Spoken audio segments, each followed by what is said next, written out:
Okay. All right.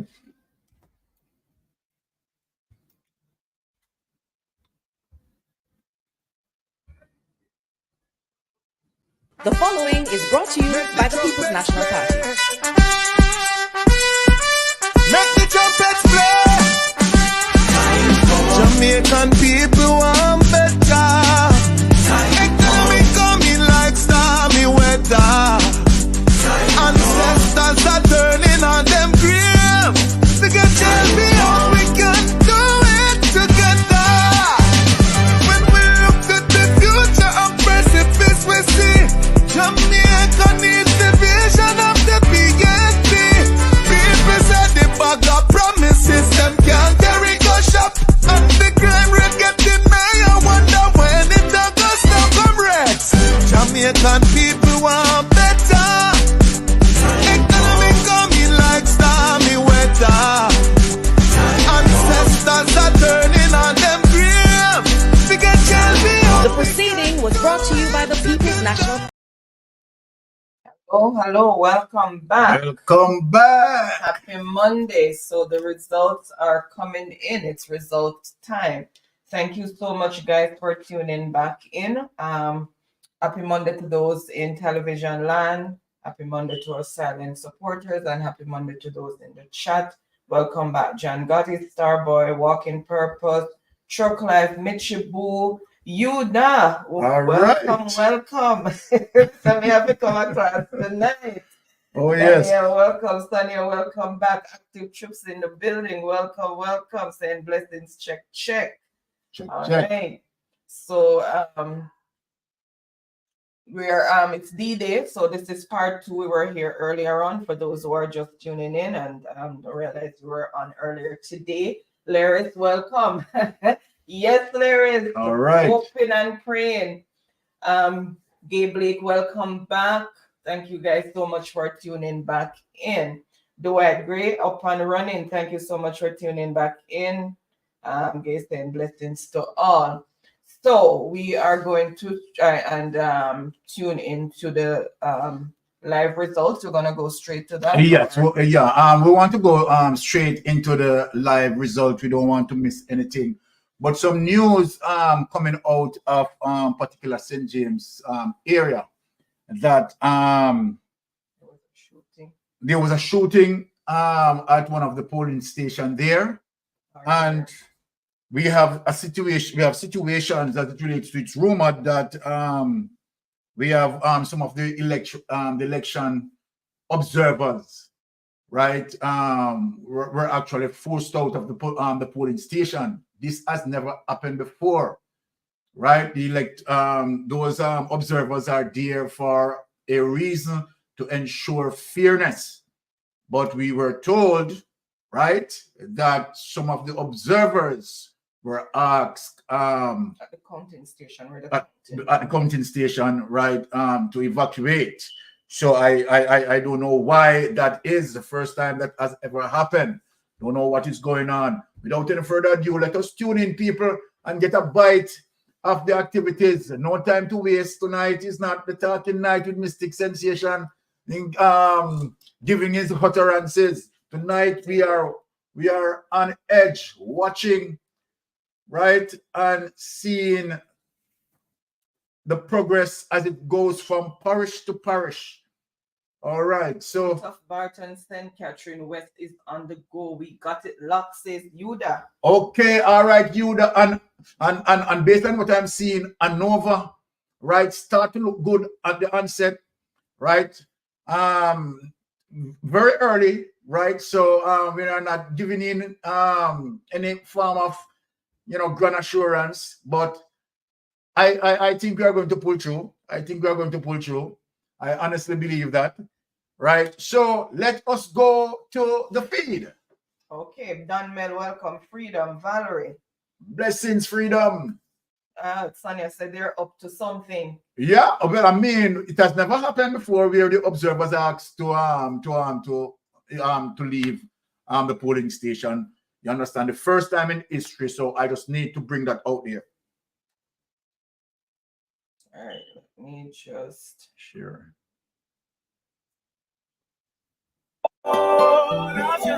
A message from the Ministry of Health and Wellness. It will be a musical feast at the Randy Williams Entertainment Center to close out Reggae Month. Come make we celebrate the Reggae Pioneers. Come and be entertained by Luton Fire, Jesse Royal, Etana, Third World Band, and many more. Yeah, they're seeing it. Okay. Welcome, John Torchard. Welcome back. All Thank you right. so much for tuning back in. Larry said, I'm feeling sick. Is it literally feeling sick or just feeling sick for the result? Right. We have hopes. Our hopes are high. Our hopes are high. You just say Everett Warmington out for good. Huh?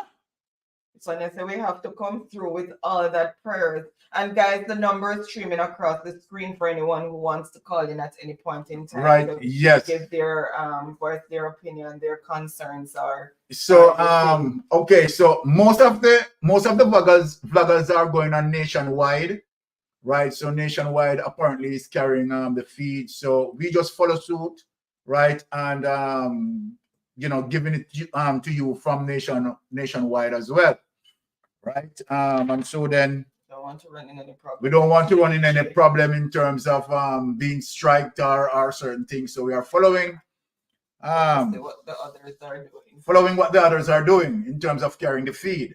So everyone is utilizing nationwide to carry this feed. What is going on with nationwide right now? It's commercial that's going on, so I just muted it a bit. Okay. Hold on. Visit our site for more to read or call us. We'll be sure to leave us. You can. Okay, so Lenford, welcome. Don says poll to close at 5. Yeah, we found that out. This government GLP not good for Jamaica. Many people, please vote. Exactly. Well, the polls are closed now, so hopefully for the general election, we'll be able to put the leader behind us. Ranford's greeting: politics in Jamaica is based on tribal corruption and other questionable practices. Larry is just afraid of what a negative result. Well, we just have to be optimistic, Larry, and hope that you know, the numbers were out there, you know, to get us. And folks, let me say this: whatever the results, right, are going to be, right, we will never ever stop fight for good governance, right? And we, John Furtado, observers barred from watching counting of ballots. Yes, I just spoke it, John, right? I just update them that is what is coming out, that observers being barred. I mean, why would that even possible? The observers are put there for a reason to ensure that, you know, all the processes being obeyed. And so then, I mean, why the system is allowing that? That is just, you know, I honestly don't understand what is going on there. Welcome, Janet. Bless up yourself, John. Yes, and wow. Yeah, so that is the news coming out in terms of observers, right, being prevented from observing, right, what is going on. I don't get that. Honestly, I don't get that. At this point with this government, I am not surprised. And 5. Listen for God's Word, weekdays. What is going on? Commercial. Okay. So the commercial is so long? I understand that.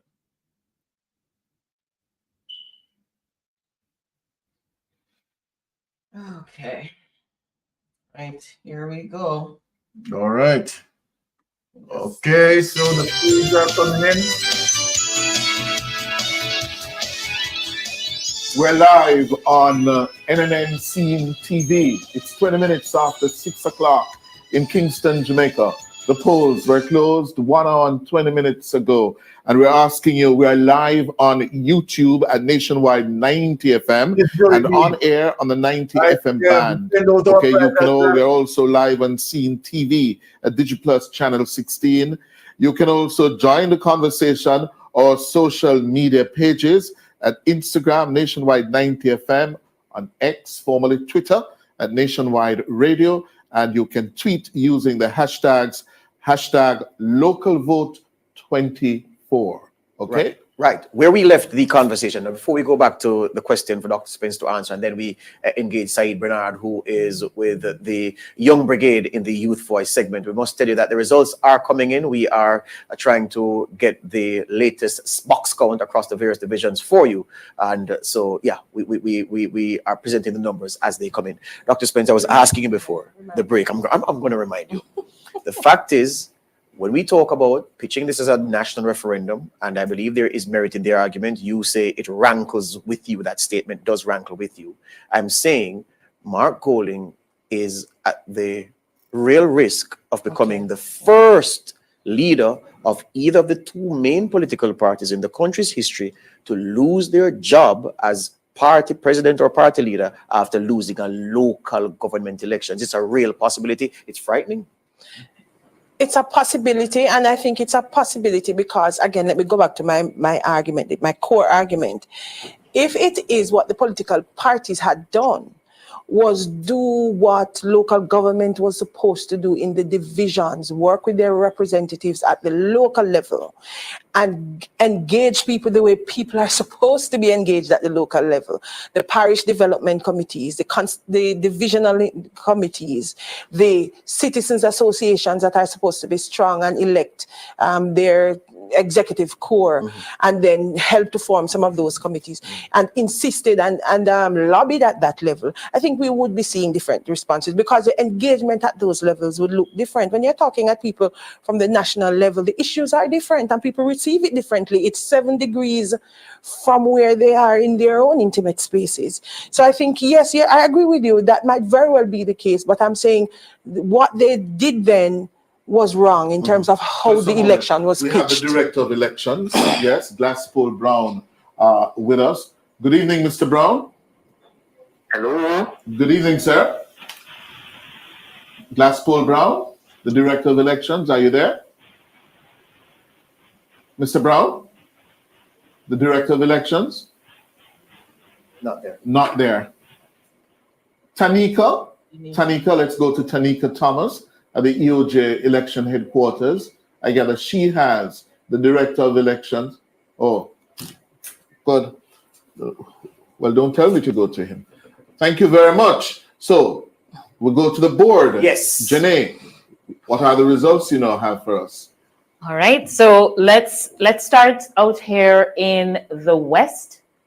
All right, so let's go to Grange Hill. All right, so looking at Grange Hill, we have 40 votes cast for the JLP's Basil Thompson, compared to 35 votes for Warren Littleton of the PNP, and then a few votes, just about 3 votes there for Lawton McKenzie, an independent candidate. So a very, very narrow lead at this time, and still early counting yet. And those boxes are not yet correct. It says 111 of 100. No, that can't be correct. No, they have no. The box count. So the data is coming in for several boxes, but then there's no count associated with it. So we're reporting only the count data. Okay, so in Grange Hill, right? So that's Grange Hill is leading with 40 votes to 35 for the PNP's candidate. Too early. Too early. Good. All right, so staying in Westmoreland Western, we can now look at Little London, where Ian Miles is ahead with 107 votes, compared to 79 votes for Oliver Anthony Reid of the PNP. And Ian Miles, one of the defectors. Yes, he was. Okay. All right, so that was Westmoreland Western there. Nothing coming out yet for Westmoreland Central, but let's look at Westmoreland Eastern. All right, and we'll start with Betheltown. All right, so Betheltown, we have 69 votes being cast here for Dan Ray Delancey of the PNP, compared to 57 for Carolyn Ramsey of the JLP. So that's what's coming up right now for Betheltown. All right, if we continue, here we're looking at St. Elizabeth Southwest, And so far, we have results for the Brompton division, 182 votes for O'Neill Buchanan of the PNP, compared to 119 for Whitney Smith Curry of the JLP. And so that's coming out of Brompton. And that name, Buchanan, resonates in St. Elizabeth politics. Yes, from the old PNP veteran, Danny Buchanan. And in Brompton, his wife, was a councillor there for some time. I don't know whether O'Neill Anthony Buchanan is related to them, but the name Buchanan resonates strongly. And don't forget that Hugh Buchanan was also a member of parliament for St. Elizabeth Southwestern, because he was the one who beat Tufton by 13 votes. Right. Tanika Thomas, I think, is ready for us at the AOJ. Yes, Tanika Thomas at the Electoral Office of Jamaica with the Director of Elections, Glassford Brown. We send it over to her. Nothing to worry about. And George, I'm now joined by the Director of Elections, Mr. Glassford Brown. Thanks for joining us, Mr. Brown. And you're speaking with Nationwide Radio and Scene TV. So it's now approximately 6:30. What's your overall assessment so far of the day? Polls are closed. I think they went fairly well for us. There were some minor issues, but we were somewhat concerned in the late afternoon with that issue in Montego Bay, that shooting in front of the primary school in Flankers. But that caused for us in that location that we had to shut down polls, the taking of the poll for a couple of hours. And then we started late in the afternoon.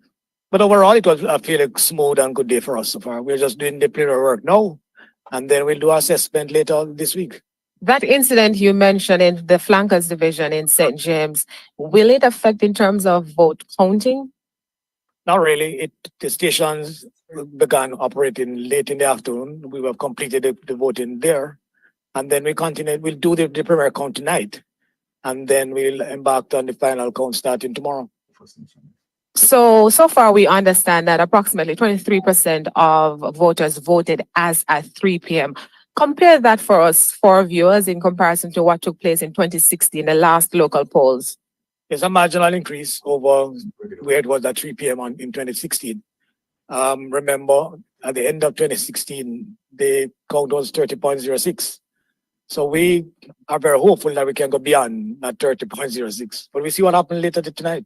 35 is pushing it too much? 35%.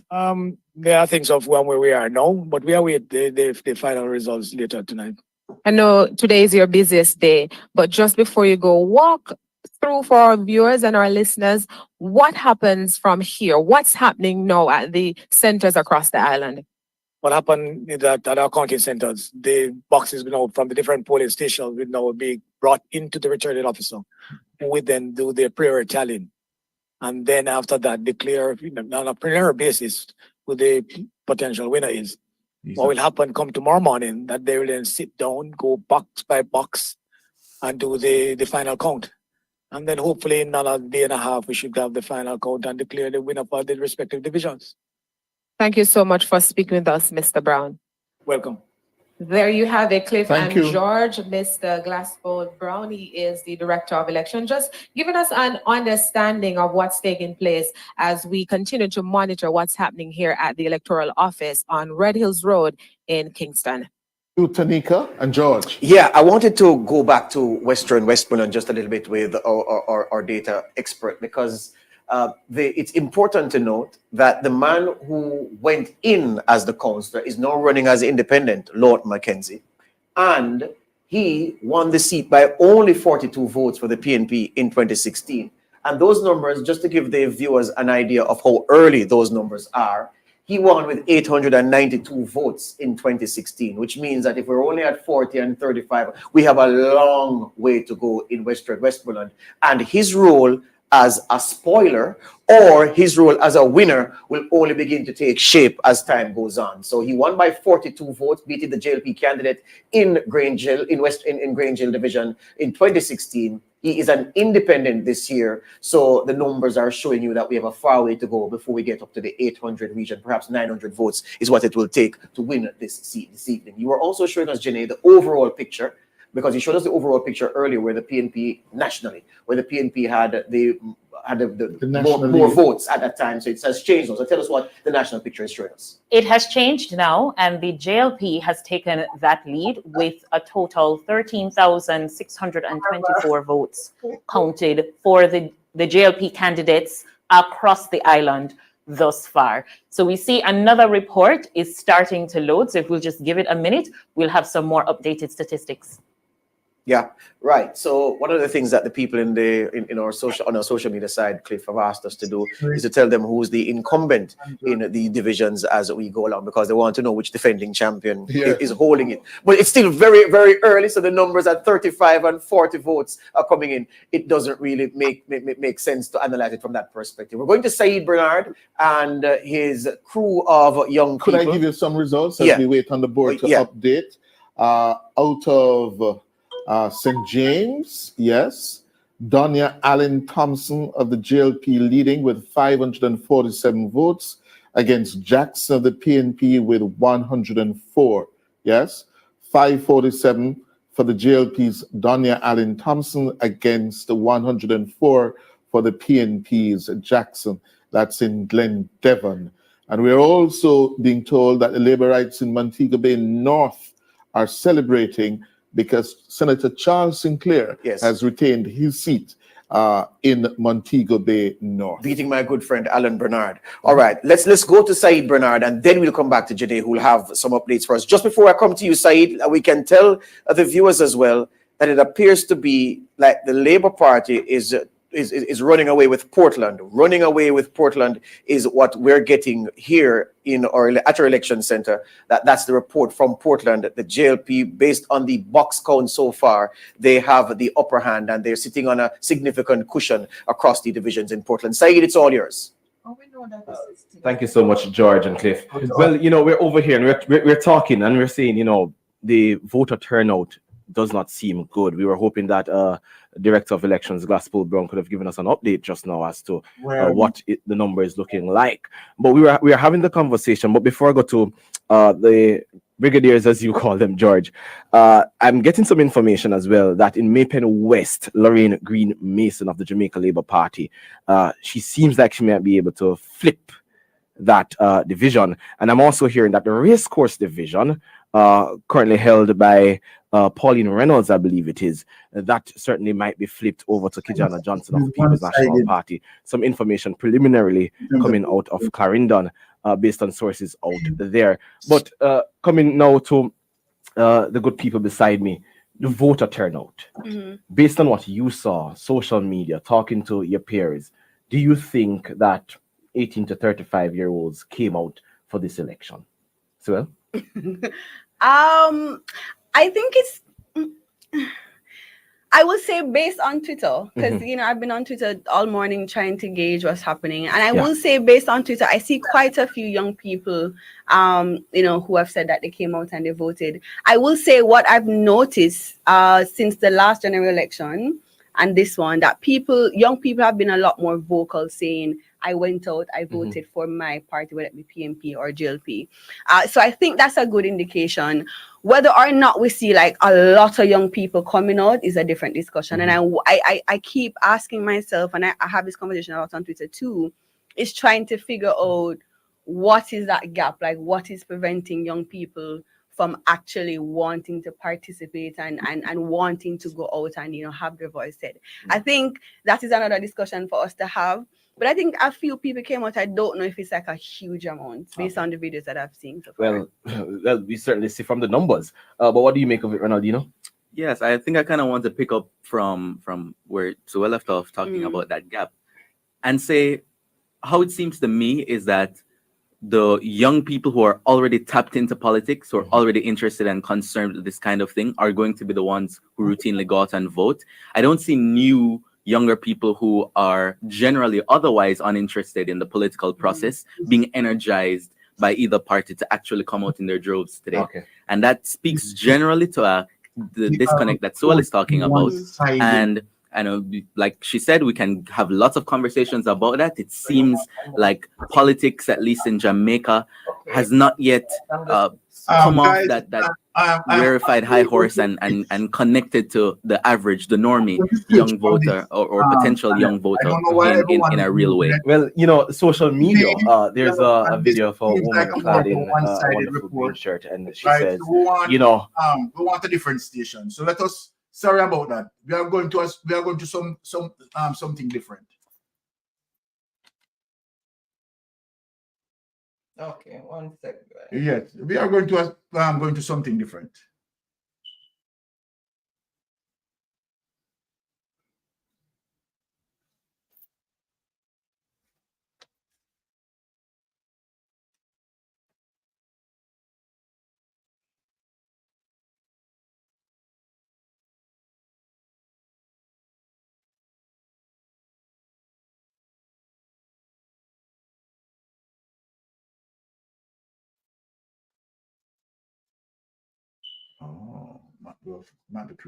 I know on the inside, the People's National Party, the bigwigs, they already have their own center doing their own calculations even before the EOJ gives the official count. What, if anything, have you been hearing so far? Okay, so far there has been a lot of problems throughout the day between the police officers, the election official, EOJ officials, and just understanding of what is it that voters are entitled to do and what is it that the press is also entitled to do, what they can do and what they cannot do, because of the I would say the misunderstanding with some of the the electoral office people. It slowed the process. The process was already slow. It went to a crawl. We were almost sleeping throughout the day. Myself and Tiffany, young Tiffany Taylor from the Gleaner, and Rudolph Brown. It was just so boring. And I'm telling you that if this election, for all that was done throughout this campaign, if we get less than the 32.6% that voted in 2016, democracy is dead, dead, dead. And I fear that is what has happened. I think you mean Tiffany Price from your team, but just for clarity, there is a team of police officers here led by Senior Superintendent Aaron Fletcher.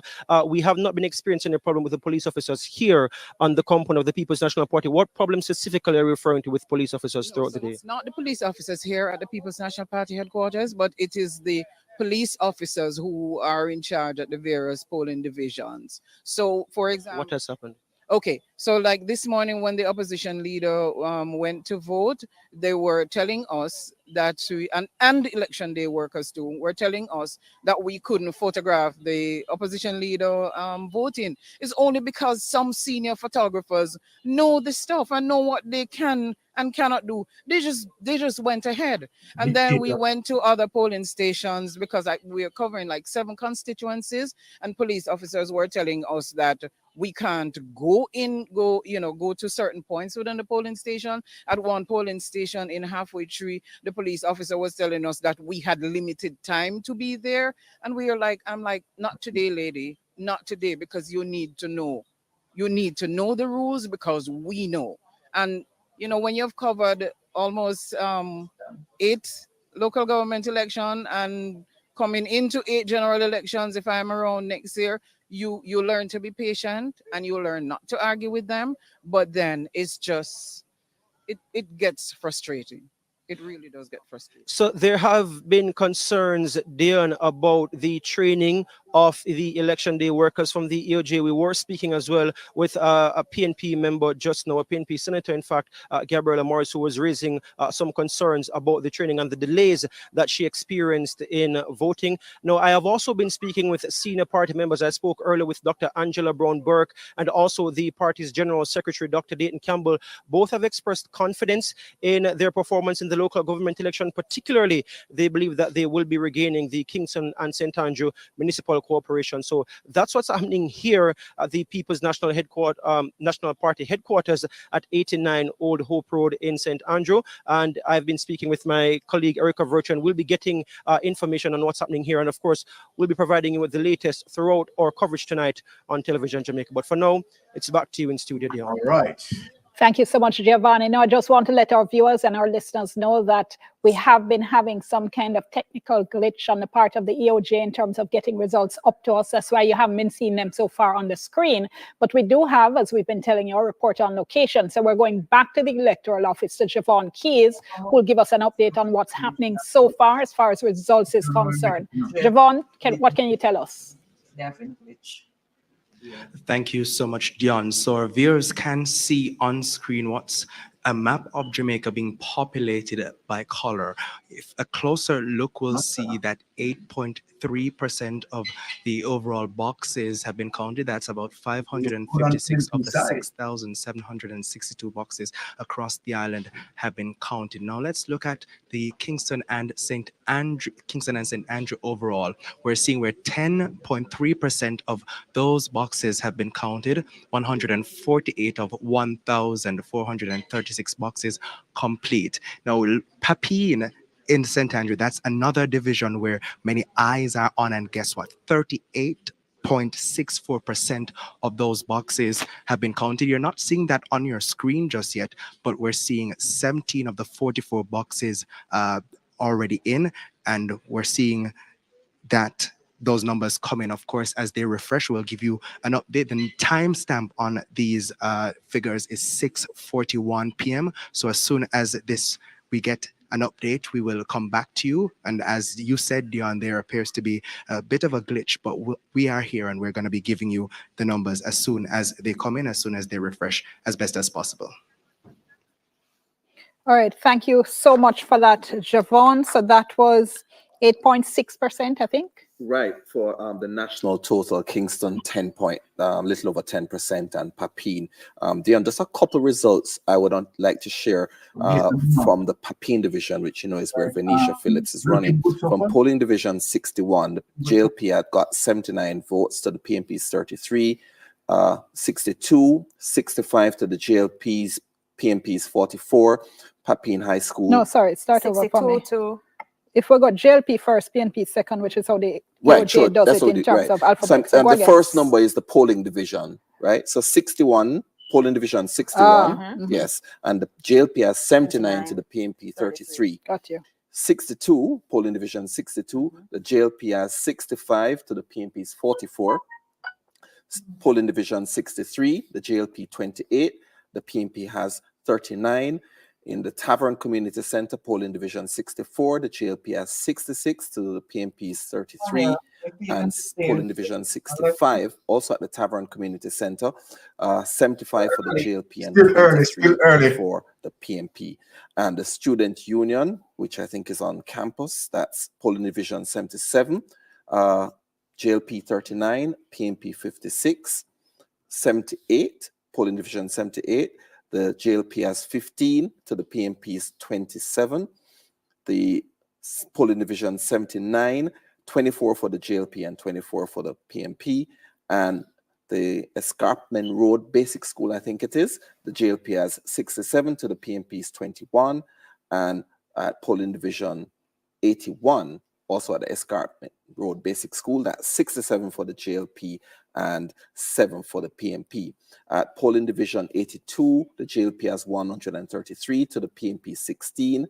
At polling division 83, also at the Escarpment Road Basic School, JLP has 70 to the PNP's 24. And just to round up, at the Augusttown Primary, polling division 94, JLP 18, PNP 73, 95, JLP has 13, PNP 71, Augusttown Primary, polling division 96, the JLP has 16 to the PNP's 53, and polling division 97. This is what we want to hear, people. 54, There we are getting JLP, some traction, 44 PNP, right?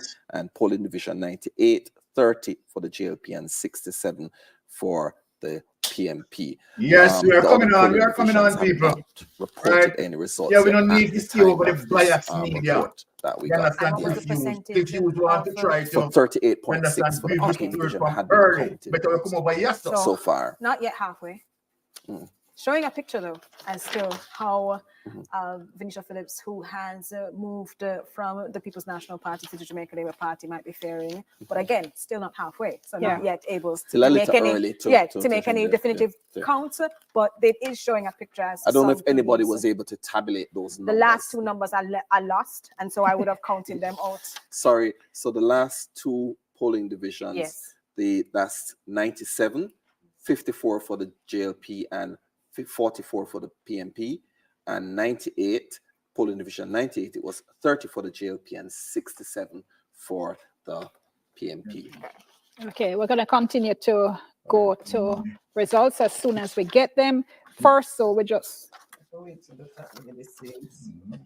All right, so that was, and the interesting thing about Papina as well, of course, was that you mentioned Venetia Phillips having crossed the floor, but also she and the JLP obviously decided to make a thing of her crossing the floor. So she was one of their spokespersons during the campaign. She was one of their debaters, you know. But would you say that they made a thing of her, or has opposition leader Mark Golding also elevated her? Some of his barbed attacks have been directed toward her in a way that you haven't seen with the crossing of Carrie Douglas in the Trafalgar division, having that. But she's also been sniping at him as well. I don't think sniping is a word, though. She's attacked But him they've very been in back and forth consistently. tussles even before she had made that official move to the Jamaica Labour Party. So I think that she is elevated in these conversations, and then is the right person to raise in those debates. You saw her being able to speak about being on both sides and being able to see what the Jamaica Labour Party has been able to do when compared to the People's National Party. That might have resonance with persons in Papine, a division that she has contested before and lost. So if this changes her fortunes, this total number today might show that visibility at the national level might have had some impact. And I don't think, Dion, we have had a scenario, I could be wrong, where a councillor ran for one party and then ran for the other party and won. We've seen it at the national level where Carlson Muda won in North Central St. Andrew for the JLP, and then he switched to the PNP, won, and even went back to the JLP and won again. And I think Madame Rose Leon also won for both parties as well. Angela and Christian on our WhatsApp line is asking, was all the excitement a trick? Yes, Sonny, go to the break now, we'll soon come. I have spoken it as we started. We have heard about that, and I had given that information out. Did we get the explanation? No. Because Cliff could not get through on the phone. Something went wrong, so we still haven't gotten the so-called explanation as to why. But they were locked out. But what could be the tangible explanation for the observers to be locked out? I don't see any. Happened before. It has never happened. So it has never. Everybody's shocked. Everybody is astounded as to why the people would not be allowed to observe the counting of the ballots. This doesn't look good, people, as it relates to those observers surprised anyway, because who have been prevented, right, to observe the counting. Why? This government, it goes to the heart and core of this corrupted government, right, for transparency and balance. And I'm sorry for those who voted JLP, because you understand they are just corrupted like the Prime Minister. So what Janet says, I have my views on the EOJ in the office of the Prime Minister. It's not fair. It cannot be fair, Janet. It cannot be fair when the EOJ is going to be under the office of the Prime Minister. That's never done before. And we have seen the obvious signs. What could be the obvious reason, right, for the observers to act, right, to be separated themselves from observing what, the process in terms of making sure that the counts are correct? I don't get it. I honestly don't get it. They were forced out. Right? And as what the news said, that they were forced out. So who is going to investigate that? There's no ombudsman. There's no ombudsman. Who is going to investigate it? Andrew. It's sick. And you know, a lot of the private sector of Jamaica, them stand aside, silent, and even when them see the apparent corruption, not saying anything. Not saying anything. And thank you for so much for staying with us for our coverage of the local government elections. And we did mention to you that we needed to take a little bit of a look at what's been happening over the past 8 years in both the Kingston and St. Andrew municipality, as well as Westmoreland, which, as we were saying earlier, is a whole soap opera in itself. Before that, though, let's go back to Javon Keys at the electoral office, who's been trying to figure out the results. And we're going to get to him in just a moment, because we know you all have been asking where are the results. He's going to be telling us what has been going on and why it is we haven't been able to share more. Javon, can you hear me now? I can hear you, Dion. So it appears that there may be a glitch. We're not quite sure, but we are the team here at the EOJ. They're certainly doing some work to try to figure out exactly what's taking place. So earlier I gave you some results, and those are what have been displayed on the boards here at EOJ. What's behind me now is some figures looking at the various parishes. So as it is right now, 12.7% of the overall boxes have been counted in the Kingston, Parish of Kingston. Well, divisions, right? We're seeing one going JLP, 5 to PNP. We're seeing for St. Andrew 11.7%, St. Thomas 14.8% of boxes counted, Portland 0.4%. So we're seeing Portland a little bit behind there compared to the other parishes. St. Mary has 1.2% of the boxes counting, and of course this counting is ongoing, so as it updates we will seek to get the data to you. St. Anne has 22.5% rather, Trelawney 4%, and the board just refreshed and we're seeing some marginal movements there. Trelawney at 4%, St. James 20.3% of the boxes counted.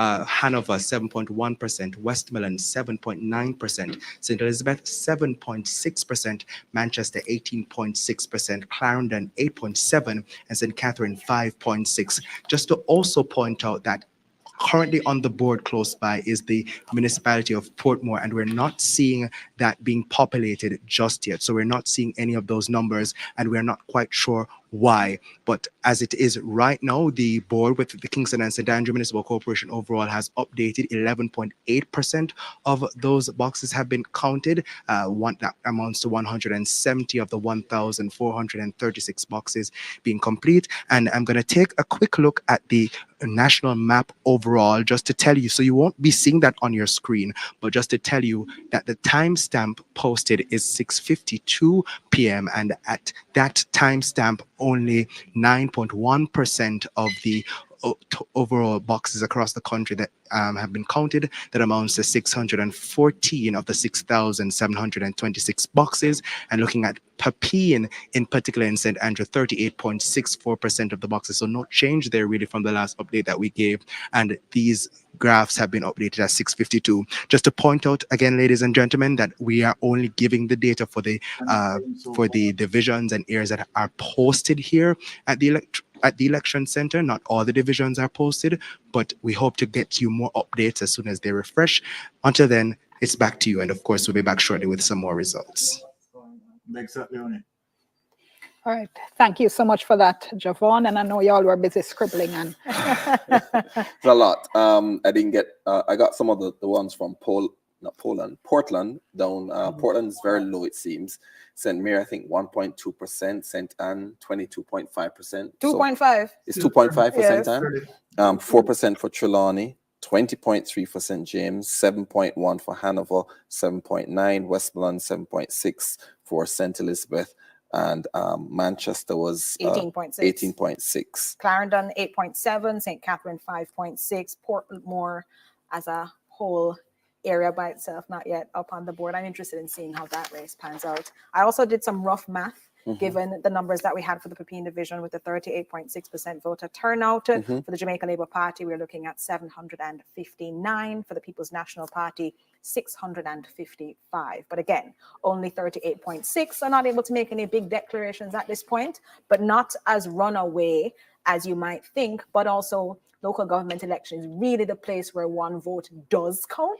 And so that's that just a final wonderful figure- segue into what happened with the KSAMC, the Kingston and St. Andrew Municipal Corporation. I mean, seriously, if you wrote this script, they would have tell you, say, nothing can go so. Because what we saw was the Kingston and St. Andrew Corporation, Municipal Corporation was 21-19, 21 to the JLP, 19 to the PNP. But they, what should I say, flip the script, what turned the tide was the Raytown JLP division. winning Raytown by 1 vote. 1 vote. 1844 polled by Rosalie Hamilton to the PNP Sean McGregor 1883. So essentially the 1 vote flipped that division or sent that division to the Jamaica Labour Party, and therefore the entire municipal corporation won by the Jamaica Labour Party. 1 vote. 1 vote makes all the difference. And it also speaks to then this discussion about directly voting for your mayor versus it being a done deal as a result of how the municipal corporation shakes up. But that 1 vote counts. And that's why I say to people, I find local government to be more interesting because this is really the place where you see stories like these, where 1 or 2 votes make the difference in a way that you often don't see in national elections. I wonder how many people are beating up themselves and saying, boy, if me come out of my bed and go vote. Well, you 1 also vote. have people who, in the excitement of all that was going on in the lead up to the local government elections, there's a lot of conversation about this big voter turnout and the excitement. People were watching it. There was a concern, though, Don Anderson shared it, that excitement might not translate to people being interested in going out. And so if we get these final figures and they don't look as high as had been predicted, there are some concerns that say people might not be beating themselves about not going because they were in for the festivities, but not in for the actual process. And we don't know, for example, the Met Office did predict that there would be rainfall, particularly in northern parishes today. Whether or not that might have had an impact, it has had impacts in previous elections. I know certainly 02. I remember Donald Buchanan telling us about his race in, is it Southwest or Southeast St. Elizabeth, where he ran, where at 1 o'clock, he looked at their canvas and from the outdoor agents that they were behind, and they had to redouble their efforts to go out and get voters to come out in the last 4 hours of the day.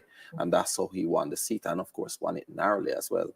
And so those things will make a difference, especially in a local government election where everybody thinks that the PNP or the JLP will take some grand meaning from it. Every division will then count and every vote will. And where the numbers are much smaller than the general election as well. That's an important factor. I just want to take a moment and say a special shout out to our viewers on Instagram, TVJ's Instagram page. Currently over 1,000 people watching on Instagram alone. And other social media people don't feel no way. I'll get to you over the course of the evening. Not discriminating, but it just goes to show, people just watching all kinds of different places and all kinds of different platforms. And this is a place to be because we're everywhere. So you watch here. But there was something you said there when you were talking about the voter turnout and people who are in for the festivities as opposed to being in for the actual voting. That is what I'm saying. Perhaps we also don't realize that the people out there making up noise. Under the control of the Prime Minister. Campaigning, enjoying themselves. But that's not all of Jamaica. Those are a couple hundred or a couple thousand people. So the fact that we see all these buses with green and orange people up and down the place, that doesn't mean that the 20%, 20-odd% who said they're uncommitted, the 20-odd% who said they're not voting are going to be going up. So let me just say, our TVJ viewers, we are going to be continuing with primetime news. You will be coming back to us at 8 o'clock. But in the meantime, if you want to continue with us, go to one of our other channels, Instagram or YouTube. And so that point though, Jody, that, you can't, 5 flights a day comes to mind, Milton. You can't watch the rallies to figure out who is going to vote or how people are going to vote, because the parties have a vested interest in making the process look as exciting and making it look as if they have as many supporters as possible. But that doesn't necessarily mean, as I said, that the rest of Jamaica is following them into the polling booth, And the issue, Dion, for example, we have had in the past, 1980 was a classic example where at Sam Sharp Square said 150,000 strong, can't be wrong. And a couple of weeks later, it went on to a massive defeat. So crowds at rallies do not tell the story. And also the fact that recently the ugly side of our democracy where people are participating for what I can get. There was a voter who we spoke to, I think, in the Papine era, who said she's voting for the JLP because of what she got, and that she was going to have a party, and she was promised some stuff to have that party that she was going to have later in March. So people may be turning up. But is that a celebration party, as the party expects to do well in these local government elections, a grander celebration? Is it a private party for her? No, man, she's having a personal party, and that she's been promised by somebody in the JLP, she says, that will give her that if she votes for them. But are those sort of personal promises possible to individual voters to then incentivize them to go to vote? I don't know. We've heard stories of both political parties over the recent years paying people to come to rallies and to, you know, to get on buses to come to the annual conference and so. Because those pictures matter, those videos matter, getting people optics, to feel, of course, that you had people at your whatever, that matters. Let's talk about Westmoreland now. Okay. So Westmoreland, on the night of the election, 2016 election, the PNP won Westmoreland by 9-5. And then something interesting happened. Well, a couple of interesting things happened. So we saw the JLP's George Wright. First of all, he went on to run, as we now know, as MP, and there wasn't a by-election to replace him. And then there was a PNP councillor who resigned over a scandal over pigs. So there are 2 divisions empty. And then we saw 3 PNP councillors declare themselves to be independents. So we then saw the balance of power shift. And then the 2 of the independents went to the Jamaica Labour Party, and the other independent, and perhaps I should put air quotes around all those independents, the other independent then went back to the People's National Party. So they've ended up right now, they're at 6-6 with 2 empty divisions. But of course, that doesn't really tell you what the electorate is going to do today. Indeed. And both parties have been putting a lot of resources in Westmoreland, which is really remarkable because prior to 2020, Westmoreland was a PNP stronghold. They apart from 1980, they consistently won all 3 seats there and fairly comfortably. Even in 97, when they had the NDM and Russell Hammond ran, I think, in Central for the NDM, and he got, I think, close to 30%. I think it was 20 something or close to 30% of the vote. That the PNP were still able to win in that seat. So Westmoreland has been PNP country. That changed in 2020, and this incident with the 3 councillors, which are all from the Western constituency, Sheffield, Grange Hill, and Little London, that it's, I think, creating more problems and muddying the waters, and it's going to be really interesting to see what happens tonight at the end when all the results come in. The fair is a splitting of the votes. If you are a staunch Labourite, or if you're a staunch comrade, a supporter of the People's National Party or Jamaica Labour Party, and your candidate, somebody that you have campaigned behind, helped along, has moved to a new party, do you then decide to take your vote there? Do you elevate the issues that they have raised and said that they had with the party, and stay away and not vote, and then watching how disastrously 2020 went for the People's National Party in Westmoreland? Are there challenges that the party has to confront in this area? Again, weak points are definitely places that the Jamaica Labour Party has said that they're pointing out, and they're going after certain divisions, and they think that there are places where the People's National Party is vulnerable. So, for example, the concern that was shared earlier about Venetia Phillips. When you are that supportive of a political party and people come to support you, knowing you for that political party affiliation, when you switch, do you take voters along with you? Do they stay with the party? Do they stay with the person? We'll see those numbers, and we'll see if that is what we end up with at the end of the night for Westmoreland, and to some degree in Papine as well. Yeah, and a lot of times I think it depends very much on the person. You know, so the people see this as a really good representative that they want to vote for, no matter what color they're wearing. You have other people who feel betrayed. You know, callers have said to me they don't think crossing the floor should be allowed. Yes. If you want to cross the floor, you need to resign from the party and go run again on a whole new ticket. But of course, our political system does in fact allow that. Right. And then the next time, if the person goes up for the vote again, you then have a chance as a voter to say if this is something, you know, do you still want to vote for this person, or do you want to vote from the party that he or she moved away from? So that's always an interesting process, I think. We were talking a little bit earlier about voter age being lowered to 18, and you know, there's a conversation in some countries as to whether it should be lowered even further to 16. And some countries, in fact, have lowered it to 16, and it's something I'm in favor of. I'd love to see what would happen. Why you get that look on your face? Because think of 16. No, think I think of sixth formers. No, I think it's important. If you're going to allow them to have certain liberties and responsibilities, if you're going to then allow them to be permitted to have whole categories of the law protect them or no longer protect them, then you're big enough to vote. No, what that would practically look like is what I have a concern about. That is, we have had discussions about voter apathy and the lack of engagement. Are we having conversations at sixth form that would allow a sixth former who is in school, who should be doing courses that allow them to understand how society runs and how democracy is encouraged? Are they going to go out to vote? Because that, for me, is that band that would be very telling of what our future of our democracy would look like. These people who are now in schools where you can hold them, teach them, train them, march them to the polling station on election day as a school exercise, that could potentially be something. Yeah, just be clear, you're not saying tell them how to vote. Not to tell them how to vote, but as a school exercise, the participation in the process being something that you actively encourage, especially in communities where persons go to schools quite close to home. That could be something that then gets us into a more more of a voting pattern that has people seeing it as a responsibility and getting us closer to 100% voter turnout. Can I just say though, there's a reason why, for example, and you're both lawyers will know that people at 16 are treated as children because of the inability to make decisions and they so can on. have sex, so good, and so they're treated as adults when we conveniently want them to be.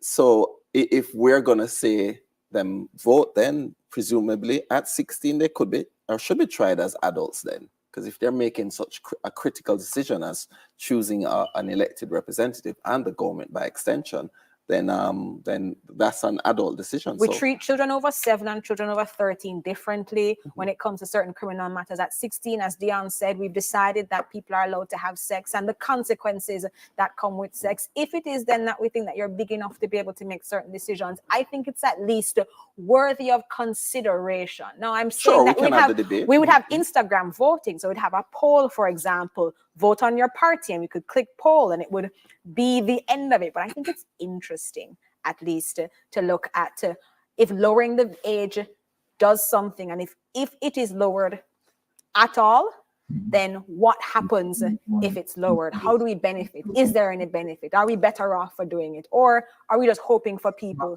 that will be on with us and potentially joining what was going on in counting?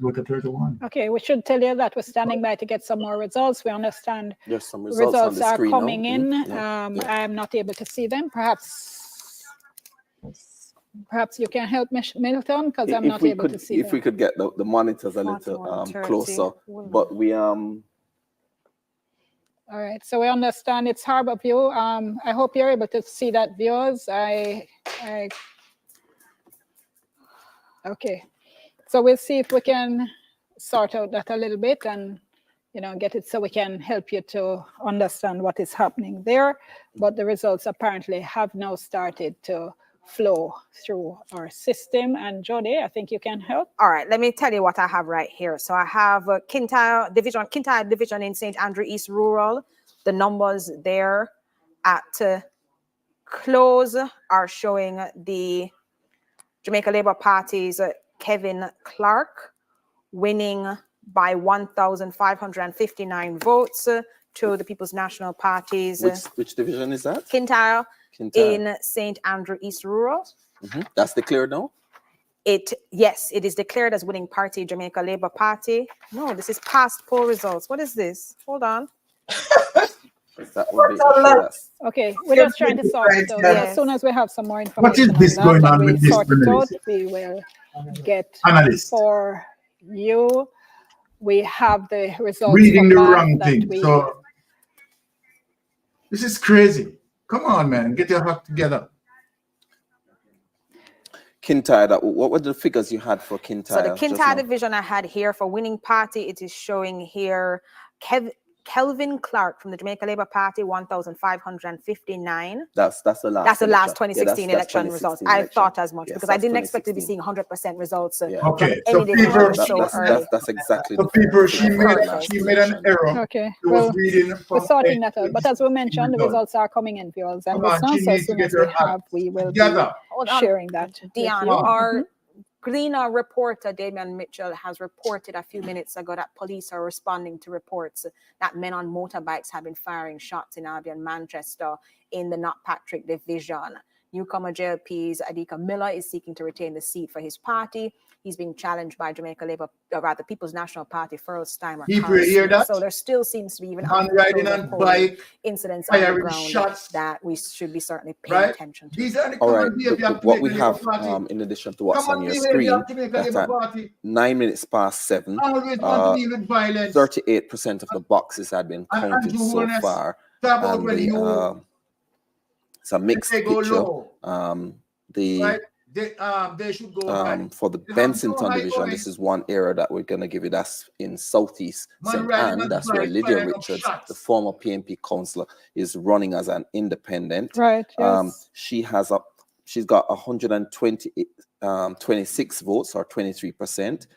Maxine Simpson from the PNP, from the JLP, has 149, or 28%, and Clovis Gagan has 263, or 49%. So the PNP candidate is leading in that division at 10 of 28 boxes. Okay. So not quite halfway, just about a third. And the PNP candidate has a decent lead. Because remember, you don't need a majority, you just need to get more votes than your second place. Of course, and one vote counts. So in making sure that you were able to mobilize as much of the base as possible, get people out of their homes, not be affected by the weather, making sure that all who said they were going to not only went and voted, but voted in your favor. Something that, speaking to the election workers today at the polling station that I visited, said that was also important to them. When you mobilize the people, you can't confirm what they vote for and who they vote for. So making sure at the end of the day that you have numbers in your favor that are able to then allow for you to then see, here's what you're going to be doing, here's what's going to be happening, and here is how you are able to then encourage persons to come out and to support you. Because mobilization, ground efforts, especially in a local government election where people traditionally do not show up, and the 2016 election figures that were 30.06% show that we're seeing declining numbers of people show up. That ground game is going to be incredibly important, and seeing how that works out will be critical Okay, people, for the another look for us in We're showing the York Castle results on the screen now. Looking good for the PNP. Yorktown results are on the screen now. Anthony Davis, PNP, 491. PNP candidate has Omar Henry for 491 the votes. GLP, The GLP is 313. 313. Out And of the 23 independent boxes, candidate is 25 and boxes being votes. counted. That's So let me take over Yorktown from the in analysis, because it seems like they are making a lot of errors. Clarendon, I think. Clarendon. That's where Ufel Purcell, coming who up. was the former councillor, PNP, but he switched Yorktown, the to Yorktown become an division independent in because he was not Clarendon, selected as the Southwestern. candidate. And in that Good division, for the PNP. has been traditionally a PNP division as well. Yes, So the and PNP has been performing fairly well, despite the running of Purcell as an independent. He's clearly not pulling many votes from the PNP's candidates. He's only gotten 25, which is so 3% far. of the voting. Right, The and, 491 is 59%. The 313 is 38%. So he isn't doing the split that some were fearful that he might have done. I strongly believe that we are going to flip a lot of the 9 of 23 JLP, boxes counted in that particular division. So I think the PNP will probably hold this one if this trend continues throughout the sounds good, looking good. evening. But Yeah. again, 9 boxes, early days. Indeed, but I said if it continues, Certainly. if this One of trend the continues. one of the interesting thing is going to be in the divisions where you have a former PNP or GLP person who has run independent. Not that we're expecting them to win as independents, but because will it have an effect if there's a the close damage election? that they could do. You know, is there any vote splitting that's going to be going on? Because I was looking at the numbers you were reading in terms of the division Lydia Richards is running in. And it was interesting because, as we know, she has been for years at odds with the Member of Parliament, Lisa Hanna, who the other day wrote an entire column about her and the fact that she had been, she was no longer with the People's National Party. So there's bad blood there going back for years, you know. So the impact on which it will have on the votes, I think, will be very interesting to see when we see that The votes in particular in Southeast St. Anne? No, in the Benson division. But there's a whole discussion as well, a broader discussion about how even constituencies where persons have said that they're not coming back. And as you mentioned, Lisa Hanna, the support that she did or did not give to the councillor candidates in her area, while she was very visible in areas outside, but not so visible within that area, campaigning for the People's National Party, in giving them support. I think that was also something that is to be raised. But there have been discussions about if the independents matter enough, if Jamaicans vote for independent candidates. Even if you, as you said earlier, Dion, you like a candidate, even if you supported them strongly when they were with your party, do you take your vote with them to another traditional party, or do you take your vote with them to independents? And as an independent candidate, can you help my constituency and can you help me in the same way that you can if you're aligned to a political organization? We have the Raytown division results up now. And we're seeing Rosalie Hamilton of the JLP leading. 1,459 to the PNP, Sean McGregor, 932. And that gives us 61% for Hamilton and 39% for McGregor. Is that what you're expecting? Not really, no. That's 24 out of 38 This was the boxes. one votes division. The last election. Yes. So this is quite a jump. Yeah. 100. And I'm looking for them. Where's the percentage? So 24 of 38 boxes. 24 of 38. Okay. All right. We'll see what happens in there, because I think people have been looking to Raytown, I beg your pardon, given the, as we said, the one vote that flipped the entire municipal corporation, to seeing what's happening there. And we know both PNP and GLP have been concentrating a lot of effort on this. So we'll see what happens there. But let's bring up Papine. Can we see Papine? We're hearing some results, more results coming in from Papine. So stand by, folks. Papine results still. Yes. And the People's National Party looks like they continue to hold on to that division. 1,479 for the candidate in that area. 71, I think. 1,471. Tavisha Phillips is 1,389. That gives her 48% of the votes. And then George Plancho gets 47 votes, or 2%. And George Plancho, independent, was the JLP candidate once, and he was replaced with Venetia Phillips. So he decided to run as an independent party. Subsequently expelled him. That's 32 of 44 boxes. That was a clearer picture of what this is shaping. Venetia Phillips against too soon, still with about 100. Somebody can do some anybody else 90 vote difference at this point. Yes, I'm not disgracing my CSEC. About 90, so less than 100 split between them. Again, 100 with the number of boxes that you have is still achievable, and therefore not yet in position to make a definitive push. But what does it mean for Venetia Phillips to have moved political organizations if she does not, in fact, claim this seat for any political party? Well, I mean, first, I mean, it gives the PNP is going to be doing a whole lot of kind of in-your-face kind of thing. But as you said, if she's been unable to win, then it speaks to her political future. But I mean, having said that, you also have to look at the fact that depending on the division you're in, a local government loss doesn't necessarily translate into a constituency loss. For instance, a lot of people perhaps don't remember the first time Julian Robinson ran for election. He actually ran in a local government division in the Trafalgar division, lost, and then went on to run at the constituency level and be the MP in the Trafalgar division being and just to say also that the majority that Venetia won for the PNP in 2016 was just about 270 something, right?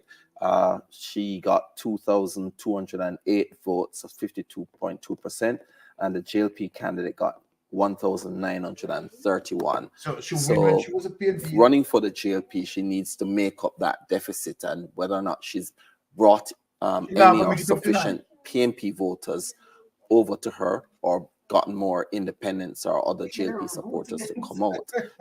It's another story, but she is having some difficulty there. She can't get no Arrington love from Ferguson me. is going to be hoping that she doesn't pull across no voters shit from the jumper. People's National Party who Can't actually get no supported love from her, me. as he is hoping No to work and win it can't that get no love from division. me. We're gonna Right, have so to, we- we can just keep the results up so we can see them as they We have the result coming in, should be coming to our screen soon for the Little London division in Westmoreland. All right. And I am seeing this looks pretty early, I think.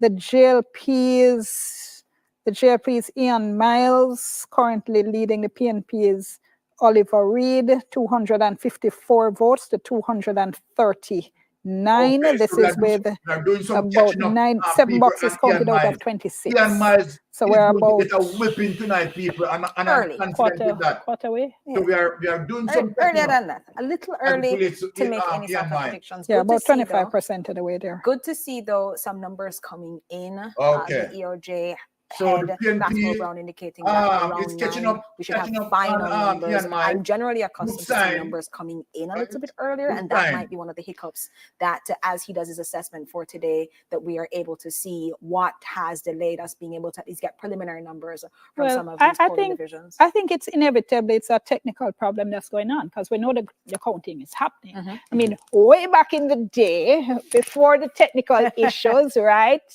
We would have a reporter in every single solitary counting center. We'll have a reporter there who would then call in the results. I mean, if you ever seen the old JBC studios in the old days, and you'd have this huge wall where we would, you know, physically right. Sorry, I wasn't part of the team then, but I saw the pictures. You would have this huge wall where people would tally.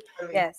But I was here when we used to have a whole ton of people in the newsroom taking phone calls from reporters Used in to the have field. one phone But for every constituency. as a practical measure, as we look to the things that the EOJ and the ECJ can improve, is there redundancy if you have a technical issue like this? That, for example, the Yes, so presiding far officer makes PNP phone calls is and gives leading the updates popular so vote. that We the are doing ECJ good, and people. EOJ We are are able doing to good. then see what's going on, because that redundancy process might be something to Have some consider. results from St. Thomas after 11 boxes counted in the Yalas division.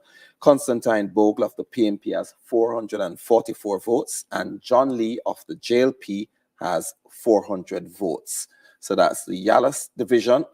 Constantine Bogle of the PNP, 444 votes, to John Lee's of the JLP, 400 votes. And the JLP are the current holders of that division. They won it by a little over 120 votes in the 2016 election. I have Sheffield in Westmoreland, that Western tonight. Westmoreland. The PNP's Derek McKenzie leading right now with 414 votes to the JLP's Garfield James, who has 250, and we're 8 boxes counted here out of 23. All right, so these numbers then matter, but in particular for St. Thomas. All right, we start to turn it around, people. We start to turn it around. That say that between 60 to 65% of eligible voters in St. Thomas Western turned out. St. Thomas Eastern has voter turnout numbers. Okay, What is this? so this Sheffield. is Sheffield in Westmoreland. Yeah, that's the one I was just reading. Those are the numbers that we saw. So what we saw in the St. Thomas numbers, I'm really interested in seeing what voter turnout looks like in various divisions and in constituencies. I think that's going to be important as we then make an assessment of how we are to then treat these numbers. Because if a lot of people show up, then what do those numbers mean for you being able to make assessments as We're to also getting results doing? or information that Jesse James from the PNP has defeated our leading Carrie in the Trafalgar Douglas division. in the Trafalgar division. Ooh. 1,668 votes for the Jesse James Clark, People regarding this. and Carrie Douglas 1,001 votes. And on the screen right now, we have the earlier numbers. Right. Milton has the latest numbers for us, showing a significant lead. What does that mean then for Carrie Douglas' shift to the Jamaica Labour Party that might not be able to bring them over the line? And the figures 1,340, 817. It certainly, I think, she's a very assertive and brash councillor, and she's been come on, there was an incident with her during the pandemic, and I think she was involved in her and the police and so on. But it's going to be difficult. She's from a PNP family. She's Eastern Douglas, a former PNP Minister of Housing's daughter. But she's she had issues with her party, and she moved over long ago, about 3 or so years ago, to the that switch that has happened is something that we spoke about a little earlier. The focus that them, has happened beat in them the tonight. National Party about those who have shifted across. Carrie Douglas not getting as much visibility from party leadership in the way that Venetia Phillips has. But what does it mean for the both of them? The current polling numbers aren't showing them actually being able to take now the numbers that had been hoped from the People's National Party across to the Jamaica Labour Party. You see, it. Of course, I think that depends on your personality, your strength of your political acumen. Politics, we love it more I keep going back to Carl Samuda. Carl Samuda had in his constituency, and if you ever talk to people in there, will tell you just what sort of figure he was like, that even his opponents didn't really resent him. He did stuff for all. He was an MP for all, and that's and of course a lot of it is also his personality, his personality. So that plays an important role. You have to be able to connect with the people. You have to be able to show the people that you're there for them in whatever way it is, that you're doing that. Okay, we now have the results on my screen. So if you all tell me any division you want to hear, I'll call it up. So let me go to St. Thomas Eastern, because we're talking there about Morant Bay, which was about St. Thomas, which was a problem. Hear, for example, like in Landui or Cedar Valley. All right, one at a time. So we have Morant Bay in St. Thomas Eastern. We're at 27 boxes out of 37. Ron Bryan of the People's National Party right now leading with 1455. Looking for Gilbert Walker's 1022. That's in Morant Bay. That's in Morant Bay, St. Thomas Eastern. So tell me where else. And Morant Bay was won by the PNP, so we expect that's a PNP. We had said Cedar Valley. Yeah, man. Cedar Valley. Let's go. Which had one of the lowest turnouts in the last election. I'm not seeing any that's results not St. Thomas in Eastern. yet. That's Bath. That's Western. Yeah, give me Bath. Give me Dalvey. No results in yet for Cedar Valley. No, okay. Let's try for Bath. We have 20 boxes counted out of 27. The PNP is Ludlow Madison leading with 962. Whoa. And the JLP is Nardine Mackenzie 694. Okay, and the PNP did have a pretty large majority in that division in 2016. They had 1,141 to the JLP's 840. So that is going according to tradition. In the I have everything, Jody. Yeah, I have everything. Just speak and we'll bring it up. Yes, please. Dalvey, 20 boxes counted out of 29. The JLP's Michael McLeod leading right now with 921 to Clayton Smith of the PNP, who has 755. All right, so a bit of a gap, still not insurmountable. Yeah, we'll get 20 out of 29. You look there. There are 3 candidates, though.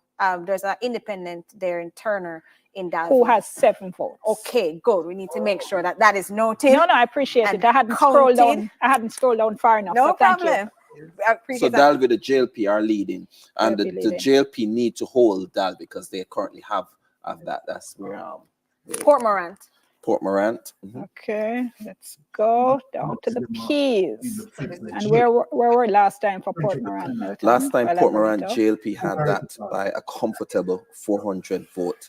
Sorry, Milton, intervening because we have breaking news coming in. We understand an electoral office of Jamaica vehicle transporting ballot boxes overturned in Catadupa, St. James. A vehicle was coming from Belfront. No one was hurt. The boxes have been secured. So just to let our viewers and our listeners know, repeat it again, that a vehicle from the Electoral Office of Jamaica, which was transporting ballot boxes, overturned in Catadupa and St. James, but the word is that no one was hurt and the ballot boxes have been secured.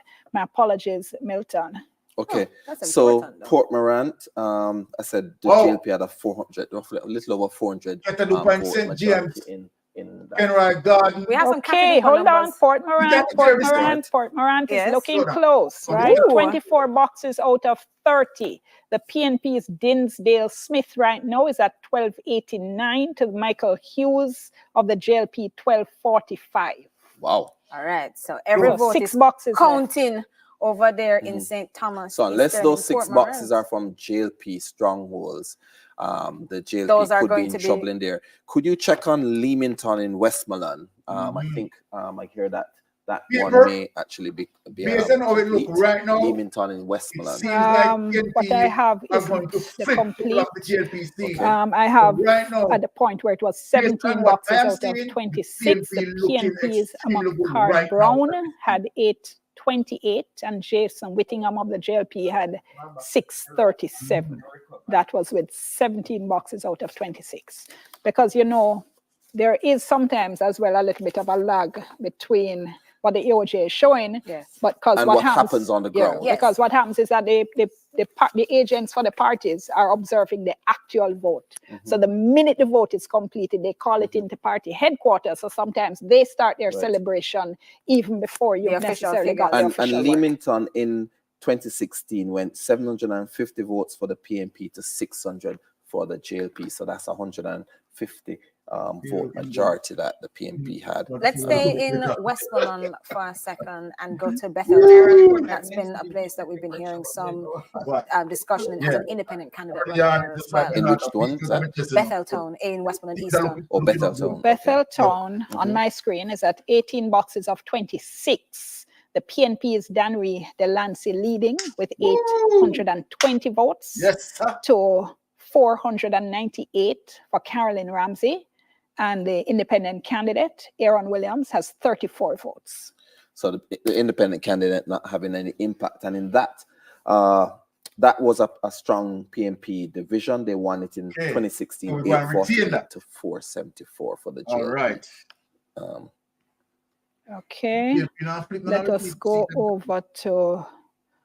How about try for Little London, Dion? While we go through let's look at the seats in the Westmoreland. Westmoreland. Yes, so Little London, this was a pretty early one. I think I mentioned it a little while ago. It hasn't updated on my screen. Have you 7 seen- boxes of 26. Okay. Are you seeing any updated results for Yeah, Sheffield? So remind us a little London before you leave. It for Ian was Miles. Ian Miles Oliver had Reed. 254 Ian votes. Miles. The Ian Oliver Miles Reed of the get PNP is tonight. 239.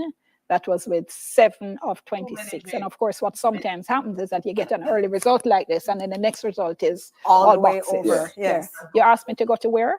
Sheffield. Sheffield. Okay, But let's bring up see the people we are catching up on Ian Miles in earlier. Essence. Garfield James. This was also an early count. This was with 8 boxes out of 23. And Derek McKenzie of the PNP was leading with 414. Garfield James of the Jamaica Labour Party had 250. Okay, and the next one was Grange Hill. That was also another of the divisions which had the impact from the Independent candidate. the switch, the candidate from the People's National People's Party. National That Party. was becoming independent. Independent. Lot Lot McKenzie. McKenzie. Yes. Okay, this one early was days, very, very but early. still This leading. my screen is just showing 2 boxes counted out of 22.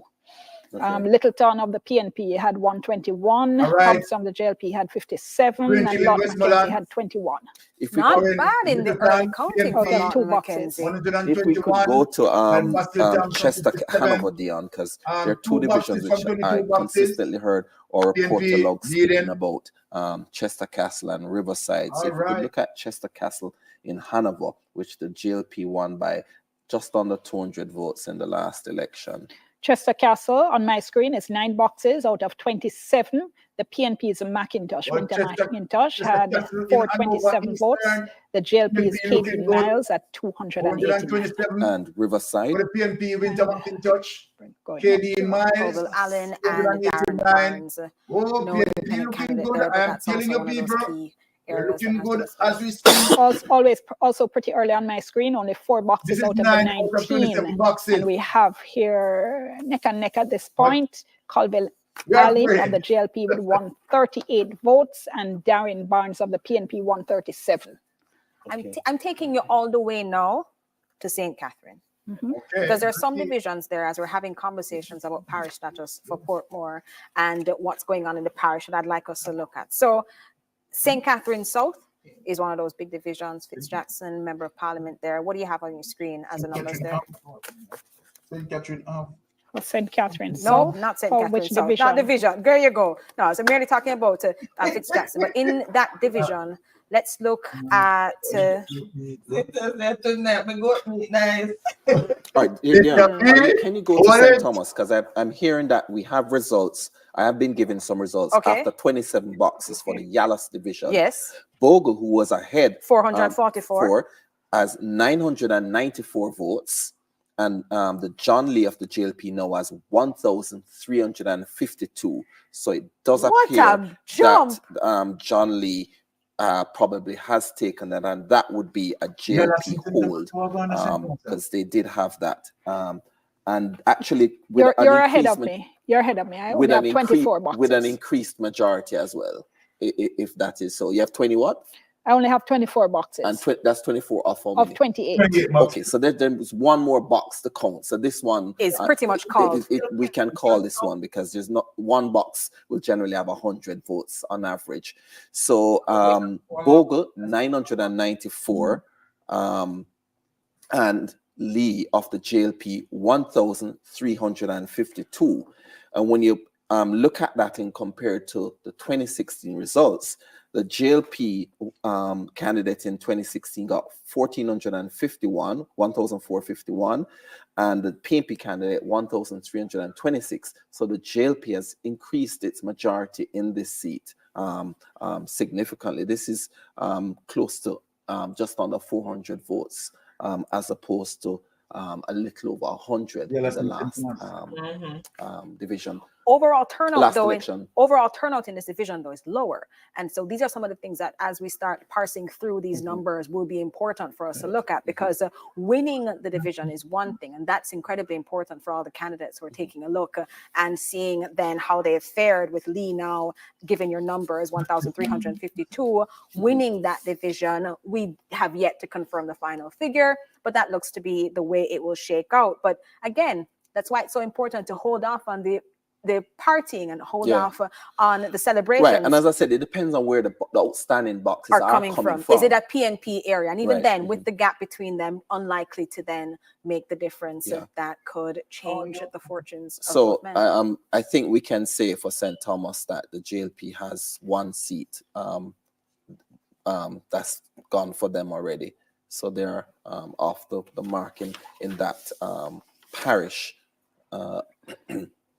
Okay, I should say that the screen I have, I admit, is a little bit behind. So I'm told, for instance, there's a very close race in Tollgate, but that's not where I am because I'm still at 14 boxes out of 33. Ooh. And the results I got just now for somebody on the ground who is there at the count. At Tollgate? No, for Yalas. Oh, okay. So last time I understand Tollgate had a 1-vote majority. Milton can check on the exact numbers. But what I have here for Tollgate, that's Clarendon Southwestern, is 13. Yes, no, I beg your pardon. 14 boxes of Tollgate was a 1-vote.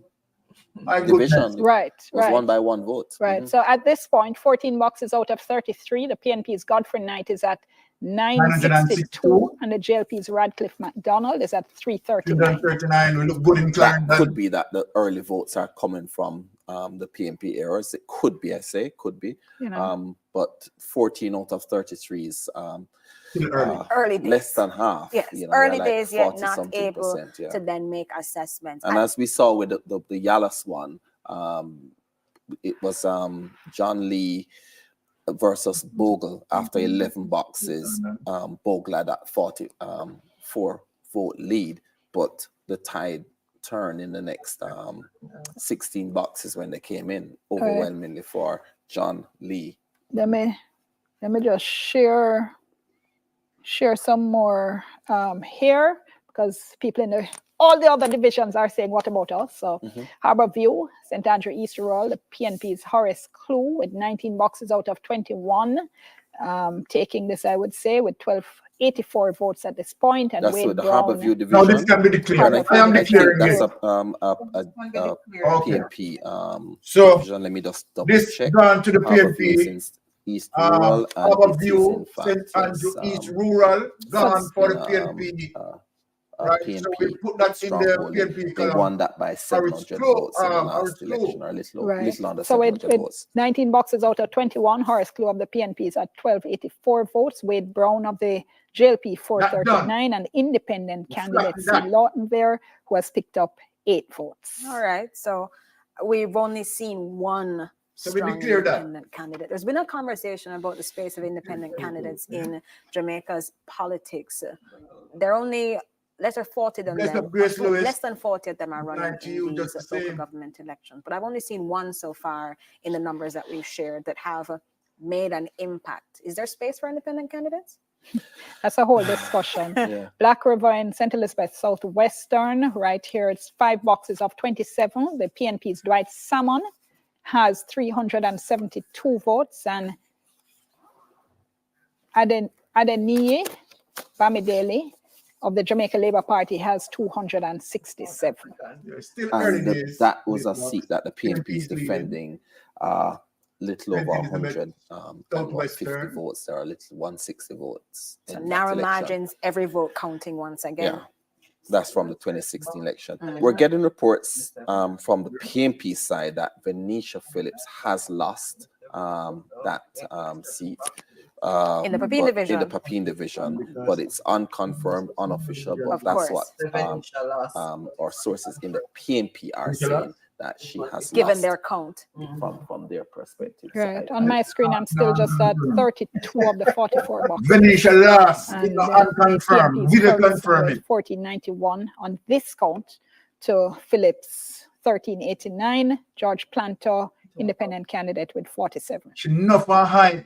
Right. So again, it's going to be important to see how those candidates as well that have moved from one to end Venetia career there. Our career to take people along with them as well. Okay, voter turnout. Buff Bay, we only have 1 box counted for you so far out of 28, and Dion Hunter of the JLP has 59 votes. Desmond Lewis of the PNP has 39. Just 1 box in so far. All right. St. Catherine Southern, Greater Portmore North. Greater Portmore North. Yes.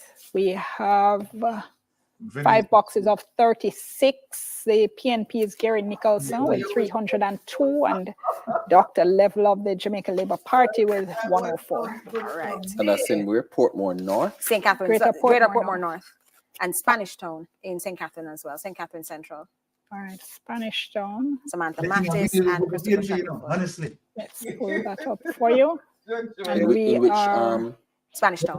St. Catherine Central. Okay, Spanish Town, yes. So that's, I have 10 boxes so far out of 25. And the JLP's Christopher Shackelford has 532. The PNP Samantha Mattis at 111. All right, so slowly but surely moving Can along. we hear from Moko, the Moko division? Because that's also where there's an independent candidate running, who was a JLP candidate, Romeo Morris. He wasn't selected, and I think he is running as an independent that's in North. Okay, so North Central. North Central, Clarendon. On my screen, however, I have them here. Yes. We have a lot I have of them on my listing here. Yes. So 3 boxes counted out of 23. You did switch. Sorry, yes. 3 boxes counted out of 23, so very early. Alvis of the JLP has 95, and Romain Morris of the PNP has 77. But that's just the 3 boxes. Early numbers. Very early. Romain has a lot of room to in the divisions. 3 boxes. And let me go to Brownstown in St. Anne Northwest. Oh. This is 16 boxes out of 25. The JLP is Kim Brown Lawrence has 675. And Kim Brown Lawrence, they On a count- charge for fraud in relation to the CMU matter. Well, with 16 boxes out of 25, she has 675 votes. Charles Clark of the PNP has Browntown in 665. Northwestern. Again, early days yet because in, this and is it's normally, 50-50 JLP pretty much was that the last with time. the boxes. Yeah. And this that's is a 16 or division which 25 the boxes. JLP won 1,133 Exactly. in the last election to The 997. last election, for the JLP won PNP 1,000 odd. And 2016 now general we are at election. bottleneck. Kasha This Park, seems like it is Kasha going to Park, work. St. Andrew It looks East like it's Central, going to 6 boxes out of That's Peter Phillips' 41. seat. Sonia Gonzalez Montague with 215 votes to Beverly Prince of the JLP 90. The PNP is doing Oh, that's extremely early. good tonight. That's a seat that the JLP won Kasha in Park in St. Andrew 2016 East by over Central. 500 votes. So Sonia if the Gonzalez, PNP is doing well in like that division, out of 41 which the boxes, JLP has okay, traditionally won PNP over the years, 215, then right? that Beverly could be Prince, 90, a still problem early for them. days. They wouldn't be able to retain Boxes control. out of 41. We might be seeing a pickup here. Of boxes PNP count? picking up a division. Cristiano in Manchester Northeast. Yes. I'm at 37 boxes out of 38. 37 to 38. That's almost done. Yes, the JLP won last time around. With 37 out of 38, the PNP's O'Neill Evans is leading with 1843. Okay. To the JLP's Desmond Harrison, who has 1528. And We which can one is call that? this one for PNP. Cristiano in Manchester. We can call this one for PNP. Yes, the JLP won that big. They won that by almost 800 votes in the last election, from 1,854 to 1,079 for the PNP. And if that's well, you can't make up that box, that in one box. No, you cannot make that up in one box. That is going to be a PNP. I am calling this. 37 or 38 So boxes. if That's you pretty take much this- done. Yeah, that's there. done. Yeah. So for Manchester, Only 11. So That's PNP Cristiano from Manchester North. which should make it So we're difficult for the good JLP PNP, we're looking good. to try and wrestle control of that of municipal corporation. the Manchester Municipal Corporation, because they need to keep what they have. And Christiana has been it's in the stronghold. It's their safest seat in the parish, which they've traditionally won, Northeast Manchester, Audley Shaw. You know he's not been very well. So I don't know if he's not been able to do enough. Also the councillors as well, because Okay, very close one here. This is Cambridge in St. James, Southern. JLP won this last time. 25 boxes out of 33. Okay. The JLP's Javin Baker has 1058. The PNP is Reddington McIntyre. This is going to flip again, people. 8 votes making 8 votes separating them. And where again, the that's 8 a boxes left. seat that the JLP won convincingly. They got 1,628 votes to the PNP's 961. And how many boxes do you say, Roy? 25 out of 33, so 8 boxes left. So still a ways to go. I'm interested in the only Hello. mayoral race that we have. Well, I feel so Portmore. sweet in the Portmore world. So municipality what you race ask where me? Markland Edwards was going against Howard Hamilton and Mayor Leon Thomas. Do you have Yes, any man. numbers on Now that? send them all a I pump. do not know how to pull up the municipal, the mayor race. I will What do you tell you mean? straight up. Yes, please. If you can find some As information soon as I can there. figure it Let's out. go to Oh, Mona. hold on. There's a tab. Because the But, municipal corporations were working to see Wow. who makes up mayor. Send some Portmore's direct voting structure Yeah. means that this is pretty much a done deal once we see these final Right, numbers. right. I don't have any results yet. Can we look at Mona in Kingston and St. Andrew? Dion. You start Sure. early already. Mona, we're at 37 boxes out of 62. You jump off a 62, cliff, you okay. sit in The the JLP's Gary Gordon leading with 1552.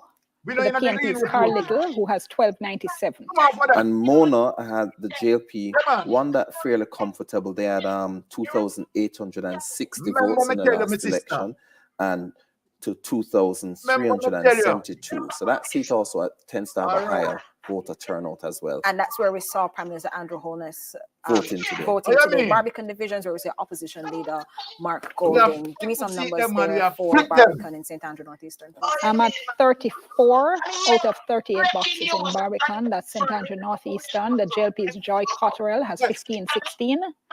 And the Kamika Michael Livingston of the PNP has 820. All right, so a big gap. Yeah, between the candidates. It looks like the Can we look JLP at might the be taking mayor, that. the current mayor for, I'm not going to go to the opposition, the minority leader in the KCMC. Well, let's go to Seavright Gardens in the KCMC. That's where Mayor Delroy Williams is running. And he is defending a huge majority. He won by 1,592 in 2016, and his opponent got 879. Seavright Gardens. Yes, Just Seavright before Gardens. that, I'm at Cornwall Mountain in central Westmoreland. This is 8 boxes out of 35. And the JLP is done at Foster's at 362. Abigail Malcolm of the PNP is at 328. Oh, they have on the screen Delroy Williams. These are early numbers. That's 6 boxes of 28. Delroy Williams 223, and Paul Tink of the PNP 184. But early days, if we can go just to be even and go to the Andrew Swaby is running in where is Andrew running again? Vineyard Town division. Which he's defending a huge majority, 2,300 to 1,070. We're pretty early here. We're at 19 boxes of 48. He's at 968.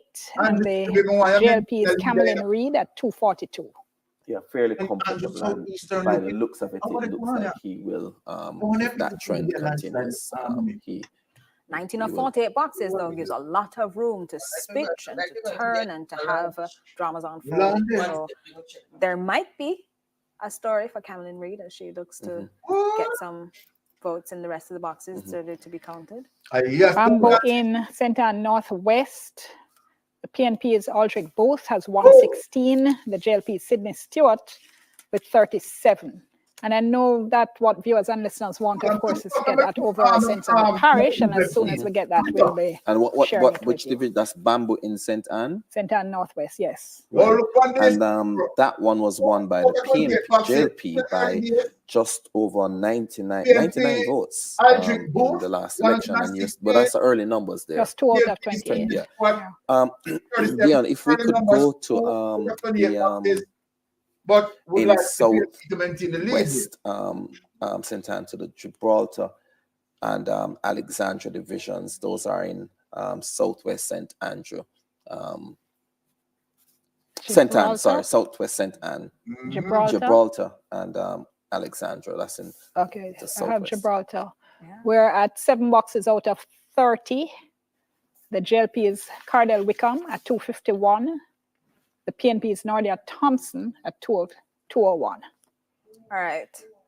Okay. And that's helpful to know. That's Alexandra on the screen now, and the JLP's Ron Davidson is 752. Christopher French from the PNP 232. That's the JLP are defending a significant majority. I think almost 900 votes there. Take me to St. Anne Southeastern, Claremont Division. What's going on there? The People's National Party's Cadian Harty against Sasha Lee lead. This is, again, Lisa Hanna's constituency where there's been a lot of talk about a lack of support being seen and felt by the councillors. In Claremont, and potentially, yes, and potentially the impact. And the PNP are defending a and how that might work out. We're at 15 boxes out of 35. Cadian Harty of the PNP at 688. And Sasha Lee. Shasha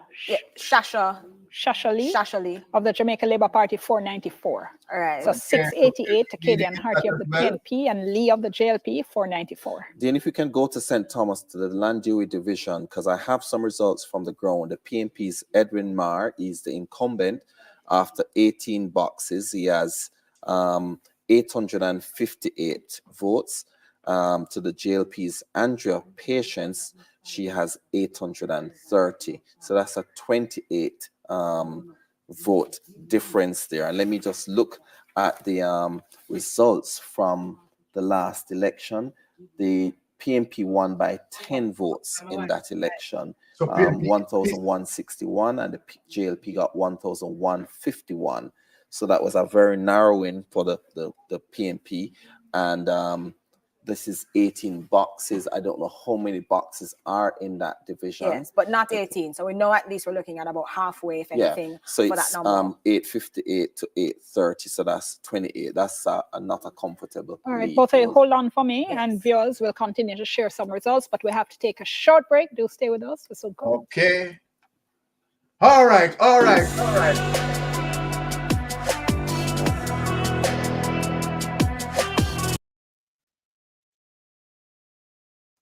All right, so far, folks, we are looking comfortably good, but you know, it is not over until it's over. But so far, we are riding in good spirit and good faith, and it's looking good. The beauty about this is that we have been flipped. We had flipped two of the JLP seats, right? That is a huge success for the PNP tonight, right? And so then that is right, very strong, you know, beef there. We are cut into the JLP stakes, right? So we are good where that is concerned. So far, right, things looking up and up for the PNP, and you know, I just wish it hold firm. I believe it is going to hold firm and even get even better, right? But let us see, right? Things are unfolding in front of our eyes, right? I hope by the end of the night, we might have to, you know, see where these pampas will be going, because people will be needing, will need them, right? So, of course, looking good. Yeah, Ransford McLean, if the PNP wins the election, I hope that they will realize that corruption And oppression. that corruption and oppression will no longer be tolerated in Jamaica. And let me tell you something, you know, right? I'm saying to Janet, we must go drink something strong to settle your nerve. So, Janet, we must go drink something strong to settle your nerve. So, lad, I drunk you while we drunk. We're not drunk tonight. You know? We're not drinking nothing strong. But, John, so far, right, we are keeping the faith. We are keeping the faith. Right?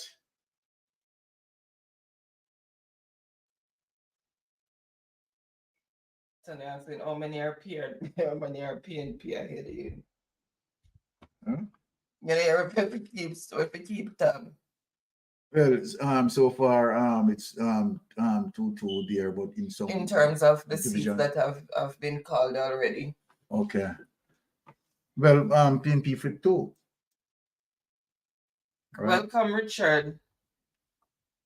Richard, win or lose, Mark have bring the party. Of course, Richard. Yeah, I love that spirit, The Richard. lines are open, guys. If you want to call in between the break. Yeah. You know that they are having their break. So anyone want to call and let us have a conversation before them come back. As I come to what Richard said, yeah, win or lose, Mark have bring the party, right? Of course, to right. Looking good. Looking good so far, right? And we love that, right? And win or lose, let me say this: Mystic Sensation will be still doing what he's doing, right? And still, right, sworn to my comradeship. You understand? Not jumping ship. Win or lose, or draw. Manly Heights. We are Manly Heights. Win, lose, or draw. Nothing can change me. Right? So I am not worrying about the result. Right? Because the result will not change me. Right? Whether I will win, lose, or draw, the result will not change me. But trust me, if, right, we win this tonight, and which we believe that we are going to win this tonight. We strongly believe that we are going to take this tonight. Right? Feeling good, extremely good.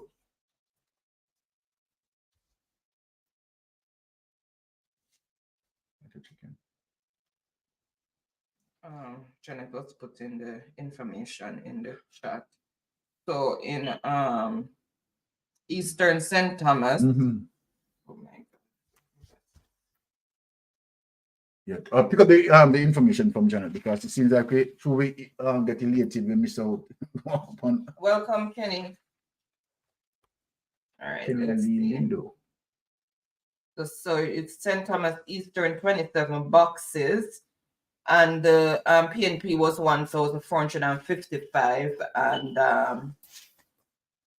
St. Thomas Bath 962. That is sort of mixed up there. Hold on, let's see where she had put PNP 962 for Clarendon. It's just bits and pieces of the information. Yeah, that's why I'm just waiting until the seats declare. Me just write on that because it's a better way to just capture the data. Yeah, because than there's just a lot going of data that exactly. And some of it they're getting confused with. They're not sure Exactly. of So where they're at and whatever. So I am just waiting until the seats declare. Then I tabulate that, as opposed to just going into the individual division and writing down this and writing down that.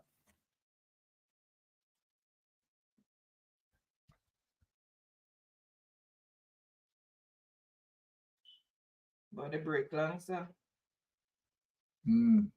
What the time now? 6:01, so it's 8:01 in Jamaica. Okay.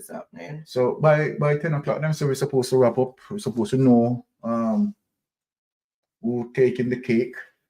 Yes, Tanya, it's a bit confusing how they're doing it because at one point all of them not on the same wavelength in terms of the information coming in. One is at one division, the other one is at the other division. So we can't get to tabulate properly. Boxes count as, it's a bit confusing. They're all over the map.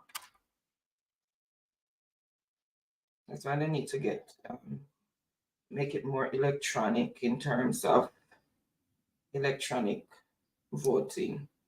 Yeah, as opposed to scanning paper. I think as it relates to the system though, I think PBCJ have a more advanced system.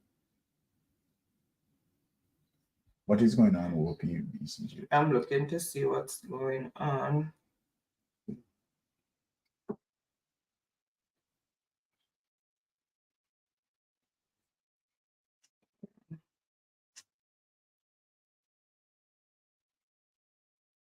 PBCJ is same refused.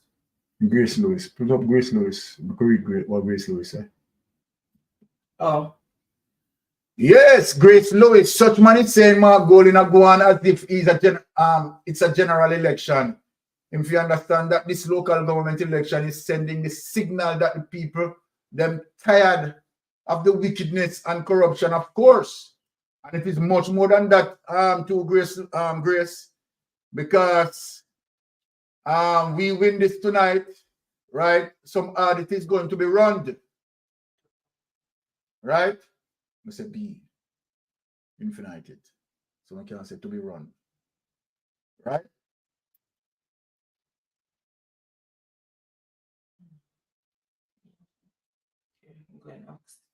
Glenox. Andrew Traps himself, he has to complete all its so-called promises before the general election. Just hoping Venetia will be out too. Just hoping Venetia Phillips will be out. Trust me. Yeah, so she's out because they're basically declaring it, but unofficially.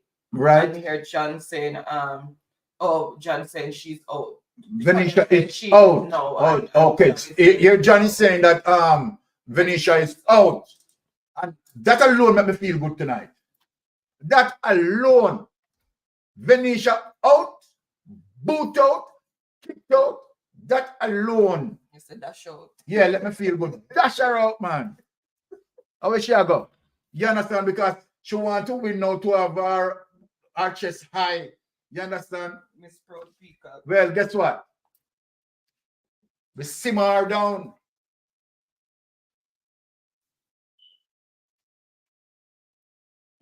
Definitely will let me feel sweet.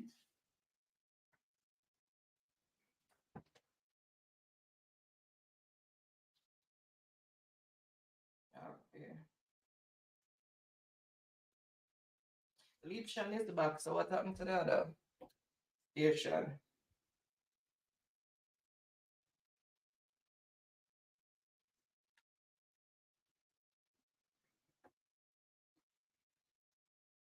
Up, Uriel. Welcome, welcome. Happy Monday.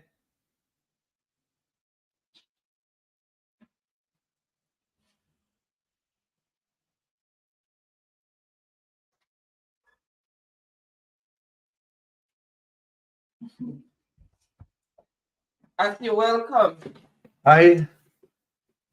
Only but trust me. We flip 3 or 4 seats in a St. James. We good. That's short man, because them in there a squat, them a squat. And them time up long time and they never fin them in the first place. So we flip 3 or 4 of them seat there in a St. James. We're nice. Uriel Wagwan, big up, Uriel. welcome, Lassam.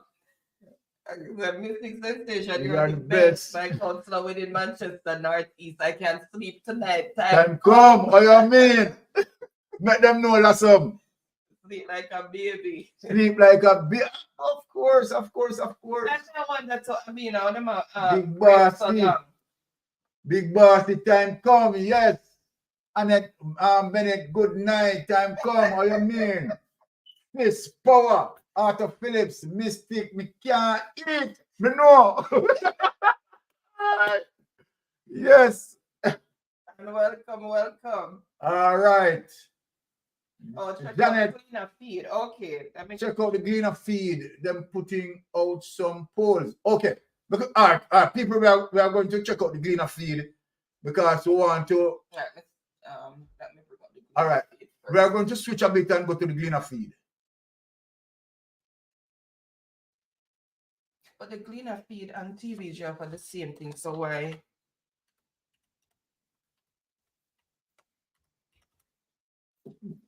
Oh, I know that. Local government debate 24. You click on it? It's it. Okay. I was on it before. All right.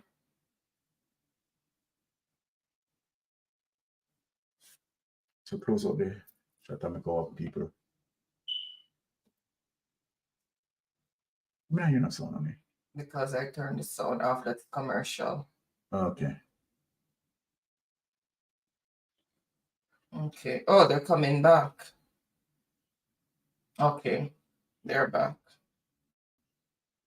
New set of panelists, and joining us we have Man, what a new set of panelists, man. attorney at law, commentator. We also have with us Paul Ashley, and also rounding out our panel we have Clyde Williams, attorney at law. You know, I just hold on, a pure lawyer up on the panel. Okay, Clyde Williams. Clyde Williams, attorney at law and former member of the People's National Party. Clive Mullins with us as well, one of our own hosts of Hotline, also former member of the Jamaica Labour Party. Before we start with them, though, we're going back to the EOJ Center where Javon Keys has the very latest. Javon, tell us what's exciting in some of those very close races. Okay.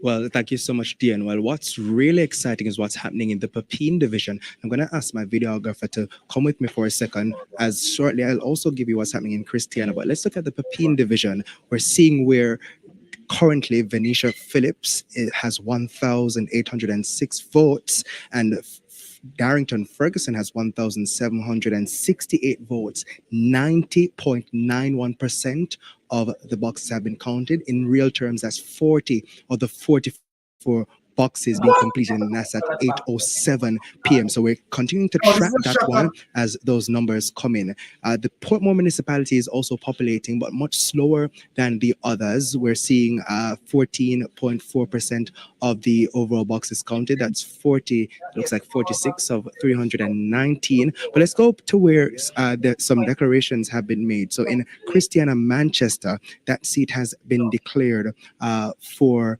that's Michael Evans of the People's National Party, 1,869 votes for him. That's 54% against Desmond Harrison of the Jamaica Labour Party, 1,596 votes for him. So 100% of the boxes counted, 38 of 38. But what does that look like across the country? We want to paint that picture for you because that's important, because we know that each party is going for securing the municipal corporations. So when we look at Kingston, as it is now, we're seeing in Kingston 97.6% of the boxes are in progress of being counted. 3 seats declared for the Jamaica Labour Party, 3 for the People's National Party. In St. Andrew, 89.7% of those boxes are in progress of being counted. 17 for JLP, 17 for PNP. So very tight there in St. Andrew. As it relates to St. Thomas, 68.1% in progress. 4 for the Jamaica Labour Party, 5 for the PNP. Portland has 3 in favor of the JLP, 6 in favor of the PNP. St. Anne, 62% in progress, 10 for the JLP, 6 for the PNP so far. St. James, 75%, 11 for the JLP, 6 for the People's National Party. Hanover has 7 for the People's National Party with 65.3% in progress of being counted. No seats yet declared. No seats declared for the JLP just yet. Westmoreland has 74% of boxes in progress of being counted. 2 for the JLP, 12 for the People's National Party. In St. Elizabeth, 72.6% in progress, 8 for the JLP, 7 for the PNP, while Manchester has 75.9%, 3 for the JLP, 12 for the People's National Party. As we round up with Clarendon, 77.7% in progress of being counted, 12 for the Jamaica Labour Party, 10 for the People's National Party. And in St. Catharines, 63.4% of all the boxes are in progress of being counted, with 18 for the JLP and 18 for the PNP. So a tie there. What does that look like? 72% of the overall boxes across the country have been counted. That works out to 4,876 of the 6,726 boxes complete. That's 4,876 of the 6,726 boxes completed. Of course, as the data continues to roll in, we'll give you some more updates. But let's look at Kingston and St. Andrew overall. 91% of those boxes counted, 1,308 of the 1,436. We'll give you some disaggregated data in a moment. But until then, back to you in studio. Dion. All right, thank you so much, Javon. And I think what we want at this stage is to get a sense of which parishes the PNP is leading in, which parishes the JLP is leading in. So that's what we are waiting for.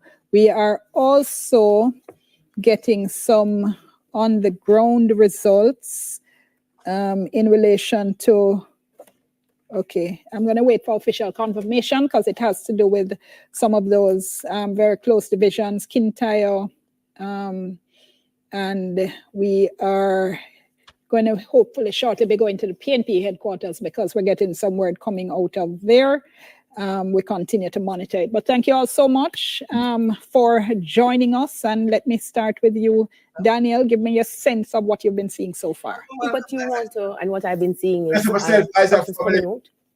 in the constituencies that you expect them to come out in their numbers. One of the concerns or curiosities I've been having is to see whether or not the numbers actually translate into votes. To see that you have the crowd at the polling station. So I'm coming from Mandeville. My polling division was a bit crowded at 1 o'clock, and I continued to see traffic coming into the polling area, and I wondered, wait, this is uncanny. I thought people were staying home. So if that's the situation happening here in Mandeville, and you get the effects coming from around the island, you have that sense that there is really a turnout on this occasion. The question is, what's the extent of the turnout? And is the turnout a traditional turnout, or as the PNP has said, a referendum on the ruling party? That's what I'm looking to see. Okay. Clyde, what's at stake? Wow.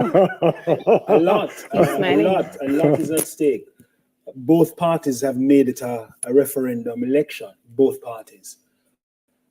If the PNP loses, Golding will have questions to answer at Old Hope Road. If Andrew loses, then he will certainly have questions to answer as well. I imagine if Andrew, when I say Andrew, the JLP, if the JLP wins, I'm expecting a national election before the end of this year if the JLP were to win this local. If they lose the local in terms of the popular vote, I expect that they'll push the next election as far in 2025 as they possibly can. So I say tomorrow morning is going to be very significant for both Andrew Holness and Mark Golding. Well, tonight by midnight. Paul Ashe, what's at stake? Or is it just a local government election? No, it's not just a local government election. I would go with Clyde on that one, but I would add that it also is a referendum on the polls. Is it the 1% lead or is it the 4% lead? Because if the 4% has a margin of error of 2.5, so even if the margin of error, it can go down to 1%, and the 1% have a margin of error of plus or minus 3%, it can go up to 4%. Dr. Ashley, yeah. Normal listener viewer them can't follow you. They can't follow that? No. They can't follow that? No. All right. One poll says PNP is behind by 4%. The JLP is in the lead by 4%. Another poll says it's 1% lead by the JLP. The marginal error of the first poll is 2.5%, plus or minus 2.5%. They claim that they are accurate. So if you minus 2.5% from 4%, it leaves you 1.5%. But you could add as well. You can add, so you're going well. Yeah, but okay, I'm going to divert this conversation because I promise you nobody at home is following. Not following. If I could summarize, you're saying once the results come out, we'll see which poll was more accurate. Yes. So you're saying you think the election is also a vote to see vote of sorts to see which poll. Yeah. So you have the parties organization. Yes. You have the leaders of both parties because they have made it that way, and I add the pollsters. Okay, got you. Clive, for you. Looking at it, you have to see where they're coming from in 2016. Last time around, JP had 130, the PNP 98. So the momentum, is there momentum? Will it be able to put them forward to say, take control of the municipalities? That's the question. Some seats are being flipped. We see that. But the overall issue is now, is that momentum enough? And if it isn't enough, what does that mean for the leadership in the PNP? If it is a situation where they do succeed, what does that mean for the JLP? JLP has more to play with because they will then determine when they're going to call the elections and they'll have the resources. So where we are now is very important. If the PNP loses, even if they gain some seats, the long knives might be out for the leadership of the party. The issue is, I have a problem, Dion. The issue is what is winning, what is considered winning and what is considered losing, right? Because if the PNP increases its number of municipalities it holds, it would consider that a significant win. Exactly. You see, if it increases. Right. If the JLP loses any, it will consider it a loss. Everybody will say they have lost.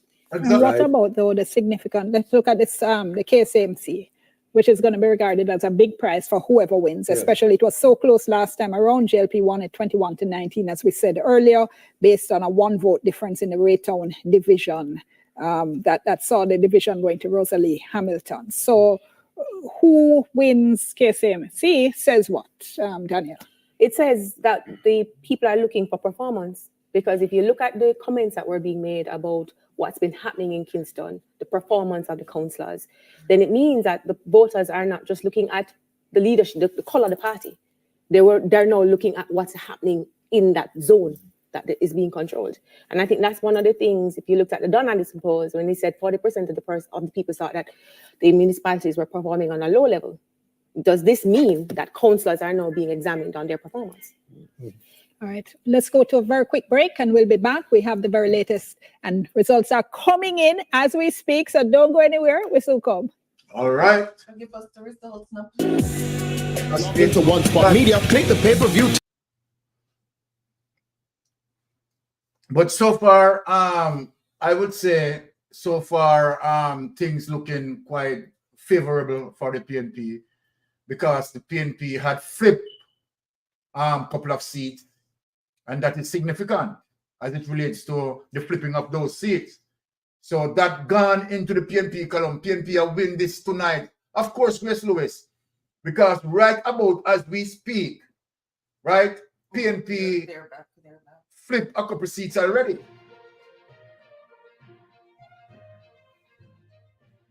$13 out of 28. This is early. Okay, $5 out of 21. This is early, early days. PNP leading this. Okay, $13 out of 21. Now this is shaping up St. Elizabeth, Northeastern, right? Looking like it is going to the PNP. Okay, $11 out of 31, right? Too close to call. I would say too close to call, right? No, okay, that's very close to call again. Electoral officers you are seeing, as well as JLP headquarters. We'll go to them in just a moment. But that we're talking about the KSMC and Clyde Williams, your thoughts on that one, the big prize. Well, that is always going to be significant. If the government loses Kingston and St. Andrew, that sends a very strong message right across the length and breadth of the country. It's a capital, and traditionally the KSAC has been seen, municipal cooperation has been seen as the big prize in the local government elections. So I'm looking to see what is going to happen in that regard. I think the JLP has miscalculated badly in terms of the timing of the local government election, a year before a general election is due. The last time they mistimed it, sorry, I shouldn't say mistimed, the last time we had a referendum local before general was 1986, and the government was wiped out. At the time, it was 65% turnout. And as we know, that was Mr. Siaga was the prime minister. Then the JLP was wiped out. By 1989, when the general was held, they were further wiped out. And in 1990, wiped out again on the local government. So local government wiped out in 86, general election wiped out in 89, 1990, local government wiped out. Those two turnouts are the largest we have ever had in the local government history, 65% in 1986. And in 1990, it was about 56%.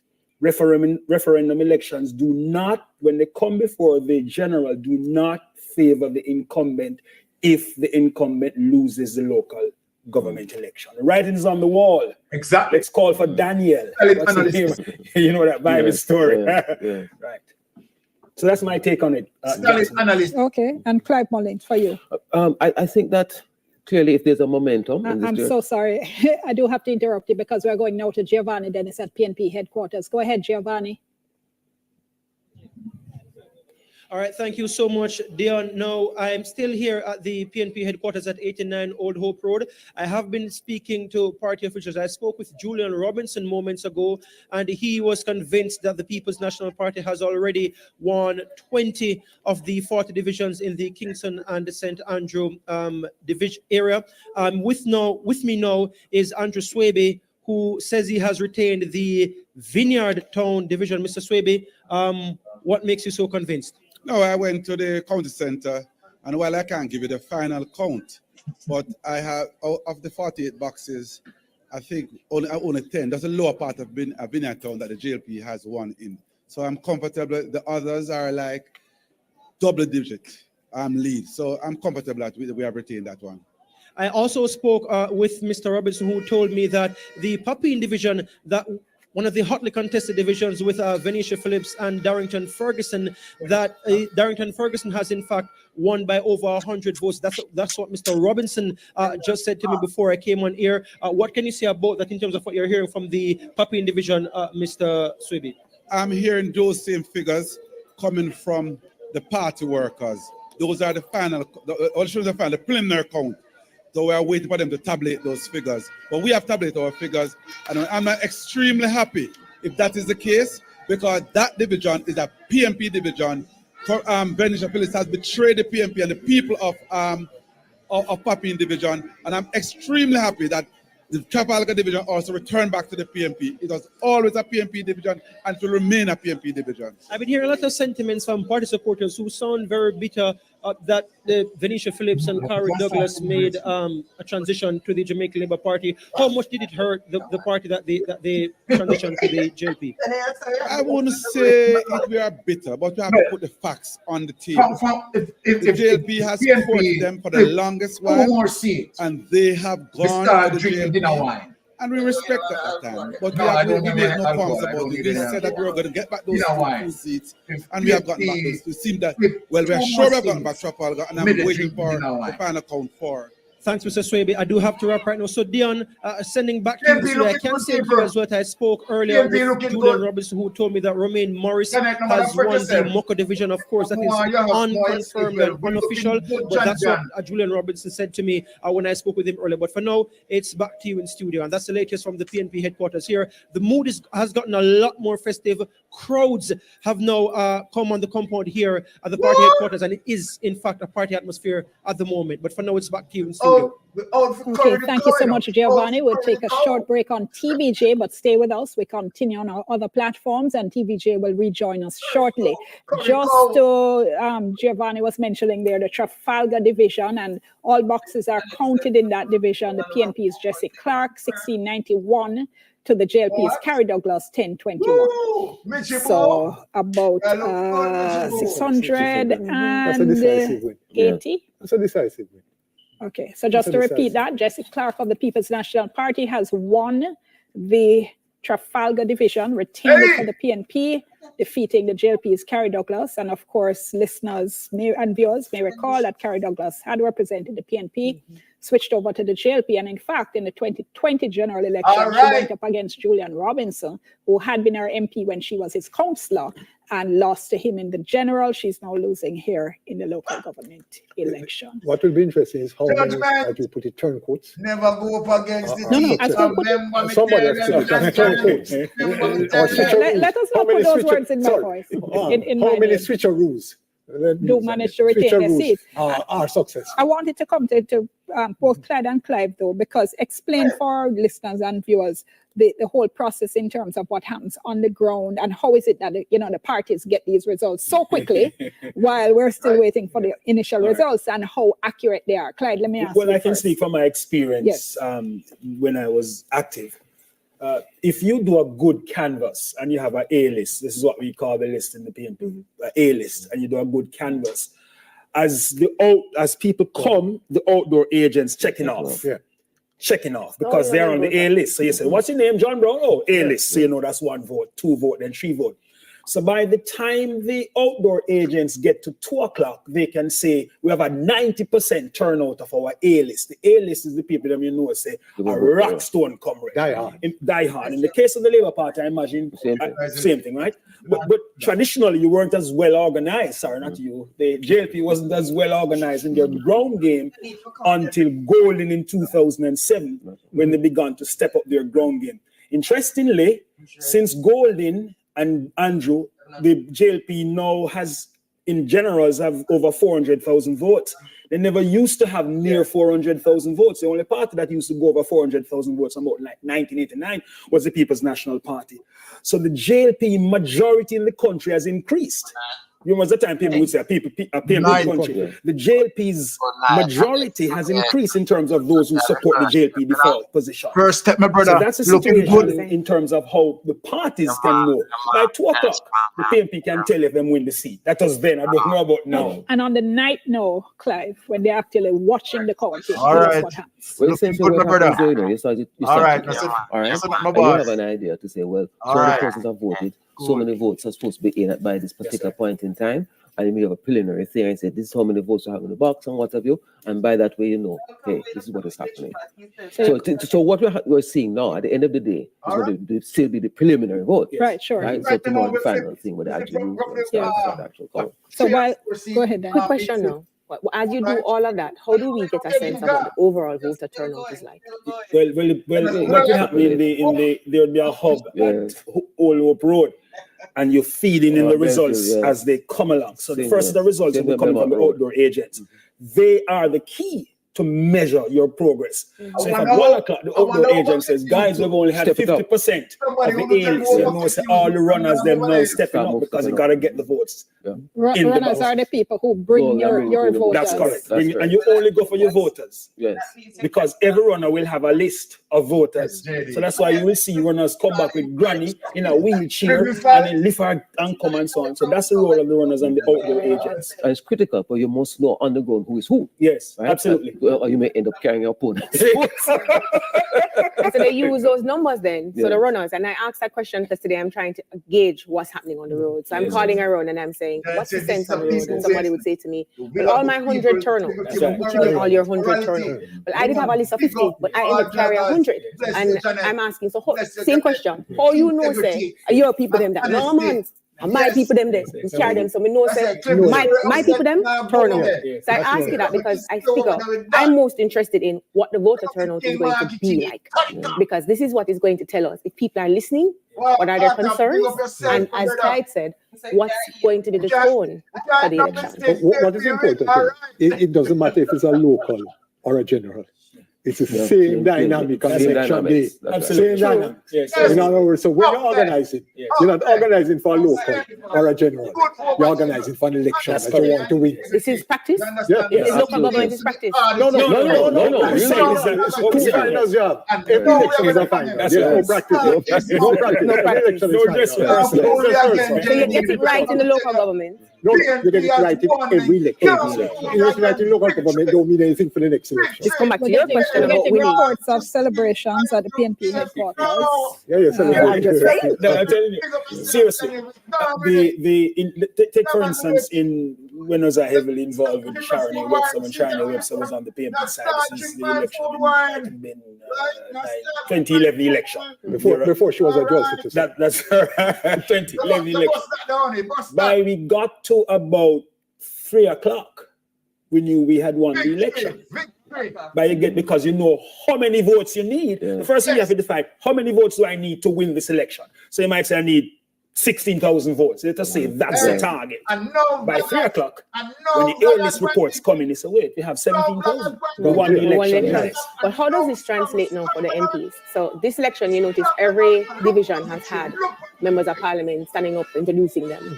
The number of divisions that are won, does this translate into the success of the member of parliament? It means an endorsement for the member of parliament? Well, it's more than that. It means going forward, what's going to happen for the member of parliament. Because if you're losing your divisions, chances are there's a swing against you. So it is also a referendum on the performance of the member of parliament. Yes, man. When you know, see the member of parliament self decided it. No, you see them. They do this. They do this. They present the candidate to you. Yeah. So and they're everywhere. And not only that, they're getting the allocation of the 140 million to fix for local routes. The member of parliament. We need to go back to the PNP headquarters. As soon as we can do that, can we, to get a sense of what is happening there? As we said, we hear of celebrations, so we do need to go to PNP headquarters so we can, have our viewers and see and hear what exactly is happening. And now we're going to put them in up So perhaps strategically, the JP may ruin, as in not ruin, but vexed and disappointed in the timing of the local. All right, going to interrupt you. Let's go to Giovanni Dennis at PNP. Go ahead, Giovanni.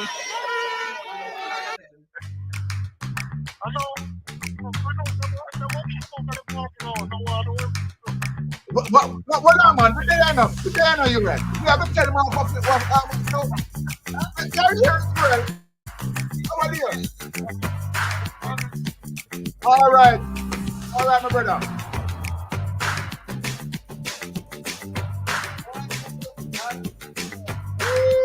What a blessing.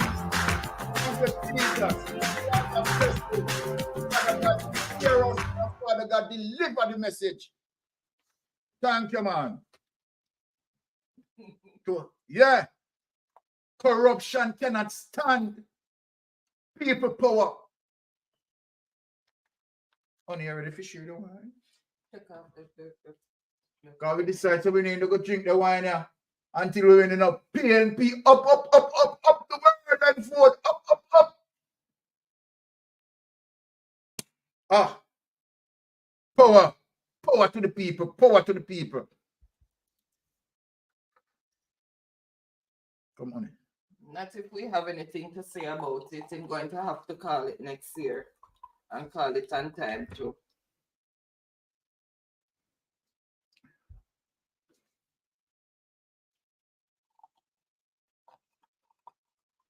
Oops. Sorry, guys. Let me put on back the volume. Thing confirmed. As you can see, the supporters from the Papine division are here with Darrington Ferguson. They again are insisting, as I reported earlier, that he has defeated Venetia Phillips, who's the incumbent who made a switch to the Jamaica Labour Party. I was speaking with Julian Robinson just now, and he again is convinced that they have won at least 20 divisions so far in the Kingston and St. Andrew Municipal Corporation. In terms of that extra one to reclaim the municipal corporation, that from their count is not yet confirmed. But at the moment, I can tell you that the party supporters here already feel very victorious. They feel very convinced that they have won. I'm going to see if I can get a word from this supporter right here. Good evening, Miss. Bless up, God, Good evening, sir. Why are you so happy right now? Because our time now. Freeway right now. Yes. Our time. Do you know the council for your division? Hello? Who is the council for your division? That's in name. Candidate for your division? Augustone division. Would that be Darrington? Would that be Darrington Ferguson? I'm running there, but I joined there. I come from far, come here. Understand me? Yeah. And in terms of what is happening, so that's a little bit of what you're getting here from the PNP headquarters at 89 Old Hope Road. I will, for the next update, try to get a comment, an official comment from one of the party senior executives. But at the moment, I'll just step aside and just give you a shot of the mood here at the PNP headquarters, Dion. 18 points. Thank you so much, Giovanni. And indeed, as our viewers take in the sights and as our listeners take in the sounds, we are going to segue, however, to the electoral office where Javon Keys is, and then we hope to be able to link with the Jamaica Labour Party headquarters as well. But let's go to Javon Keys now at the electoral office. Can you hear me, Javon? Go ahead, please. Thank you so much, Dion. Well, yes, I can actually hear you. So we can, in fact, declare the Papine division for the People's National Party.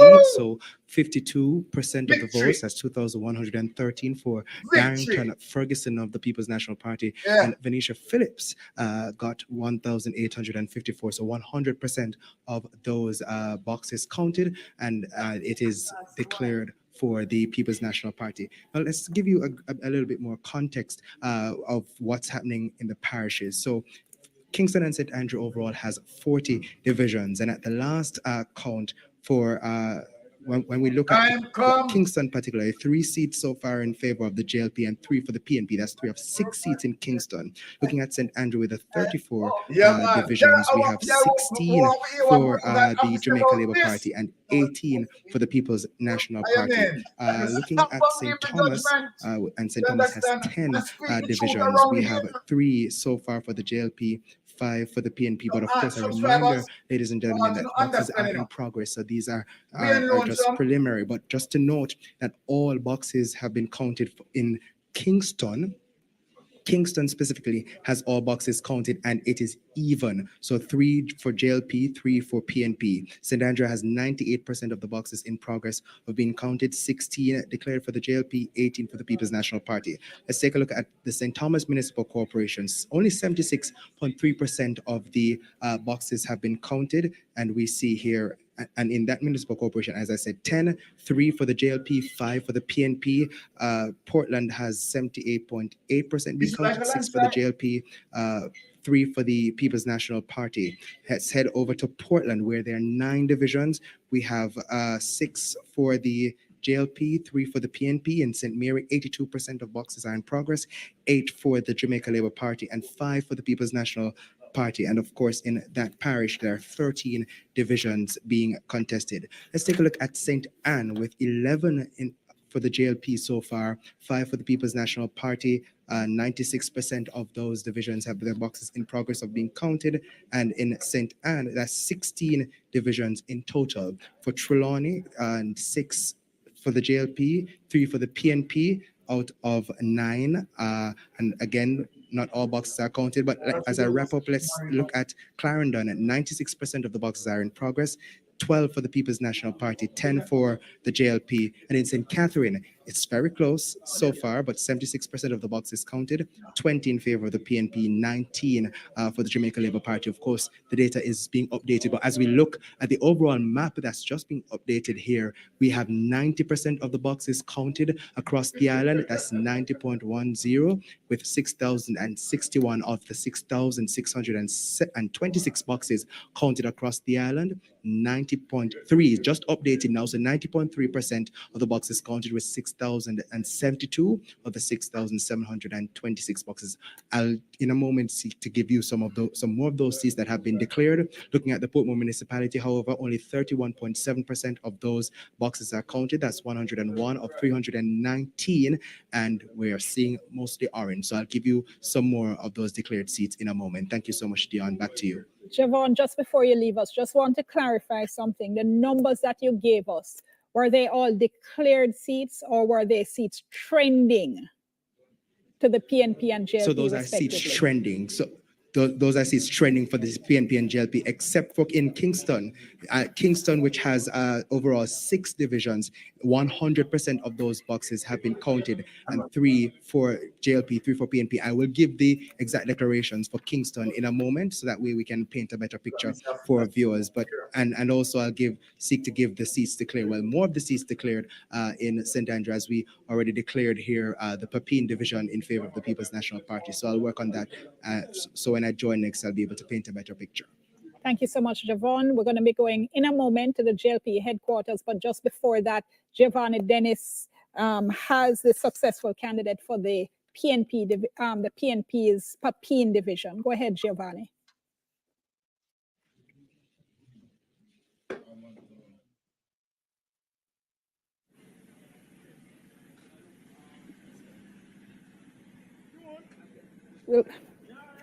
We'll go back once we sort that out. All right. So, and as I mentioned in a moment, we'll be checking on what's happening at the Jamaica Labour Party headquarters. But in the meantime, quick comments, Paul Ashley, what we heard there. Does it is turned out to be a very close situation so far. I don't know what is the percentage turnout, if it has reached the 20-odd percent, or is it 30-odd? 30. Is it 40? I don't think it can ever be 40. No, I think it might be 30, 32, 33. Yeah, 32, 33. That's interesting. Clyde mentioned the aspect of wrong timing by the JLP. I wondered if the JLP had ever considered twinning the elections, the local and the central. Well, and let us get this thing over with once and for all. Because to me, it means, irrespective of the results, no. Hold that thought. I'm going to come back to that. Giovanni Dennis at PNP headquarters. All right, thanks so much again, Dion. So I'm with the Darrington Ferguson, who defeated the incumbent Venetia Phillips in the Pepin division. It's a division that, as you heard Mr. Swaby said earlier, that the People's National Party were targeting. Mr. Ferguson, firstly, how do you feel about your victory, sir? Yes, I'm elated. At the same time, I'm humbled, because when I look at the team and the work that the team did, I am humbled and I'm honored to serve the people of the Pepin division. What difference will you make to that division? 1, I will be accessible and I will never leave the people. 2, I will be a counselor for all. And 3, I will make sure that all their unanswered questions are answered. I have with me as well, Dion, the president of the People's National Party Women's Movement, Patricia Duncan Sutherland. Miss Duncan Sutherland, just before we came live just now, you leapt across our cameras here in jubilation. Why did you do that? Well, because I am the MP caretaker for Eastern St. Andrew. And Darrington is a critical part of the team because myself and my councillors will work very hard together. I am patiently awaiting the results for Comrade Carl Little, and I am praying that we will be going in with 2 PNP councillors so we can transform Eastern St. Andrew, so that we can partner with the people of Eastern St. Andrew, because we have the power team. I hear it's a celebratory mode here at 89 Old Hope Road. Is it just for the Kingston and St. Andrew Corporation, or is it a performance nationally that the people are proud of? It is for the signal that has been said nationally. We are tired of the labor pains, as our song said. But to really put it more succinctly, Jamaican people are suffering. And the situation and the policies of this government does not help them to be able to shift anything in their lives. And so therefore, the signal has been sent to this government. It's time for change. Time come.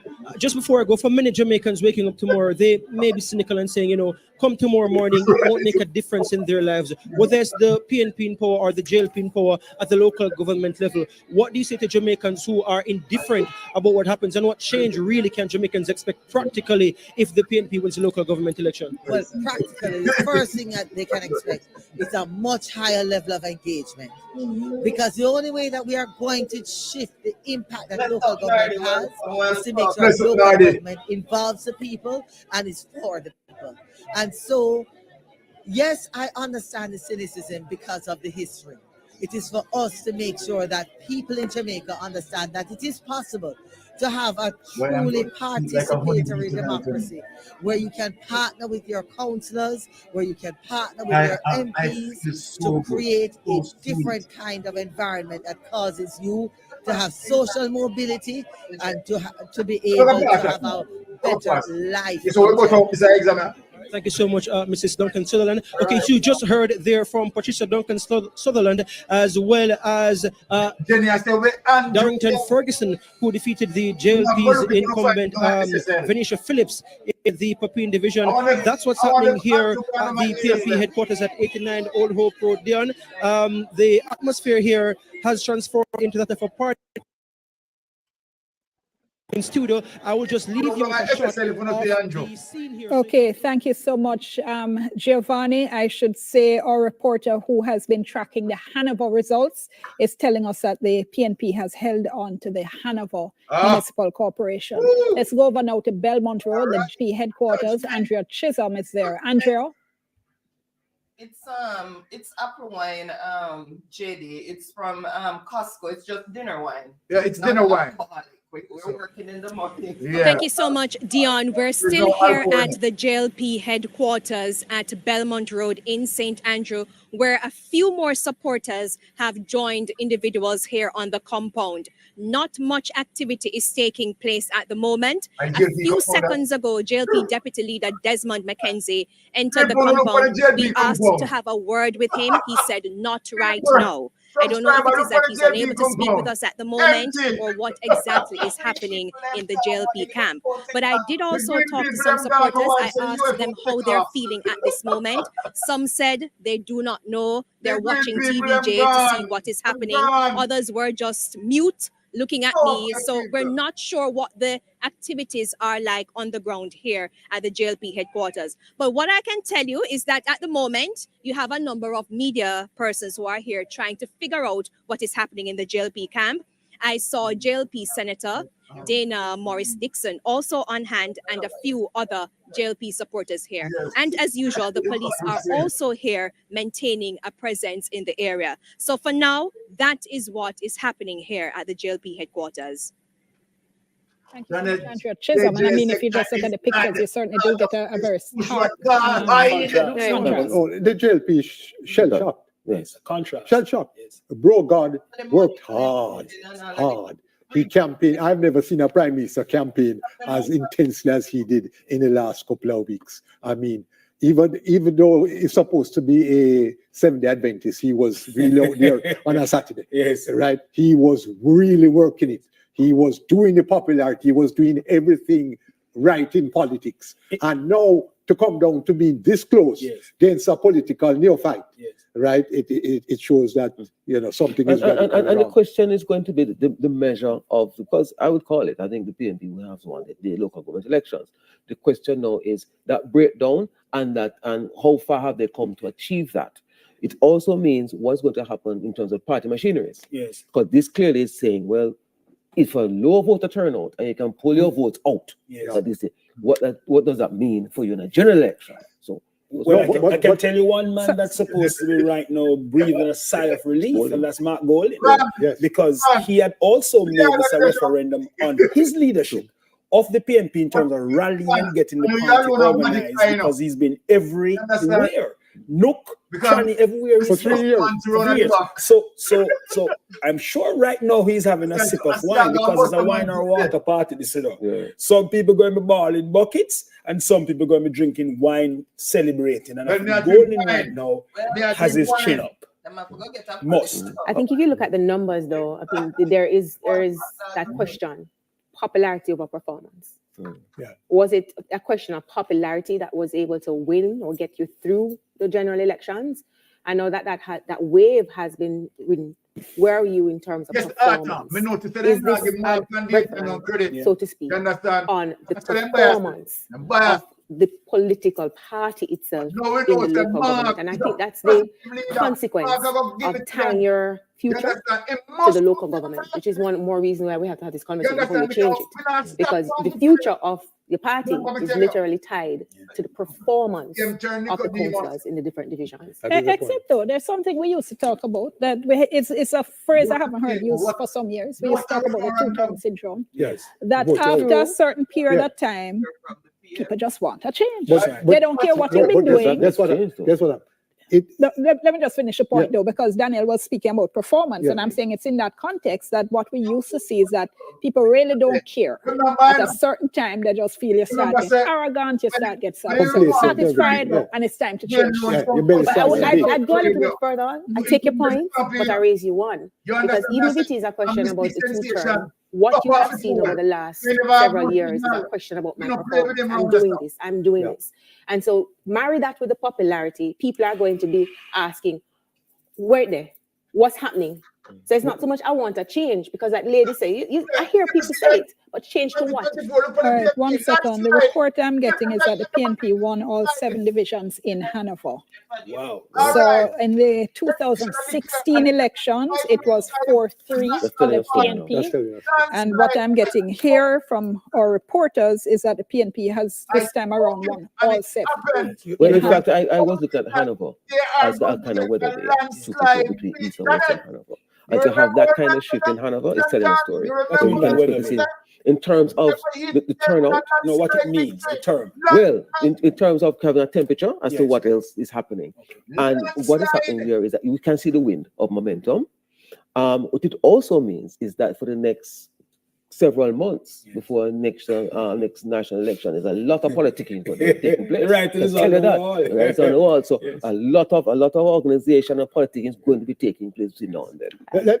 I have a problem in that traditionally, a low voter turnout is to the benefit of the incumbent. People vote you out. This has a relatively low voter turnout. Well, we don't know yet.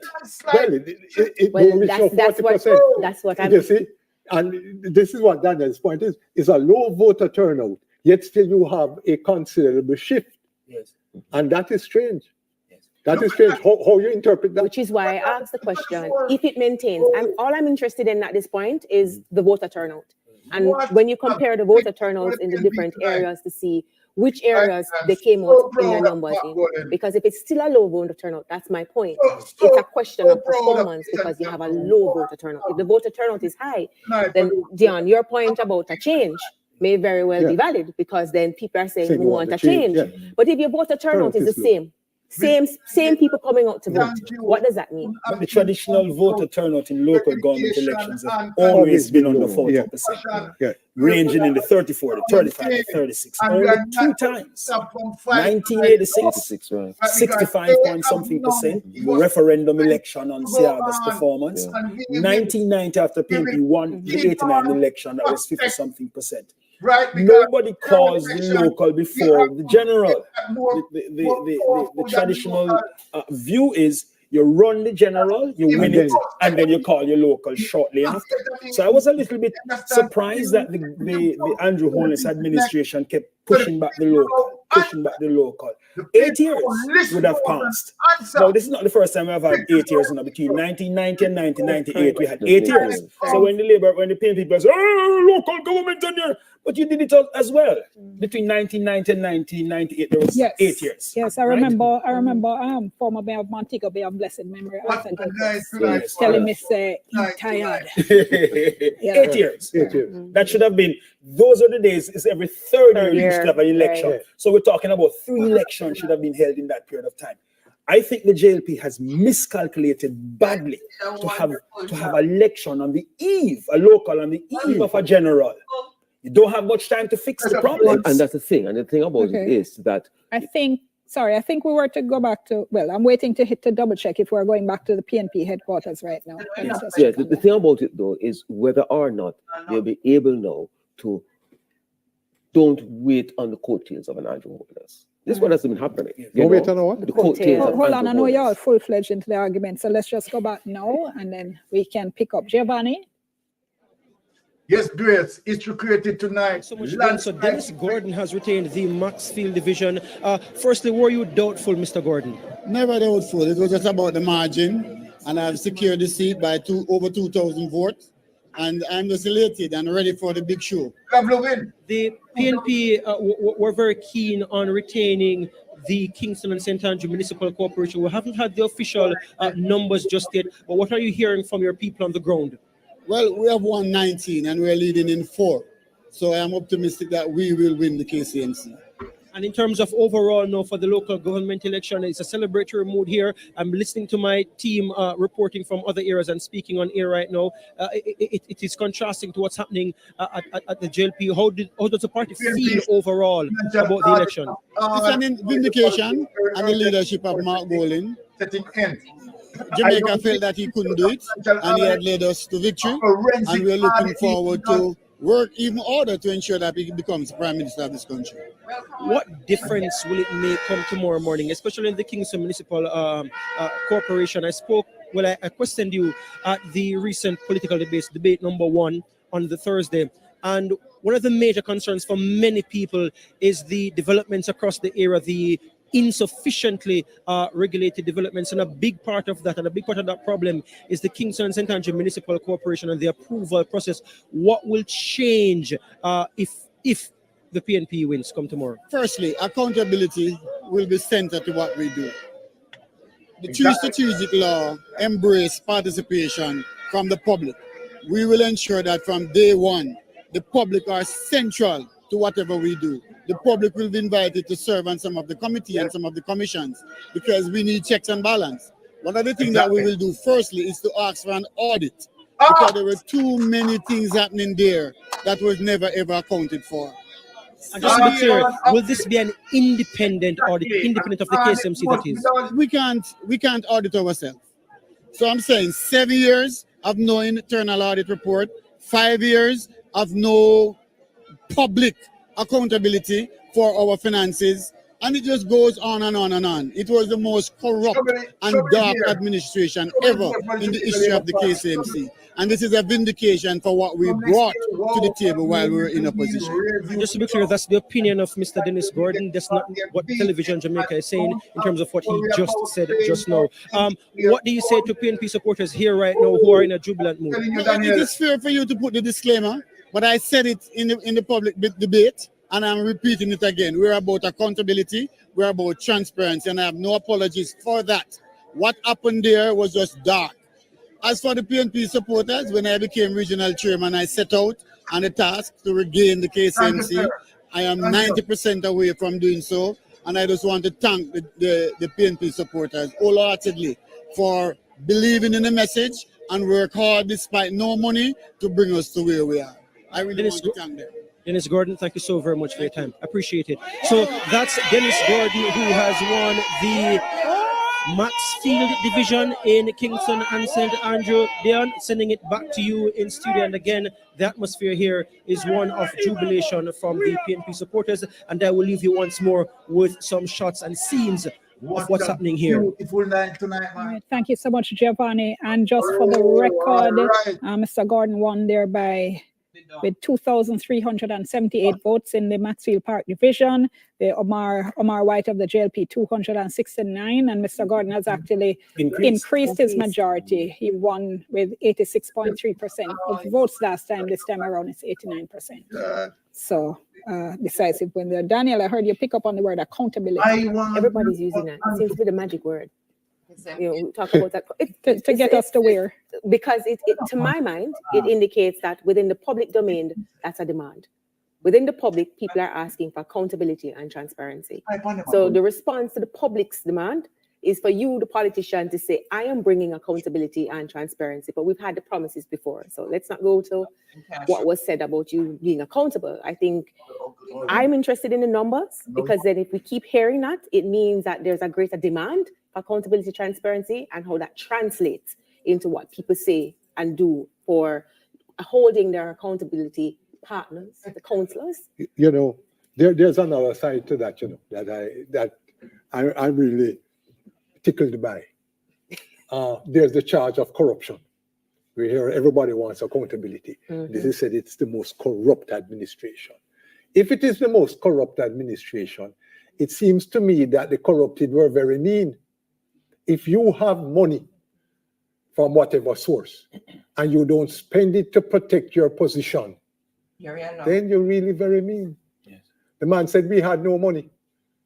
That's the PNP. The PNP said we have no money and we're dealing with accountability, right? The question is, some people got money. If you look at the Auditor General's report about how many millions not properly accounted for, where did that money go? And is it that they are serious about accountability? And accountability must mean jail time for some.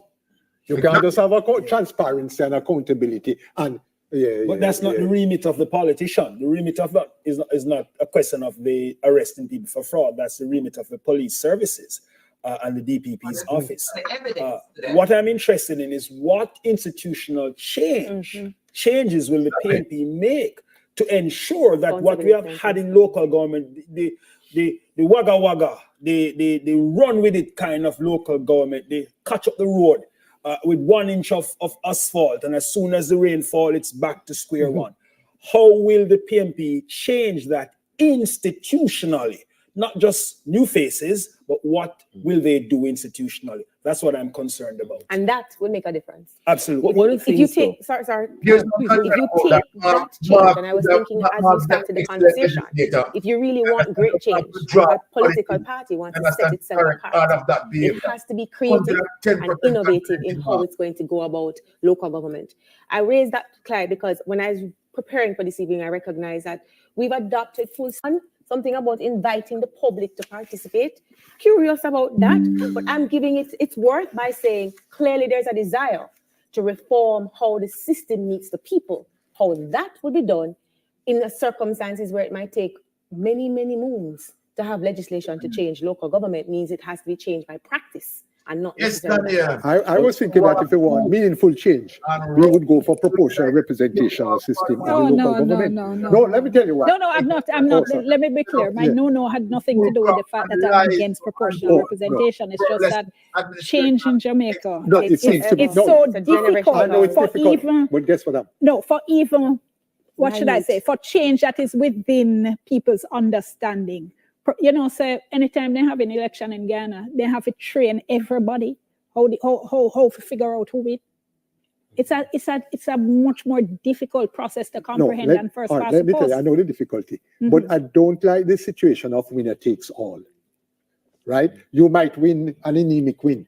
I win here by 10 votes. No, I completely understand the democratic but the point principle. is, if you have the proportional representational system, we don't have winner take. It looks like winner take all, you know. And what happens is that it's our time for thief now. One of the things, So this is the thing. Whenever you have a winner take all, we're winning because we're taking all. Here's the tension. People also don't, I find like simplicity. Here's the tension of how you're going to effect change while at the same time having a transactional politics. Right? And that's a reality. That's the word, the Yeah. transactional. And so if you aren't able to bridge that, whatever it is, yes, contracts, what have you. So how are you going to bridge that? Yes. And so at the same time to do that while also being about the sense of change and accountability. And sometimes you end up trying to ride a horse both ways, which you can't. So you're going to have to play a political cost to bring about this change. I think the parties have to sign off and say, hey, this is what is necessary for the country, right? These are the things we have to do, and it may cost us, but if we don't do that, it's going to be worse off. Another thing too is that going forward, the parties have to ensure that they get people on the list and to get them out to vote for a general election. Because it comes down to the numbers. And if they aren't able to do that, then what we're seeing now could very well be repeated or reversed. But you hear the problem I'm having with numbers now? When we talk about numbers, we talk about people who voted. Our members of parliament will tell you they're only concerned about the people who voted for them. So we've lost two sets of people. We've lost the people who don't vote, and we've lost the people who lost a vote. They never win. So who represents them? But our problem is that in terms of having this voter apathy, I really am very concerned about it. Persons are taking pride in it, not understanding that when we withdraw from the process, it is the minorities that are going to determine the kind of country we have. Yeah, I tell you something, because I've made a whole lot of evolution in my thinking on this voter apathy thing. And I think one of the problems is that we're seeing the ballot box as a be-all and end-all of participation in democracy. And it's not. And a lot of people don't want to vote because they don't like neither one of them. But there are many other ways in which they can be invited to participate in the governance process and democracy through groups like yours, National Integrity Action. Hold on 1 second for me, everybody. I'm going to stop myself mid-flow and go over to EOJ. Go ahead, Javon.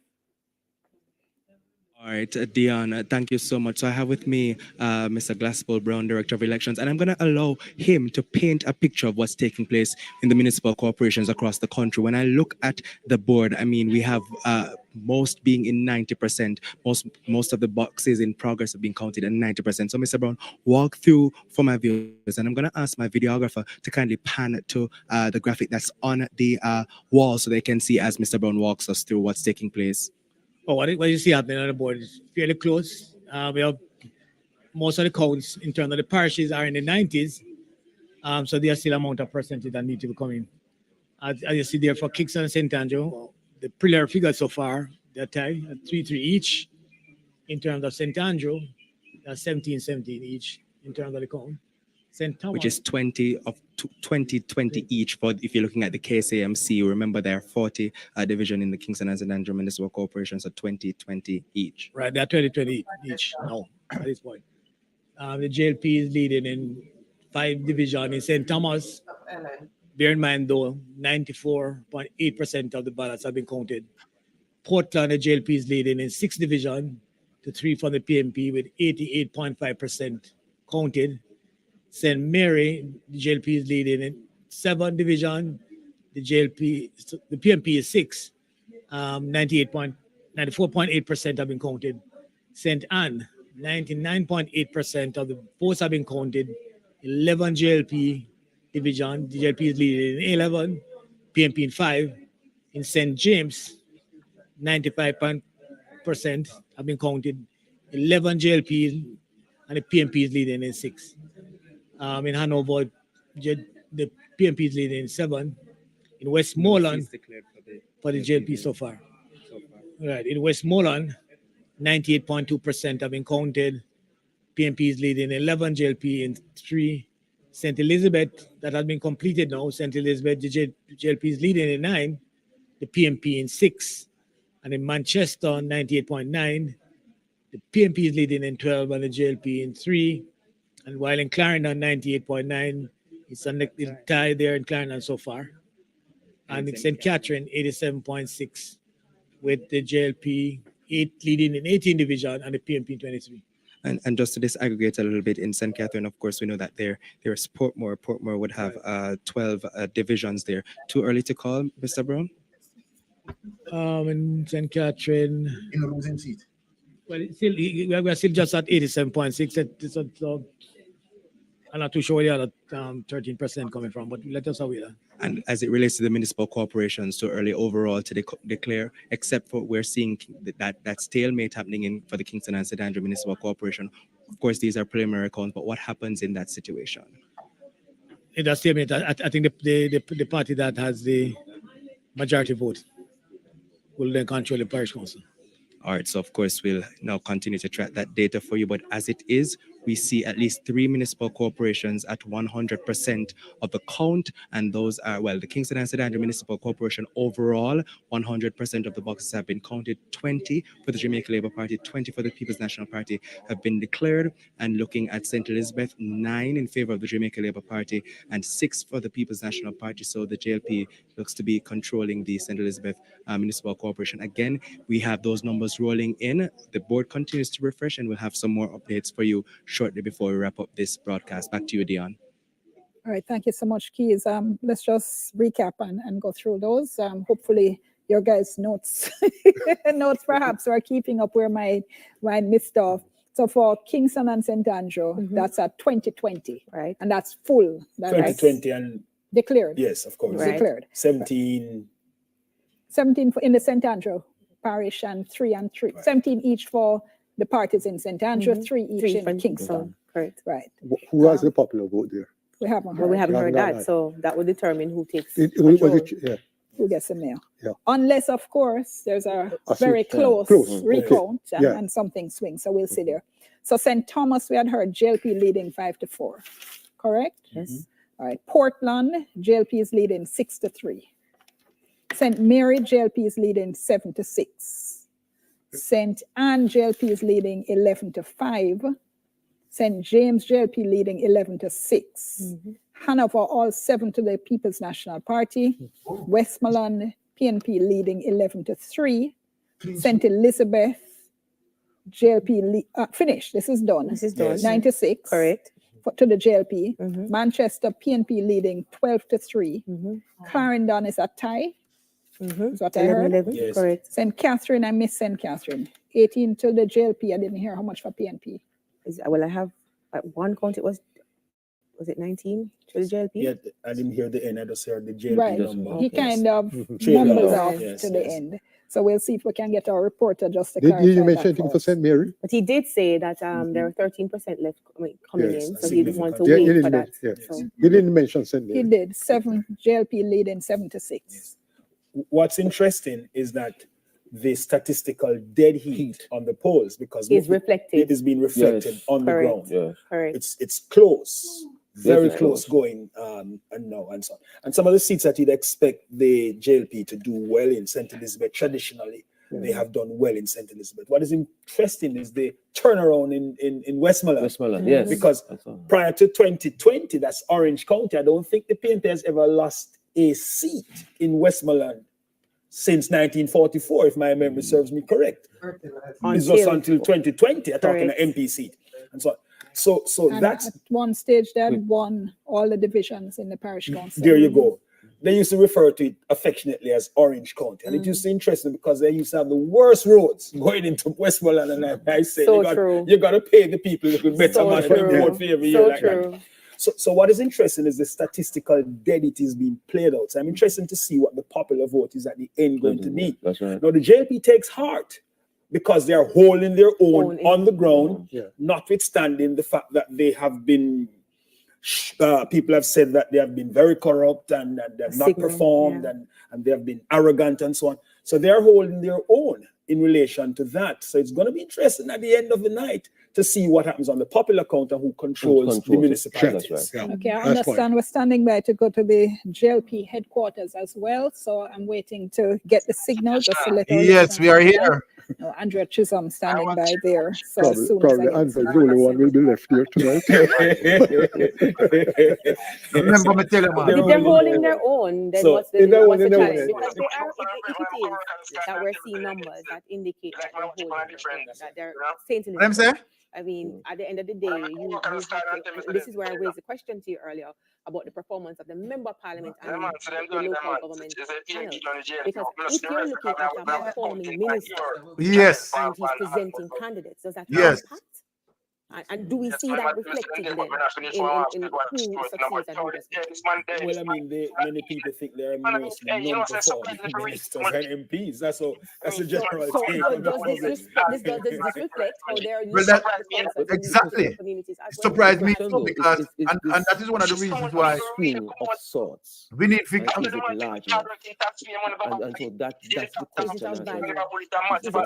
Well, what we know is that the PNP is not being wiped out like it was wiped out in 2016 in terms of the losses. What was the numbers in 2016 again in terms of the You're right, man. You're right. You're right. It was JP 130 divisions and PNP 98 divisions. So insofar as that is concerned, and that was under who was that? The last portion. I forgot. Exactly. That would have been 2016. It was portion. So going there, would begin to take some sort of comfort. I imagine. Remember me tell the you. fact that Westmoreland swinging back. You're so right, brother. And that he's holding his own in Kingston and St. Rebuilding. Right. What's left to be seen? That's why we are here, you know, to expose all the lies in my brother. Because if we weren't exposing the lies, you know, as you've done before, you understand? You seem to be clawing. Then it would be a different. Does this indicate that there is some kind of rebuilding in the process? Well, what we know is that the long knives might not come out in the morning. So we know that he may that's correct. He may successfully ward off the long knives. What is going to be critical is what will they do in the next 6 months? In terms of concept. We are here to reflect the truth. He has nothing to lose at this point in time. Well, they'll have to sort that out, but I imagine that they are going to the next 6 months deploy and organize a lot more to ensure that 2025 the numbers look good for them in the general. Here's why I asked, can they? Exactly. Because we haven't gotten back Exactly. to the vote. We don't see the numbers. We don't see the people coming out. And what is going to be significant in terms of determining if the message is independent voters. What is the message that is going on? How many people have come out to vote? And why was it Jordan? No, tell me something that has led you to think that the parties pay any attention to anything other than getting out. Here is why I say much we know. How much for it now? And I'll be the only Exactly. voice in the wilderness. Hold on for me. Let me go over to the JLP headquarters. And while he's doing us, he wants us to smile. Andrew? You understand? It's surprising to really see what people really come out about. The people last So we're now joined by Mayor Williams, or should I say Chairman of the KCC, Deborah Williams, here at the JLP headquarters. Mr. Williams, how is it looking for the JLP so far? Well, all the figures we have, all the numbers show that we have retained the case. Anyway, I want to watch out. Mr. Quick shots, but I want to watch it still, you know? All right, blessed my brother. Seats to the PNP 90. So that is it. Tomorrow we enter into the final. So what happened to him interview? Okay, I think we're having a little bit of difficulty with that audio, so we'll come back to it in just a moment. And perhaps I should let you continue. Yes, yes. It's important. You know why it's important? No, man, I'm not saying it's not important. No, you know, I just want Dion, to we have to push the points. We have to push the points and make the people understand that we have a responsibility. You said it earlier about voting, that is not just at the ballot box. But here's the problem. It nauseates me to hear members of parliament feel that it's only the people who vote that are important. If you want to be relevant and continue to grow in relevance, and I think when you look at the numbers and you look at the performance, you must take into consideration what other people think. Yes, but they're not.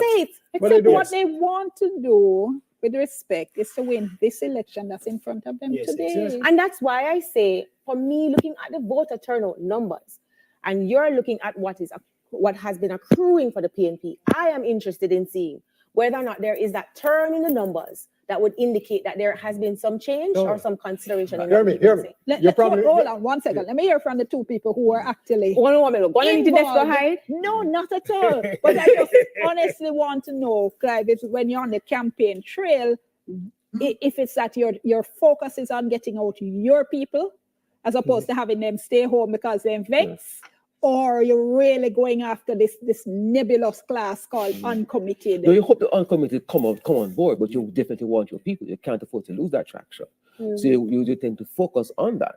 I think that even in this particular close election, what you're seeing that both parties have energized their base. Yes. Correct. Okay, hold on. Let's just go back to the interview that Andrea Chisholm did with the mayor of Kingston, and this was done minutes ago. Still have it. So we're now joined by Mayor Williams, or should I say Chairman of the KSAC, Delroy Williams, here at the JLP headquarters. Mr. Williams, how is it looking for the JLP so far? Well, all the figures we have, all the numbers show that we have retained the KCMC. We have 21 seats as of the preliminary count. We have 21 seats to the PNP 19. So that change, you lose we it. enter into the final count, and we take it from there. But as of tonight, we have 21 seats, and that is, we have counted all the statement of polls, and we have added them up more than once, and we have 21 seats. Overall, what are you hearing though in terms of hold on, all right. party, the JLP and the PNP? Yeah, go watch it. Who is leading? In different parishes. I don't know. I haven't been following island-wide. I'm really just focused on the Kingston and St. Andrew Municipal Corporation. I spent all day, all evening just focusing on Kingston and St. Andrew, and rightly so. So I can tell you what is the situation in Kingston and St. Andrew. What's the mood of the party? The JLP 21 seats. I believe the party right now is just listening and putting the numbers together. I'm going to call some divisions, and you tell me if the JLP has won. Brandon Hill. I'm not sure what is out of. What about Papine? No, we didn't win. Mono. Well, one second. What about Papine? Let's just get that clear. I'm not sure. The number, we have one Papine. You're saying you've won Mono? We have one Mono. Dallas, East Road, St. Andrew. Won it. Yeah. Kintyre. Kintyre, we have one. Gordon Town. We have one. God. Mavis Bank. You're going to go through all of them. No, I'm going to we the have one. marginals. We have one. We have one. Raytown. By a good margin. Almond Town. I don't have the figures from Almond Town. But the word you're giving us is that the JLP has held on to we the have KSAC. 21 seats and the PNP has 9. Can you tell us about the Hue and the division? We have won that. All right. Mr. Williams, we're looking up here, and it seems we have one Radiance also. We're looking here. Not much activity is taking place. Where are your supporters? There are people. People are just listening. There's nothing definitive on radio. The radio has been saying 2020 for the Kingston and St. Andrew Municipal Corporation. So people would be tied to that. But what we are correcting that is wrong. That information is not right. It's not 2020. It's 2119. Have you heard from the Prime Minister? Yes. And what's the word from him? Well, I can just update the Prime Minister with respect to Kingston and St. Andrew, and the Prime Minister is upbeat about it. I'm very glad that we have won the capital city, and so it's really just the capital city we won. You seem to be facing a wave across the rest of the island. What went wrong? I'm not sure. I don't have to figure about the wave. I heard we won St. Mary, we won St. Elizabeth, and we won some other parishes. So I'm not sure what you'd be saying in a wave. I don't have all the figures. I've said I've been very focused on Kingston and St. Andrew, and so I don't know what is happening. Just coming in, I heard that we won St. Mary, we won Portland, we won St. Elizabeth. So those are good parishes that we are told. I heard that we have won, and we have won Kingston and St. Andrew. Thank you, Mr. Williams. You're welcome. Sure. That was the chairman of the Kingston and St. Andrew Municipal Corporation. That was Delroy Williams speaking with us a short while ago to give us an update as to what exactly is happening in the JLP camp. Okay, and just to say, Mr. Williams mentioned the Raytown. This was a division that last time was won by 1 vote. Rosalie Hamilton retained it this time, 2182 to 1801 for Sean McGregor of the People's National Party. And let's go now to electoral office. Javon Keys has another update for us.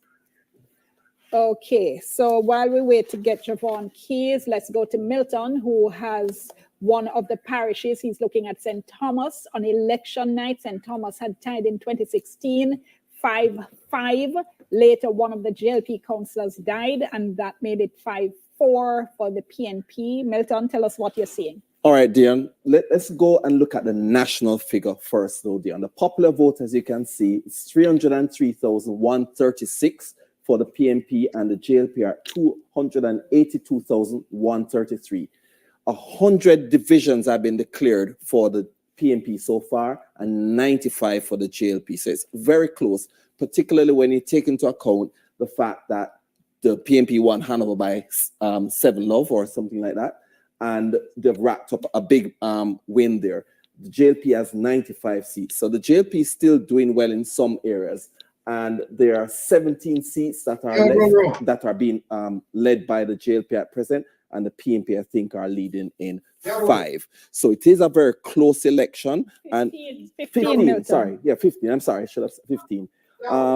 We hear what the mayor says about the JLP having won the capital. The PNP said earlier that they believe they've won the capital. So we'll see what the final results look like.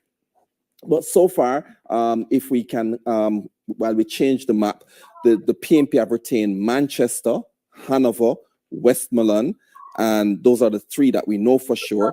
The JLP have retained St. Anne, and it appears that the JLP have picked up St. Catherine, which was previously held by the PNP. The JLP also have retained St. Elizabeth and Trelawney.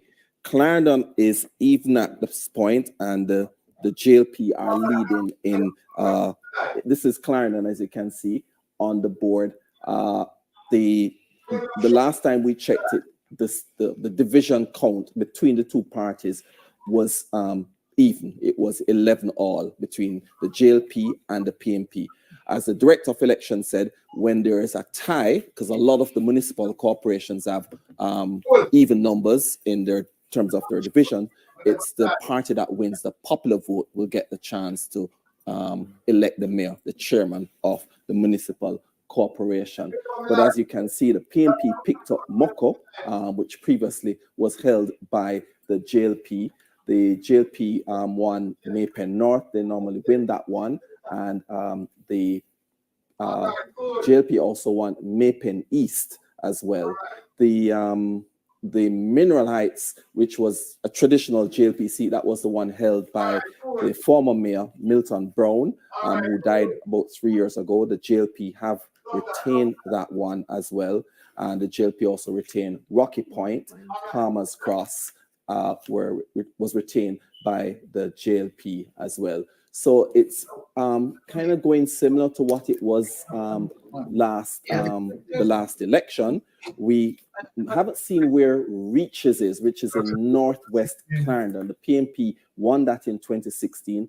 That is the Philip Enriquez seat, which is currently held by the JLP's Philip Enriquez.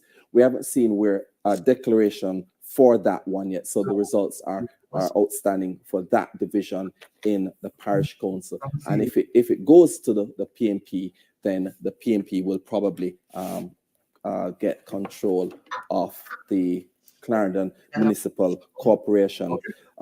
If we can look at St. Anne,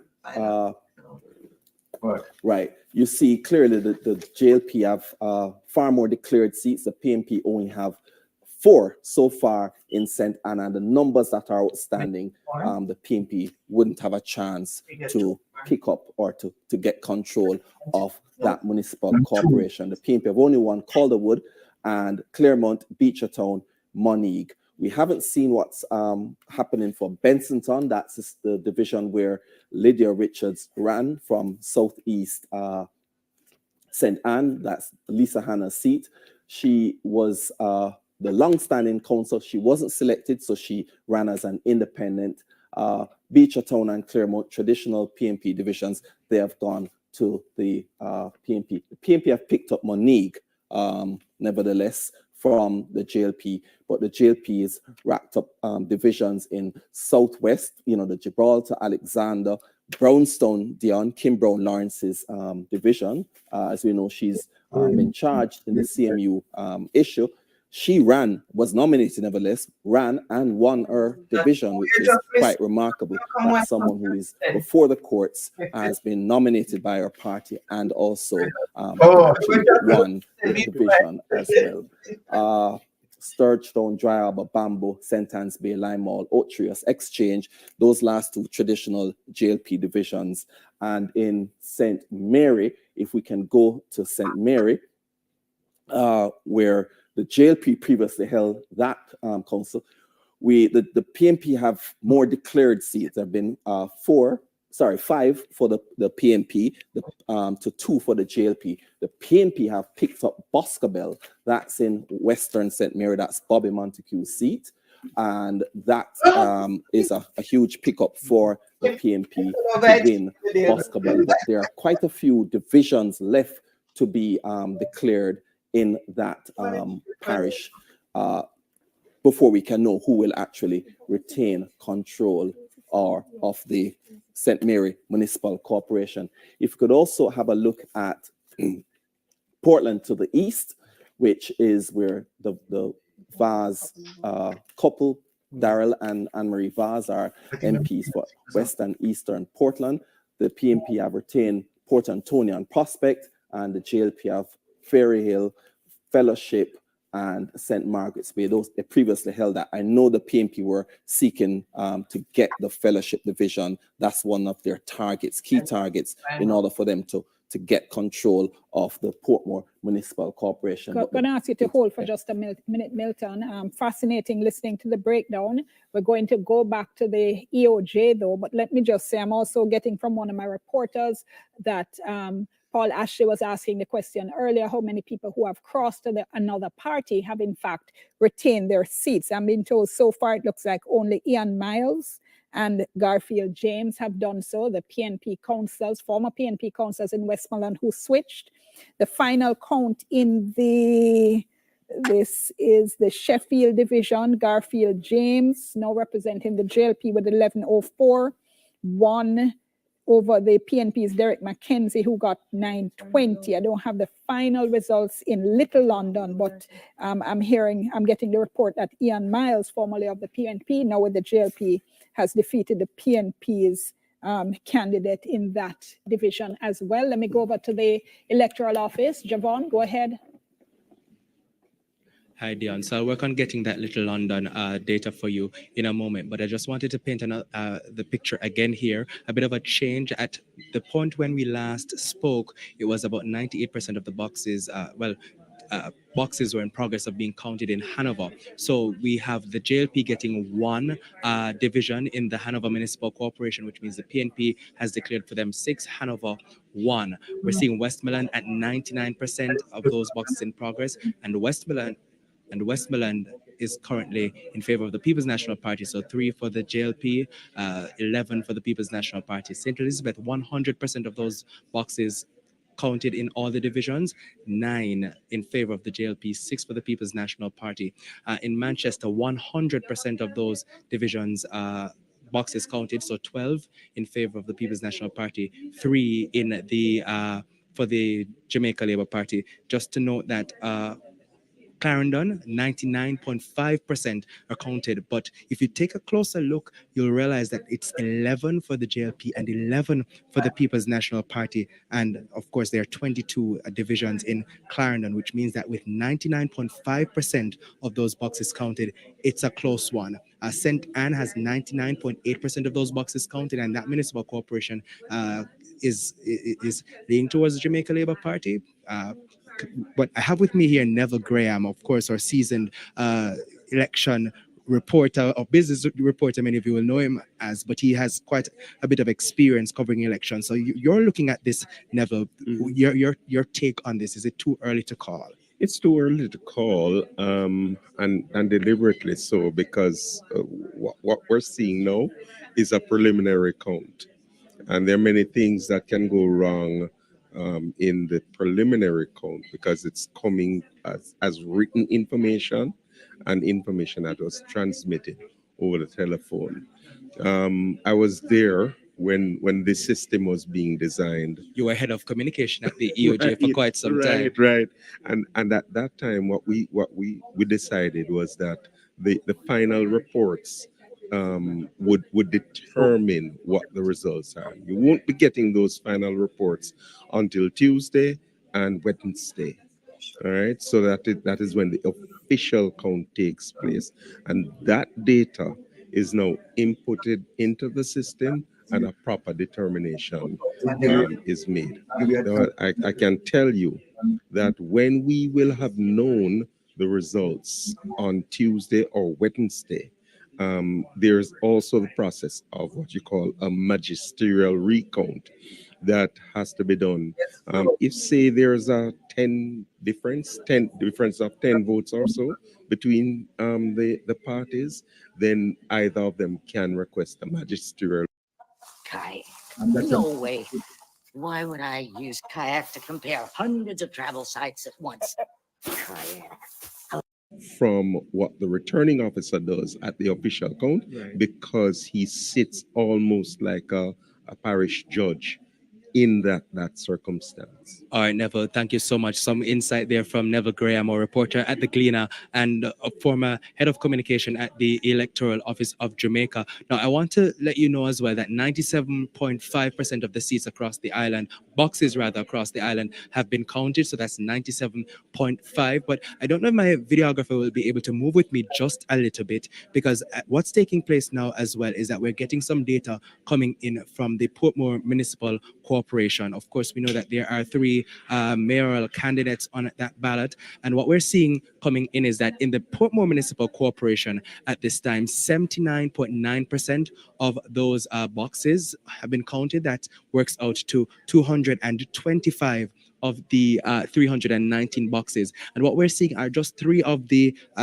divisions here. Of course, as you may know by now, in the Portmore Municipal Corporation, the residents don't just elect their councillors, but they also have on their ballot the mayoral candidates. And we have an independent candidate running for mayor here, Hamilton Howard, in the Gregory Park division. He has 21% of the votes. Markland Edwards is leading in that division with 1,482, while Leon Thomas has 42% or 1,083. In Portmore Pines, we're seeing that the People's National Party is leading with the JLP is leading also. Markland Edwards has 987 with Leon Thomas, 894. And then the Greater Portmore North Division, the People's National Party is leading. So Thomas has 1,056 and 863 for Markland Edwards. Now they're at 80% of the boxes being counted. So that change there taking place as we speak. And we'll, of course, continue to track that. But until then, it's back to you in studio.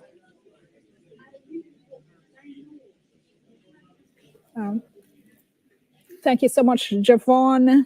Thank you so much, Javon. I know we got an update on some of the parishes. Hopefully next time we can just go down parish by parish and get all of the parishes. We did have there two declared, which is St. Elizabeth and Manchester. St. Elizabeth declared for the JLP, Manchester declared for the People's National Party. And although we heard earlier Delroy Williams saying that the JLP had won KSAC, we're still seeing the tie up on the official board. So again, you do sometimes have a little bit of a lag period because, you know, as we were saying earlier, the parties hear directly from the people who are actually watching the count as soon as that is completed. So we'll wait and hear that. But this, I don't know, what are we reading here? Well, Golden is going to see himself as a winner at this point. Whatever the outcome, whatever the final outcome. I mean, 98 in 2016 for the PNP, 130 for the JLP. Now it has shifted. It's almost as if it's going to be a dead heat. Again, statistical dead heat on both polls. So it's going to be razor thin in terms of the breakdown of the winning in the parishes. The popular vote is also, as we heard earlier, it's razor thin. It's not a lot between them at this point in time. 303, 136, 282, 133 for the JLP. Razor thin. But Golden will see in that a vindication of his leadership and his team. As I said, no long knives, because if he trailed, and lost, then there'd be long knives out in the morning. So he sees himself as being vindicated, I imagine, and gives himself and his team a breathing space in the People's National Party. Still fractured, as we all, I mean, you know, whatever they say, but still fractured, but a breathing space for Golding. Wholeness will also. Let me just interrupt you for a moment, just to say, as soon as we have the parish by parish, can we just bring it back up? Because I know our viewers do want to be very clear on where we are. Let me just. Wholeness will also see this as certainly that they're not showing him the exit as yet. He'll see that the voters are not showing him the exit door as yet. And I think that is going to be important for the current Prime Minister. Did I say yes? Hold on for me. We're going through the parish by parish now. We can see it on the screen. So St. Elizabeth is the one that had been declared 9 and 6. We saw Westmoreland come up just now, which was 11 for the PNP. This is and 3 for the JLP, and this is the ones in which they're leading. I don't think that's 100% declared, but that certainly sounds like a win there for the PNP. And let's see, Manchester. This was declared. This is everything, all the counting finished. Declared for the PNP 12-3. Hanover, we had said earlier, we had got reports of 7-0. We're hearing now the final, everything counted is 6-1 for the People's National Party, 6-1. I have to say, I'm not a fan of results where you have one party sweeping a municipal corporation. I think it's terrible for democracy. So Clarendon, we're at 11-11, so we're at a tie there. I hear you laugh, Paul Ashley, I soon come to you. St. Catherine, this has the PNP, let's just get this, I didn't have this in my notes. This has the PNP leading 23-18. Okay. Kingston, we had heard this 3 and 3, tied here. And St. Andrew, Speed your mind, remember me told you. 17 and 17.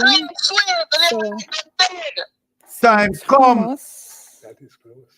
Is 5 to the done. At this point, 4 to the PNP. Remember though, St. Thomas has 2 divisions. So we're waiting to hear 1. Yeah, Portland is 7 to the JLP, 2 to the PNP. What me tell them some mommy. St. Mary is 7 to the JLP, 6 to the PNP. Full speed ahead. St. Anne, 11 to the JLP, 5 to the PNP. And these are, unless we tell you listeners and viewers, these are where the trend is at the moment. The final result hasn't yet been declared. Trelawney, 6 to the JLP. And what is that? 3 to the PNP. St. James, 11 to the JLP, 6 to the PNP. Okay. Dead moment, them dead. Right, somebody doing a quick count. See who is. Yeah, that's it. Thank you so much. We're just doing a quick count in the meantime, listeners and viewers, in terms of. Well, I see Daniel and Clyde, both counting. Well, on this side, they're not counting. Come on. The counting going on over here so feverishly. So while this side waits to do the analysis from the count. Okay. I have 7 for the JP ahead. Yeah, them have a few, but we win Clarendon. Declared, leading and or declared. And for the PNP, I have 4. Leading and or Westmoreland, Hanover, Manchester. They're not quite finished with Portland yet. Leading and or declared. JLP St. Bess, Trelawney, St. Thomas, Portland, St. Mary, St. Yeah, man. I think we win St. Thomas. Yeah. Or declared. Hold on, we have 4 tied, Clarendon. And then we have the Clarendon tie, the Kingston tie, St. Andrew tie. St. Andrew tie. Well, I mean, we're waiting to hear, but let's go back to you saying that this is going to be seen as vindication from Mark Golding. How though? Because it's looking pretty much the same in terms of control as 2016. Agreed. In terms of unless we see some difference. Yes, correct. Yeah, but in terms of the popular vote, it's very close.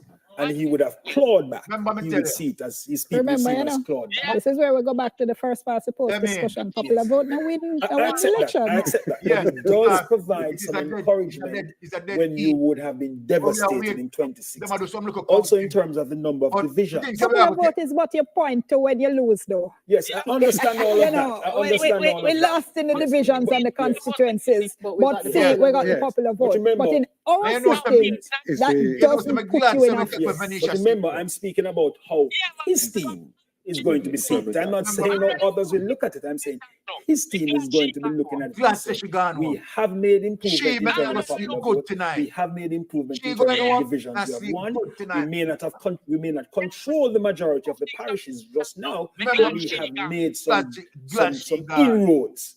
And so, I think Mark will say that the Blessed beloved. PNP base has been awakened, All right. even though it might be generally smaller than the JLP base. No, but he will claim that he has awakened some PNP people. the With popular any- votes, the popular, sorry. Wait, no, but that's sure. Go ahead, Daniel. Oh, wait, who? The PNP base. Because, you know, I declared my hand when I started, right? glad that she I was knows. interested Glad in that the she voter knows. turnout, the Yes. numbers of people. And we don't get that 2016 yet. was 30%, thereabouts, with 555,880. All right. What we're looking at, if my little maths is right, Yeah. is 585, 299. That's the We estimate. don't want That's our life about- gone, means that you know, we're in the same beating ballgame. our- Same people are Yeah, coming. yeah. Nobody else actually come out from vote. Okay. So But that's No, normal. your we have point, to- your we have point, to- normal. yeah. which is it? Normal. So when you say he is a walk-on, who? Yes, but The it's normal. base, because guess what? It's Mark Golding and neophyte in politics. That's why she get punishment. He was supposed to be devastated Why in she this get punishment. by-election. He has not been. Right? Because I was even saying if he's devastated, he has to write the resignation tomorrow morning. You know, But not this is right. not vindication. Yes. No, it's not vindication, but he survives. He will survive. The PNP popular vote in 2016 Yes. was 257,830. And I Yeah. take the point. That And is there's not a perfect. 303, So, 136 so now. there's 50,000 votes that they That- are just about that they have that- called back so far. We're not finished. All I'm saying is that I'm not referring to how others will look at it as an objective person. I'm saying from their side, they're going to see it you as some understand? So we improvement just over take, what we just took we place just in text away from her. Final numbers are not yet Understand? come. What she have to Already know? we have 4 parishes What did that she have been say now? that But I want declared are leading clarification. in, and they possibly may pick up 1 or 2 or some several more. So from their side, No. others will see it as No. not showing him the exit at Sure. this point. in But time. remember, you know, Clyde, a But- third term is a difficult I mean, thing. always. It is a Big up serious difficult thing. A third term. All right. The cards are stacked against you when you Yes. go for a third term. Jamaicans will turn out to vote you out. Yes. Right? Then All you'll right. get the serious turnout. Right? But I agree with you. It might be holding firm, everybody, but the PNP base has been awakened to the extent that he has done. He will survive. He will survive for the time being. That's what I They won't, in other words, there is not going to be a clamor in September necessarily to change the leadership of the people. Yeah, And but not- for the that- time, but for the time being, though. For the time being. For the Because Because remember, that's you know, that if he had lost, the PNP would be in a predicament to find a leader. It's not so easy. One Can of we the things just- too. One thing if you second, consider- just before I'm getting, while we talk about people who switch parties, I'm getting a question about the Mocha division in North Central Clarendon, where Romain Morris had won for the JLP in 2016. Yes, He and he switched to took the the PNP and has won it for the PNP That's good. Yeah. with 1240 to 1049 for Clement Alves of the JLP. And he was declared a non-performer by the JLP. Yeah, but the thing about it, though, is that I agree that Mark Golding will survive for a time. Yeah. The fact is, it is still close. And they are not able to claw back as far as we're seeing now to say he has now brought about a resounding victory Yes. for the PNP. No, I agree. Yeah. So that will mean that he has a breathing space of sorts. But you know that the PNP has a tradition that the leader of the president of the PNP must face a general before you remove it. Give him at least a run at it. I'd run at it. Peter So Phillips no, had his if you run, look at it, everybody else. he has earned the run at it. Which is a reasonable position, though, given the fact that how we normally see local government election. I mean, True. but go ahead. True. I'm interested, though, to look at the results in the different divisions or constituencies where there was challenges to leadership that the people didn't support. So those people who were nominated and people said, oh, we didn't want you, or there was that question around them. It would be interesting to see. You mentioned the gentleman from Muckle who switched and he was a non-performer, but people still gravitated towards him. I'm interested to see that layout. Those people who people said they were parachuted in, we didn't want this as a councillor. How did they fare? How did they fare? You mean the independents? No. Oh, We're the talking about those who were nominated by the parties, who were nominated in quotations against the will of the people in the constituency. How did they? But how do you Hold the thought for me. We're going back to the JLP headquarters with Andrea Chisholm. Andrea, go ahead.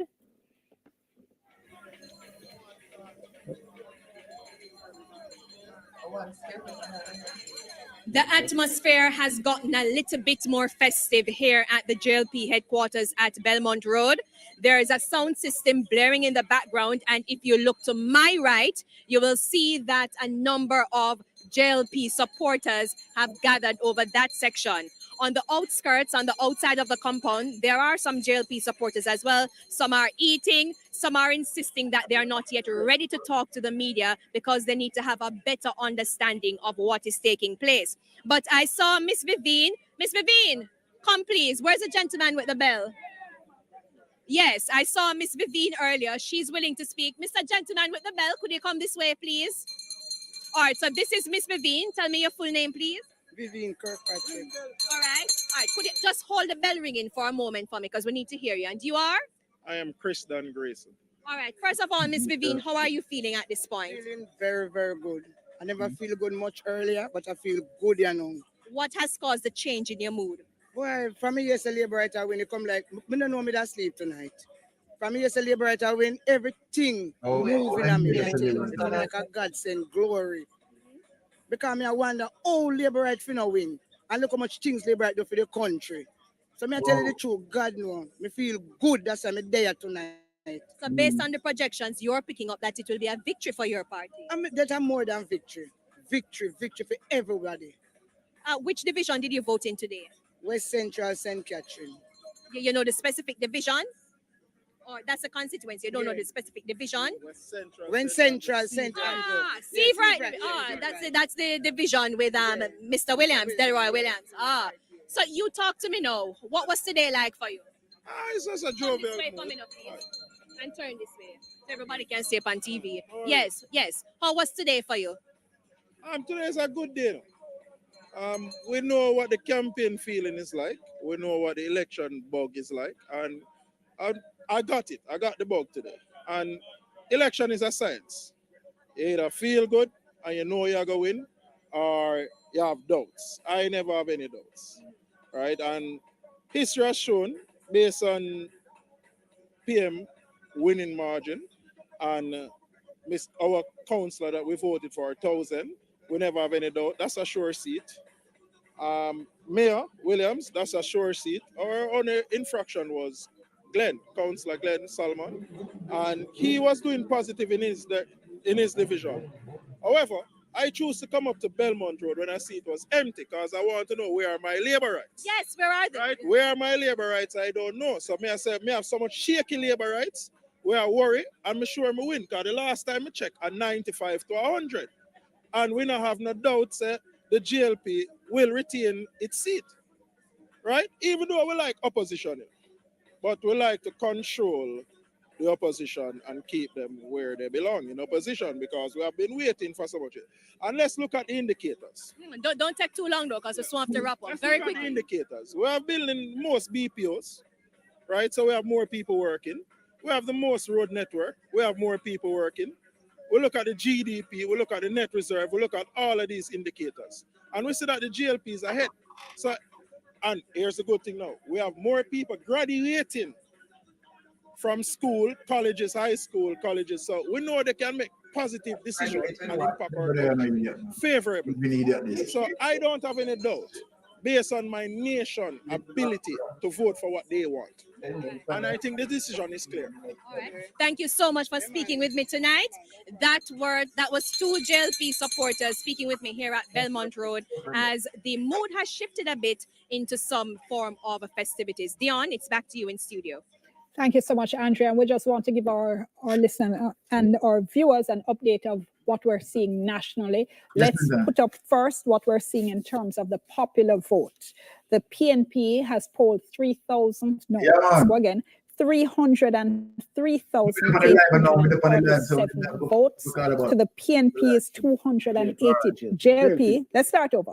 PNP 303,847, JLP 282,648. So you're seeing the graphic there on the screen. So the popular vote at this point, the PNP ahead by, that's about 20,000 votes, all right, I believe. Okay, and let's go in terms of the number of divisions that have been declared now. Island-wide, 102 divisions have been declared for the People's National Party. 95 have been declared for the Jamaica Labour Party. So that's 102 declared for the People's National Party, 95 declared for the Jamaica Labour Party. The JLP is leading in 17, and the PNP is leading in another 13. So we have there, that's 30 that were yet to declare. JLP leading in 17 of those, and the PNP is leading in 13. So we will see what we will see as those continue to come in and as the final declarations continue to be made. So at this point in time, the JLP is losing in some of the divisions because they're 130. The PNP has made a marginal 98 in 2016. They're at 102 with 13 leading. So again, not any great thing to shout home about, but it staves off and for the Labour Party, they will see in this as they're not showing us the door. We need to shore up our base and ensure that by the time the next general will be ahead on it. Not only that, all the promises, stroke commitments, have to be fulfilled before the next general election. Which is why off air I was throwing it at you when I say it's practice. Not to say that you're practicing for the election, so to speak, but you get an opportunity to test the ground, to test your messages, to see what is working and what is not working, and to make a better run for it for the elections. The cap with the three at the side, never click. I suspect that must have been part of the strategy. I know Clyde was saying, well, it's but I suspect that this was also for them risky to say, well, what is happening to get that kind of song? Yes, you want they don't know, but where are we? We are here. And I suspect this is a wake-up call for them. Can they deliver later on? This is tonight. Okay, our reporter, we're going back to the electoral office. Javon Keys has a clearer picture for us. Go ahead, Javon. Thank you so much, Dion. Now, before I zoom rather into the Portmore municipality, which I'll do shortly, I know the question is being asked about the overall percentage voter turnout, and I just wanted to say that a short while ago we asked, but that those numbers are still rolling in, as you can imagine. So we hope to have that before we end. Hopefully before we end, but if not, of course, you know, Television Jamaica will have you covered, viewers and listeners. But let's take a look at the Portmore municipality. So 94% of those boxes have been counted. That's 300 of 319 boxes. The timestamp on that is 9:53 p.m. And let's start taking a look at some of those divisions. So Gregory Park Division has 33 of 34 boxes complete, and Markland Edwards, the mayoral candidate, because that's what we're looking at particularly here, we're seeing Markland Edwards leading in this one with Leon Thomas second, 1,083, 1,482 for Markland Edwards. Let's look at another division, and let me remind our viewers and listeners that the Portmore municipality really has about 12 divisions there. So far one in favor of the Jamaica Labour Party.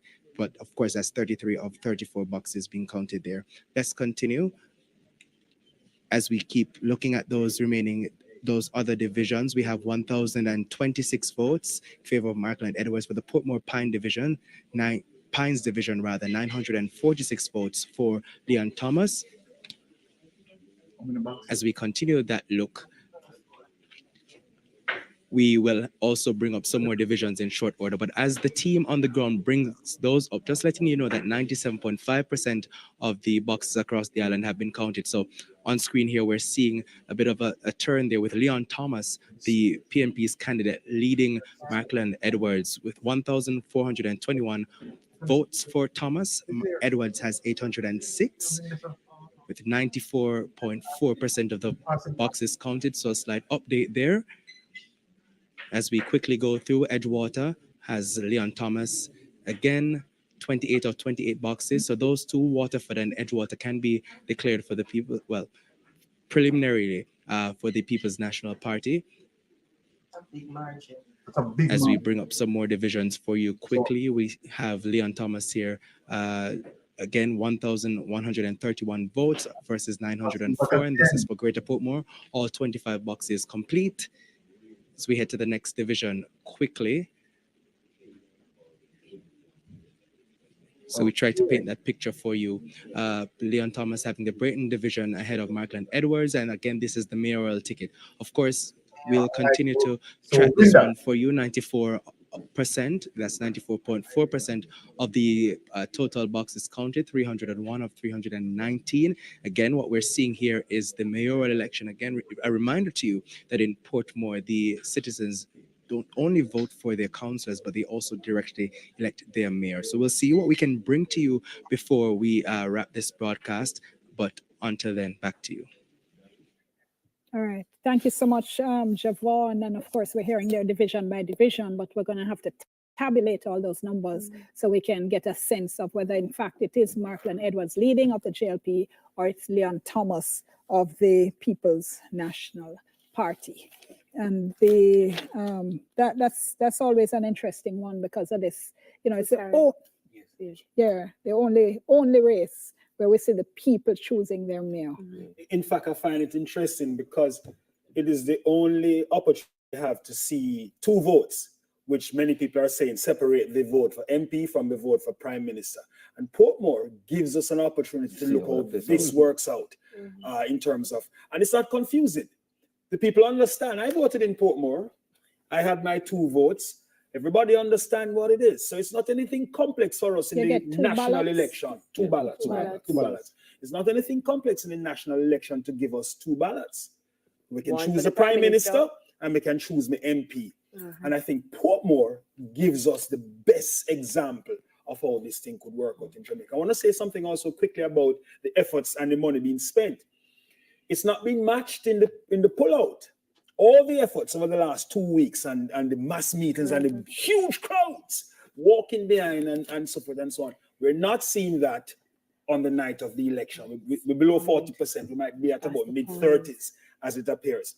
So that's very interesting that there is a race to the bottom. We'll come back to the point earlier that we made. There's a race to the bottom.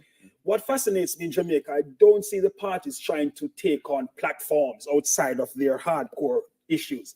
So you have a vast number of persons out there who you think that they will be trying to appeal to by taking on some of their platform ideas. Not our politicians. We are racing to the bottom. Dion, you're correct, but it's about the A-list. You go for your hardcore support, you forget everything else. Once you pull out your hardcore support and you have the numbers that you think you're going to win the election, you're satisfied. Right. An anemic win is better than a healthy loss. But it's still anemic. Yes, but they don't care. But that's a They don't challenge, care. though, Paul. They don't care. I don't think you can just change the system by voting for the Prime Minister. But it does bring about greater direct accountability. And I'm not saying it's a simple thing because there are some issues we know with a direct election, and you might not have a parliament that supports the Prime Minister. In other words, the Prime Minister wins on the popular vote but cannot pass legislation because he doesn't have a majority in the parliament. So there are some issues in relation to a direct election for the Prime Minister. If he does not, his party does not command the majority of seats in the parliament itself. How about to start with a direct election of the president? You mean not a ceremonial president? Not a ceremonial But it's the same difference. It's a direct election. Well, let's start with that first. But I think what we can get from this, though, is that if we're talking about improving the overall involvement of people, how the system can work and how you can make it Jamaican and how you can make it work for you, is that we have an example in Portmore. Yes. Whether or not we decide that this is how we want it to go for the Prime Minister, what we're saying and what we're seeing in Portmore is that you can't vote for 2 people, you can't vote for the mayor. But how do you inspire people to come out? So and here, vote? you see, that's Because why you I was have going. certain That is why objective. I was going How you underneath get the them out? desk, because I am the one who has that nebulous use the word nebulous idea about pitching ideas I to don't the think your idea is nebulous at all. Your idea is very clearly saying defined. that at the end of the day, look here, we've been doing this since '62. Yeah. When I look back at the legislation, and this is where we always combat Dion, because I see where we copy. There has been no great effort to let us decide and craft a scheme for ourselves. Except the last 3 bills. To be fair, the 2015, 2016 bills in terms of Local Governance Thank Act, you. Yeah. the Joint Services Act, Correct. and the one in relation to financial services. So to give it to them since 2015, 16, those 3 significant pieces of legislation passed under the previous administration. Those legislation are designed to transform the local You hear government we use the election. word transform and design. Here's where I would like, I'm just putting it out there because we all talk about voter apathy. I'm interested in the numbers. You talk about the popular vote, meaning how many people turn out. How many people turn out and vote for one party as opposed to the other. Interested to see that. But it looks like we're still at the same place. There are other issues. Can our parties be creative in how they treat these issues and draw people in? It can be, Clyde. But And this it is is. here. It Look here. is. It If you can want to be. speak about As a ideas, a fine. member of parliament is going. So hold, here's where I have the problem now. You go vote and you go vote today. Your party win and your party win, and Dion never go vote. Yes. That's their business. And we are Jamaicans. And you're gonna Yeah. tell me, say, you know business about me, come in and vote. Yes, but Hold on one Daniel- second. Let me just interrupt. Please. What mean a And as Jamaican I too? said, I hope we're going to be going back to the electoral office and go division by division in the Portmore mayoral race so we can figure out exactly what is happening. Of the 5 results that were just called, however, of those 5 divisions, we have the let me see, Leon Edwards of the PNP with 5-0. No, let me go again. Markland Edwards of the JLP with 5025 and Leon Thomas of the PNP 6032. So the PNP right now leading in the mayoral race 6032, 50325. But that is just of the 5 divisions that we heard. We really need to hear the results from all of them. So as soon as we can we go back to the electoral office, please, and ask our reporter to go division by division so we can figure out what is happening in that race. Because we haven't all evening got a picture at all of what is happening in the mayoral race for Portmore. So I'll wait for my producer to give me that signal.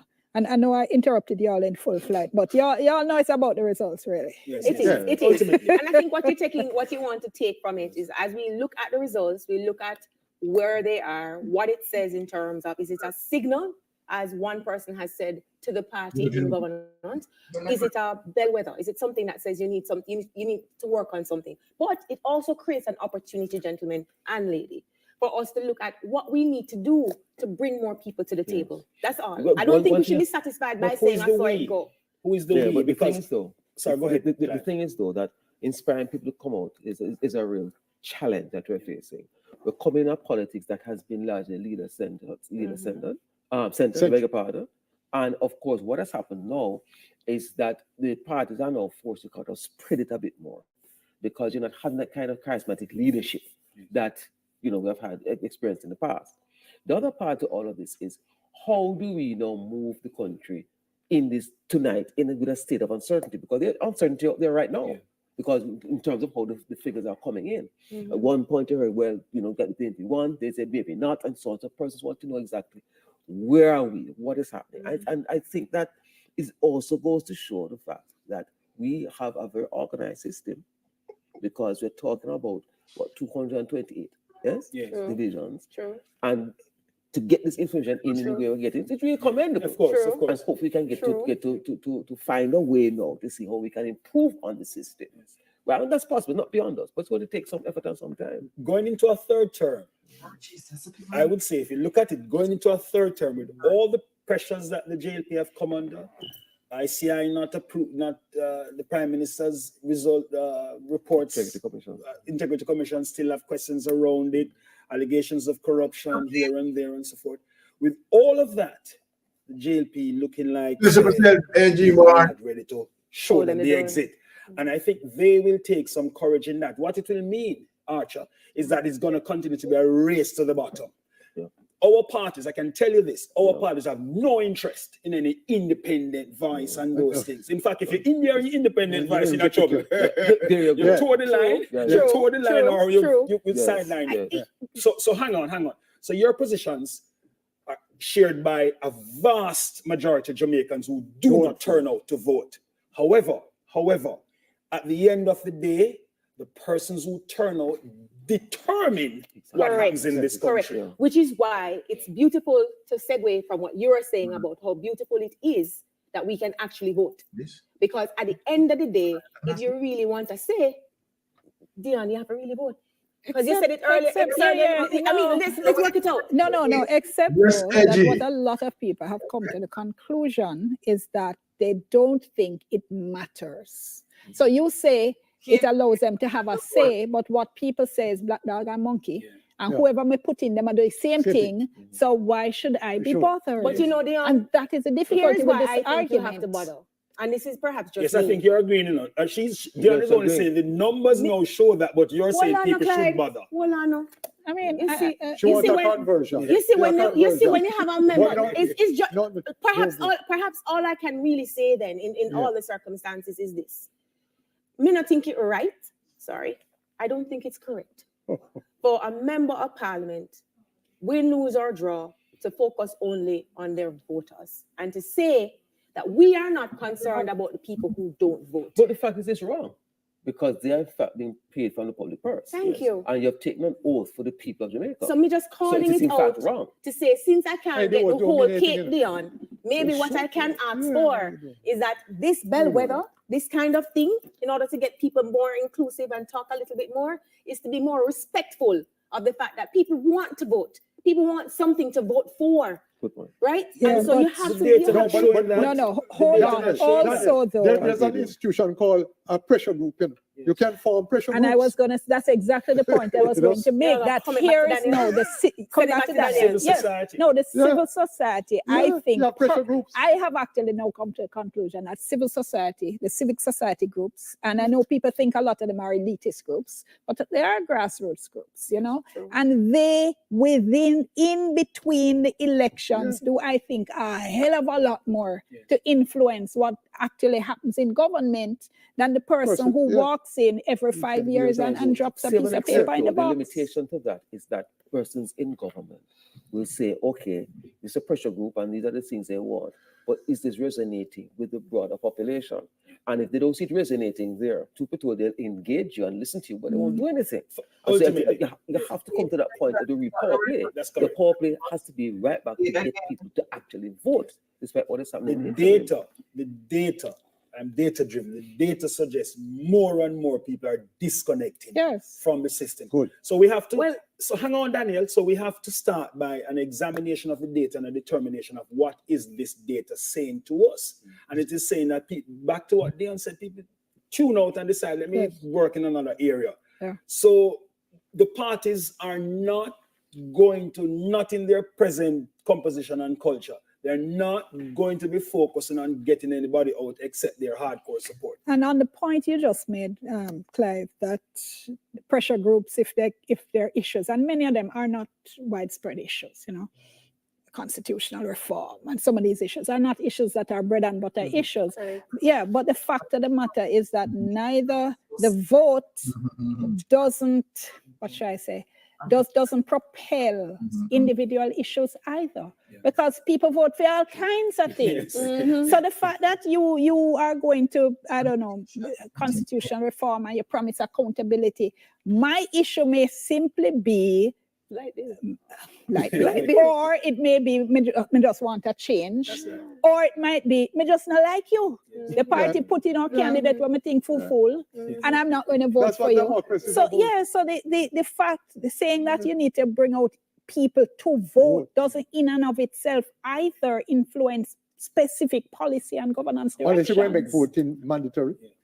No. And that's No. not on You don't like it. You don't like it. Well, I don't know if voting is really the key indicator. that you are I with. firmly believe the right to vote must include the right to not vote. I agree. And we've seen as well in some, I know people ask this, we've seen as well in some jurisdictions that have tried to introduce mandatory voting, that if people don't want to vote, then go in and spoil the ballot paper as a mark of protest.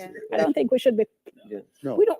How many? No, but the thing is that civil society needs to accept that it has a role to play. Well, that's the nature of democracy. Yeah. Democracy does give rise to and allow civil society groups to thrive, which does provide another avenue for people participation. My sole point, though, is because we do have voter apathy, and it does translate into other areas in terms of activity. So you're asking for data-driven, done, and it's No, important. I'm not asking for that. I'm saying that I'm being guided. And I'm giving you the data. 47% of all voters interviewed indicated that they were interested. I'm looking at that data, Clyde, and simply saying, if 47% are interested, looking at the numbers that we have now, it's still below 30. That little discrepancy, what would account for that? Is But it, the you know? local government has always been been 30. in these. That is I 30. hear you. I hear you both. I don't know where you get the 40%. Maybe the poll was wrong. It's always the poll can be wrong. The thing, yeah, we get the 40% from persons the will, 30. persons will come out when they're fed up. Right? And if there's Correct. incumbency, a Yeah. person will come out and you rile them up enough, they will move and will come out. course. And also, in terms of enumeration, how many persons are really at least getting enumerated? There are some persons, especially, say, I want to vote. When you check, Doesn't our voter list influence our jury list? Yes, it does. Yeah. So they pull from that. So they pull from the voter list. But both But of people them don't in the like pits. the jury list. Both you of know. them in the pits. The jury list is in the pits and the voter list is in the So pits. it's all a question there's about gathering all of this to say we see what the significant challenges are. Question is, how do we accept it? We as me and you as a society. No, but you see, we that's a very because you and I as a society fall into the 30. We as okay, I can answer that. This is where I'm talking about the political parties and their interest, and you've already answered me. So when I say we're talking about the system of democracy here in Jamaica. How does it accommodate for all of this? We are trying to build a system that is Jamaican. I'm simply highlighting that these are the significant challenges that we have, and I think it's foolhardy to simply just accept it for what it is and say, so it's said. It's not gonna make any better. Might as well we do that. No, hang on. I don't think anyone at this table is doing that. What we're simply saying is if you're going to change something, you have to start with what currently exists and why it exists, and then moving forward. And this, what you see here, has been for 40 and 50 years. So this is not something that is just happening every now and again. It's been 40, 50 years of voter apathy in Jamaica. The highest turnout we had was in the 1970s, 80s, up to PJ in the 1990s, thereabout. And since that time, it has been going that way, and so on. And a big part of it had to do with the ideological divide. Right now, there's no ideological or philosophical divide between the two parties. So it's a question of personnel. So part of the problem is that the PNP traditionally be left of center, the JLP traditionally be a right party. There was a lot more in terms of differences between the party and people. No, there are very little differences. Hold on for me. Let me go back to PNP. Go ahead, Giovanni. Thank God.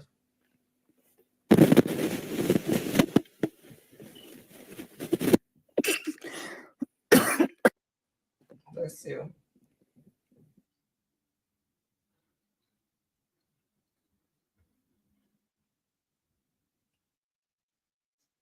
Where's Giovanni?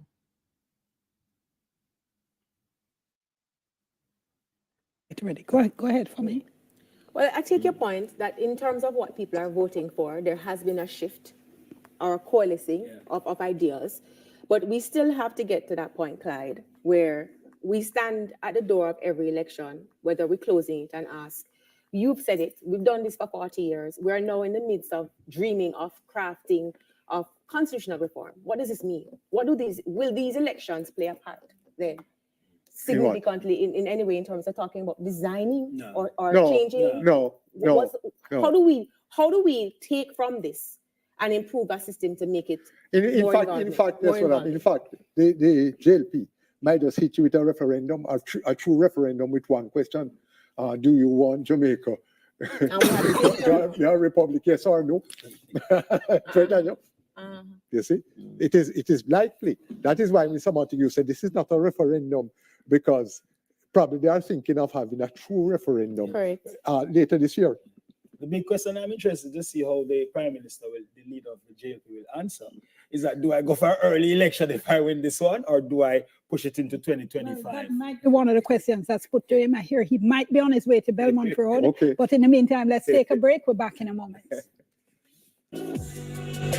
Get it now in the App Store or the Google Play Store. Search eCleaner, click download, then sign in or register. eCleaner app for quick.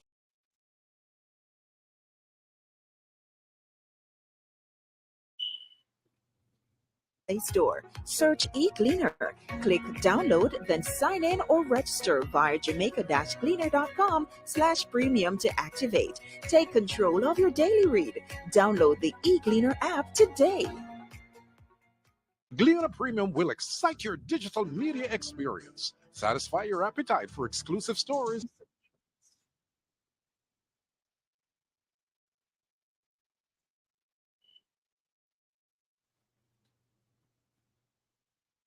.com/premium to activate. Take control of your daily read. Download the eCleaner app today.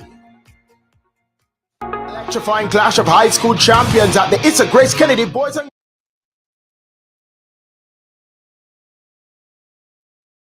Well, guys, there's a lot of commentary going on. We need to get back to the counting headquarters and figure out what's going on, but it's a lot of delay.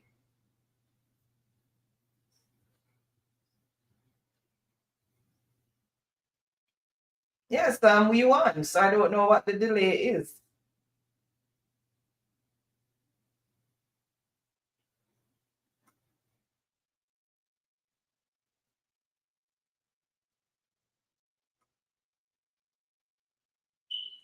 If maybe they're trying to just get all the numbers in and just do one announcement, or the person who's reporting on behalf of the news media is not so savvy on the reports.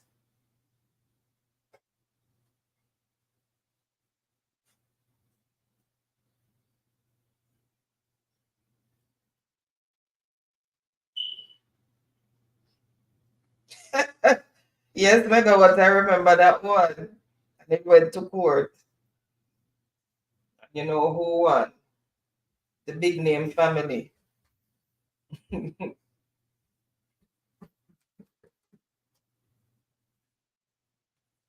going to commercial up until now. The reporter can't come back yet. Okay. Mara said the EOG is part of the slackness. Welcome back, Freedom. Dorothy said Mark Golden declared victory. Of course. But them still trying to hold on to Mark Golden jacket. The end of Mark Golden jacket. Yeah, them can go on. Them can go on. Warble out and they still them can go on. Them can go on do what them do. Yeah. None of them can stop Mark Golden. So, Megawatt said, no, we see why Andrew put the EOJ in his office, because apparently maybe he might call and give them hell down there. Exactly.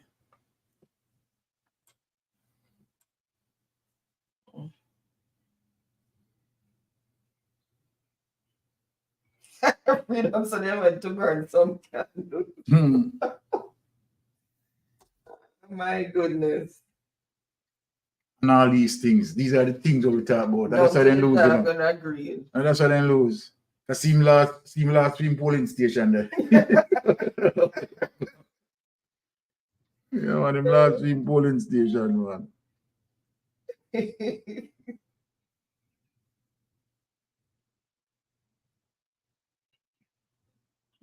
My goodness.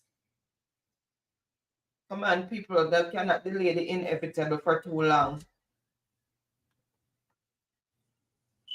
It's inevitable, so I don't know why. Oh, the USA News say Mark won. According of course. to AG. Okay. Yeah, and Megawatts nationwide are declared PNP the winner. Okay, nationwide declared it already? Yeah, that was long before. That's why I went for the wine.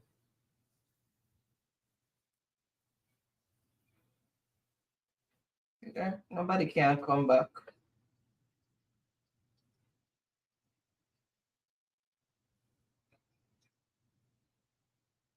Girls Athletics Championships. Experience the rush from March 19 to 23 live on One Spot Media pay-per-view.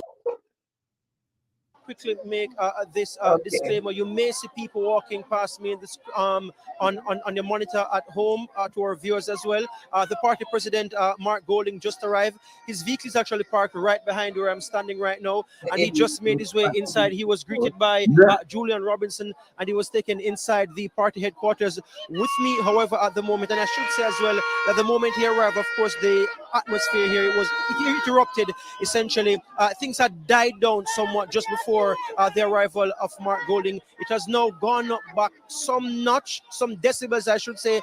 Vuvuzelas are making my ears ring. But with me is the councillor for the Whitfield Town Division, Eugene Kelly, who retained his seat. Mr. Kelly, quickly, there's a reaction from you in terms of returning your seat. How do you feel?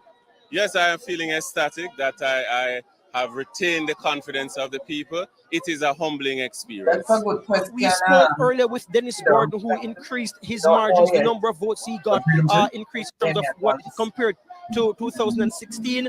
I'm saying that in the context that the results that we're getting from the Electoral Office of Jamaica is that there's been a tie in the Kingston St. Andrew Municipal Corporation with 17 seats going to the JLP for St. Andrew, 17 for the PNP, 3 seats in Kingston for the JLP, 3 for the People's National Party. And so to decide a councillor, that will come down to a popular vote.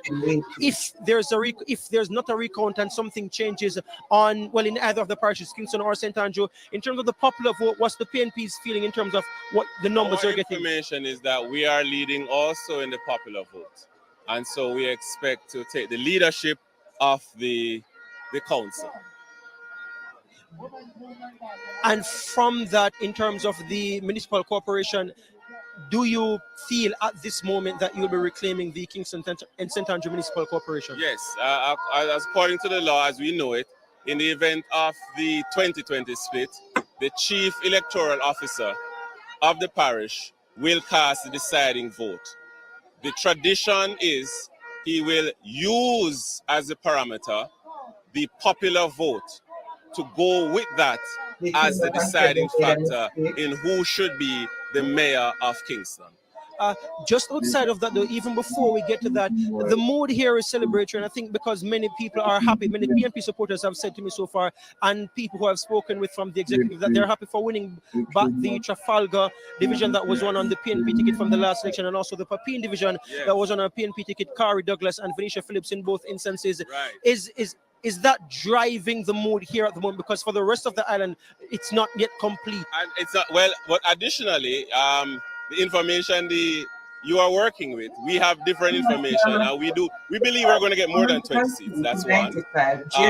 But as you say, over the next coming days, there will be final counts. But definitely, those two, we're not bitter. I mean, those seats are traditionally PNP seats. Those persons went against the wishes of their voters in supporting another political party, and it has come home.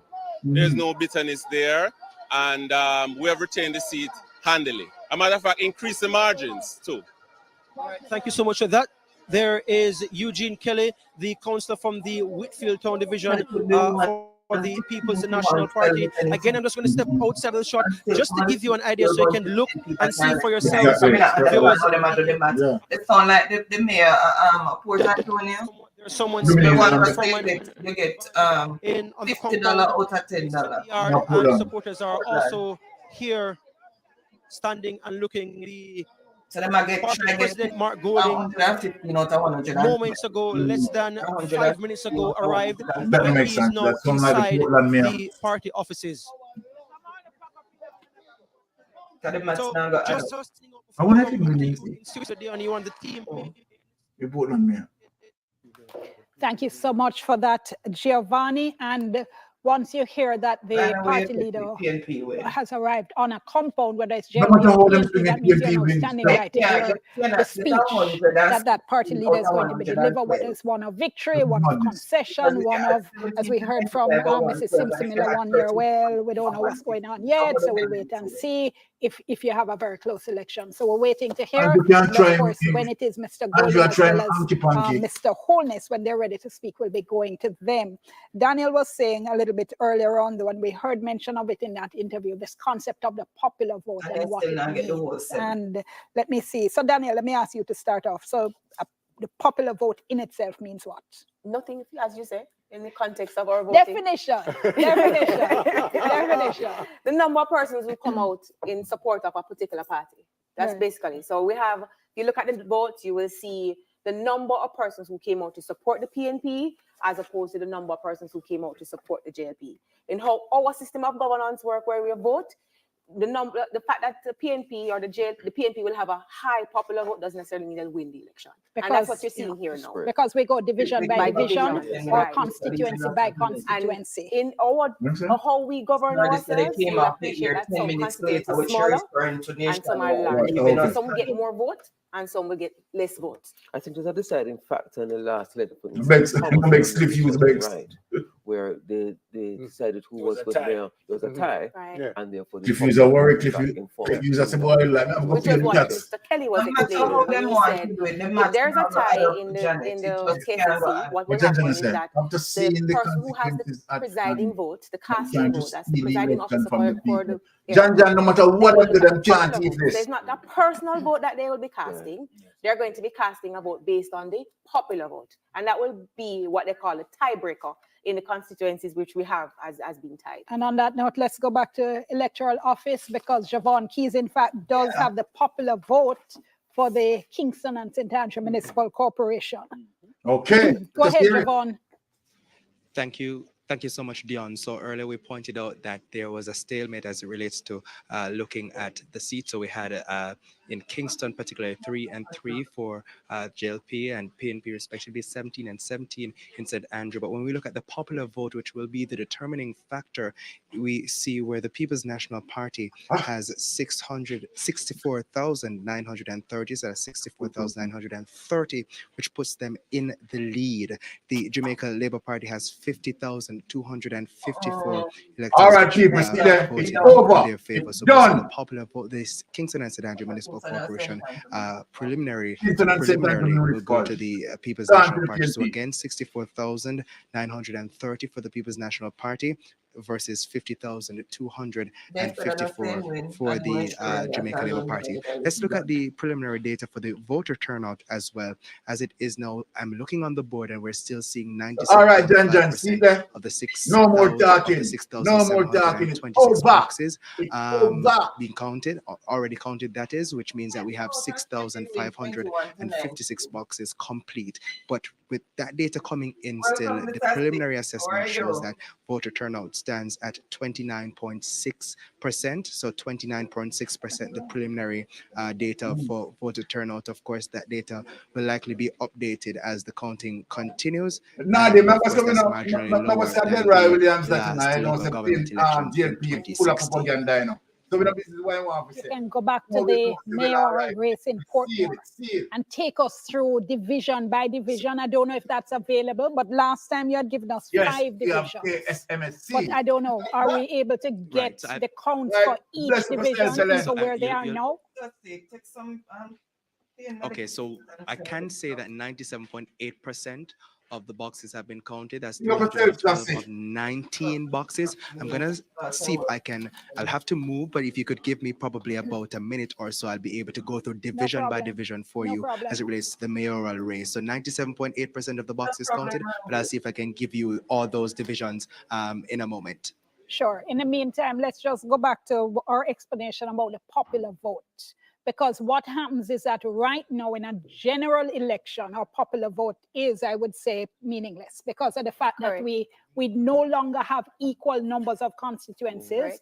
Listeners and viewers may remember there was one year where there was a lot of concern that would have ended up with a tie vote. That's the year we had, was it 32, 33, 30, what was it? It was 60 at the time. So yeah, it was 60.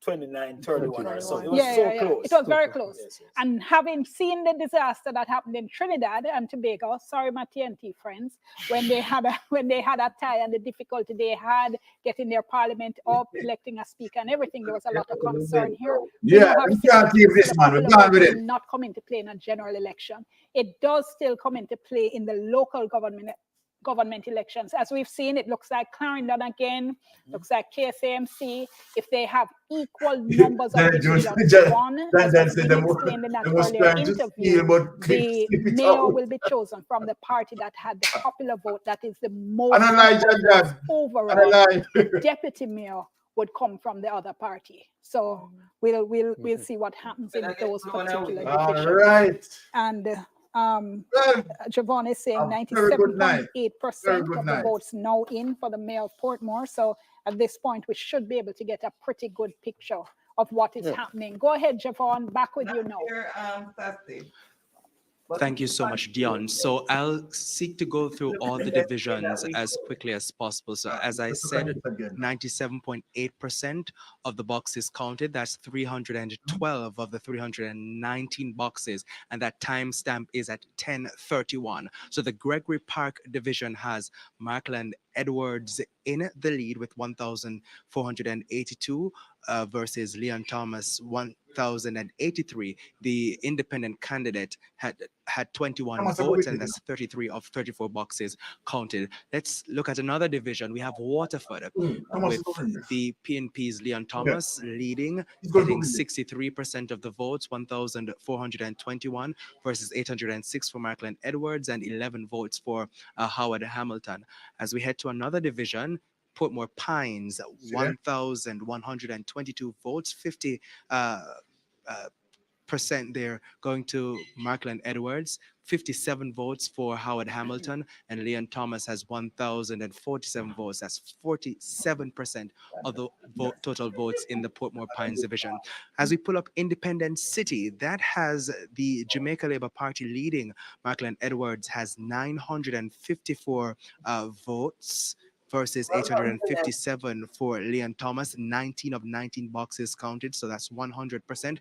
As we bring up Westchester, this one only has 18 of 24 boxes counted, only 75% of those boxes are counted so far, 713 votes for Markland Edwards, as Leon Thomas leads with 920 votes, or 56%, 22 votes going to Howard Hamilton.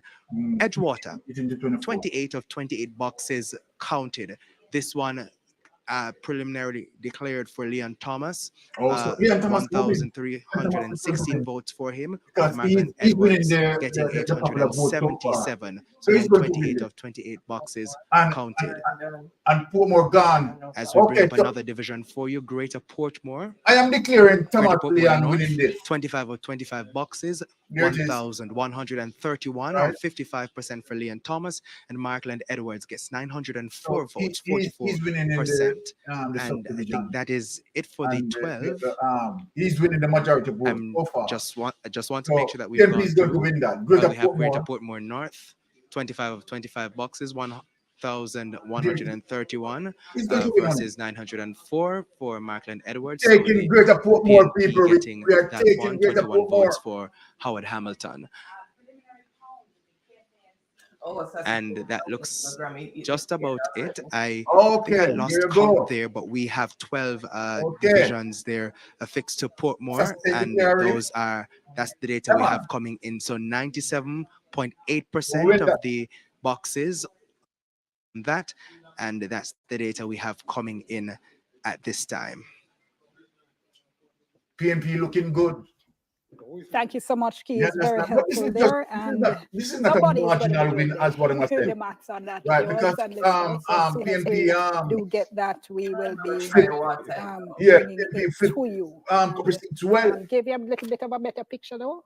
The voter turnout is, I imagine, there's significant PNP to the disappointment. flipping giggy. Parties, I mean, because the effort on the road that we saw, the numbers. I saw someone in my make a lot of noise. I said, brother, that crowd. Rent a crowd. That crowd, you must count when the votes in at the box. True. Come on. And that We're not afraid of JLP and then rent a crowd and then buy crowd. On the day. You understand? This morning, I PNP saw crowd is genuine. I had a sense it was Genuine love. See the kind of hustle with the, Man, with the go runners. buy vote. Because you can know when the runners are coming into comment, they pack up the car and they're gone and so forth. Oh. And when I went to several places, I walked around in the constituency that I live. I don't vote there anymore. I vote in Portmore, but I live in a new constituency. I didn't see those kinds of crowds. So insofar as them making it a referendum, them in the rear view mirror. Which means in my mind, more people are being turned off because with all of this effort and all of the big wigs, all of the big wigs came out, you know, everybody came out, punching, and we are below. In fact, this turnout is less than Portland numbers. They do the In 2016, 30%. In 2012, 34.7%. In 2007, 38%. 2003, 40%. 1998, 34%. 1990, 56%. 1986, 65%. So this is going to be among the lowest of the local government election turnout since 1986. Okay, and on that note, we'll be back in a few minutes. Let's take a quick break. We'll soon come. Take control of your daily read. Download the eCleaner app today.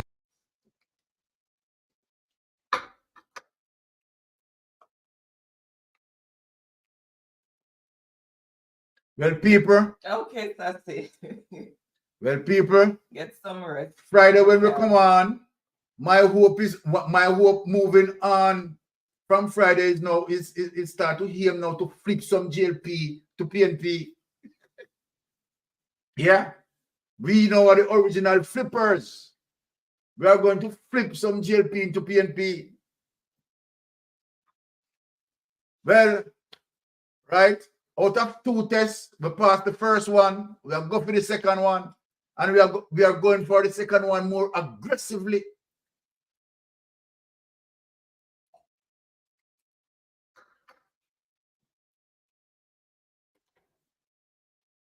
What am the panel now? Commercial break. Commercial break.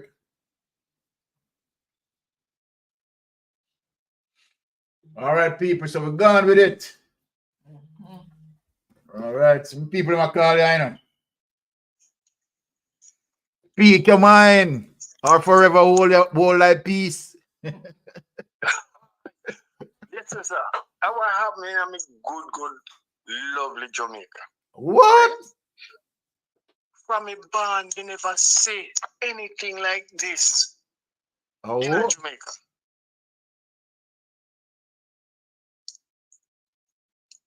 You must say anything, sir? Well, at least the election in front well, of everybody else. well, no matter how them trying, them can't thief this because we win already.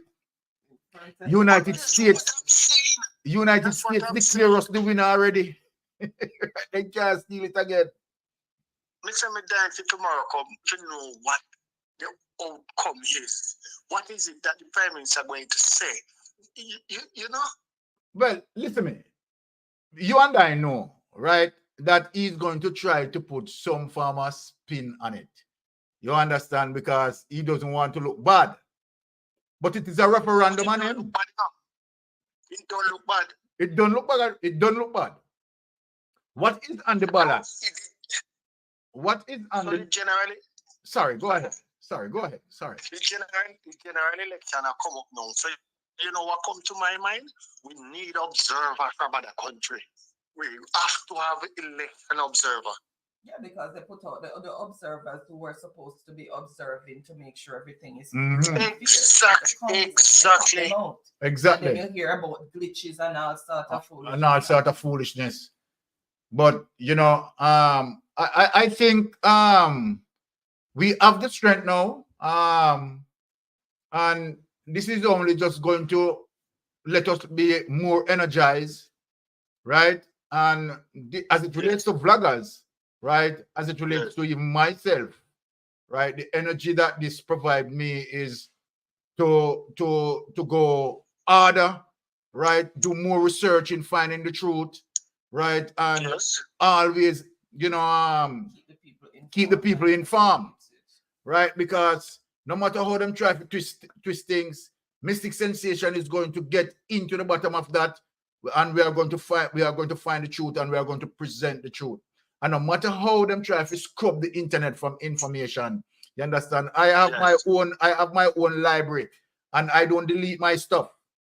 So anything that I want to search for, no matter how they delete it, you understand? If me can't find it on the internet, me just go to my library and get it. Okay. We don't even have no ombudsman anymore. Huh? Yeah, well, you see, well, remember, say you are dealing with GLP government, you know.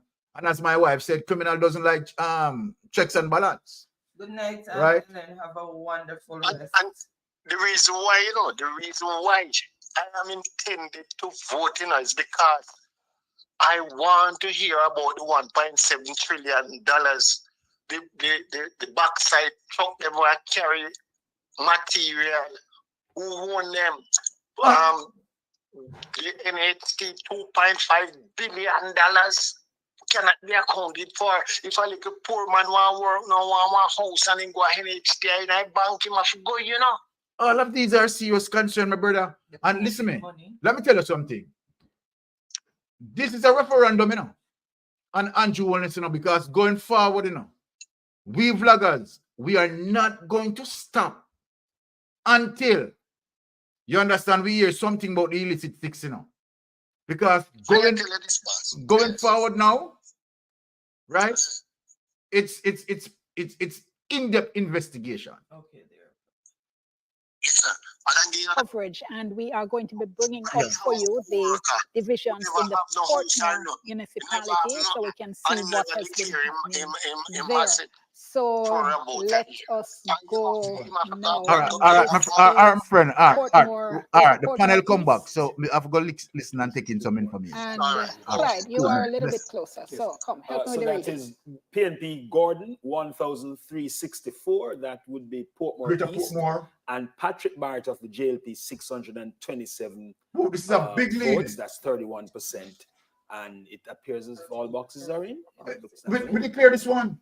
Okay. So that's And Gordon, PNP 1,364, 69% of the 30 vote. of 34 are being 30 of 34. 30 of 34. We'll get the numbers then. Okay, next one. You can get it. And plus more PNP counting at the 4 boxes.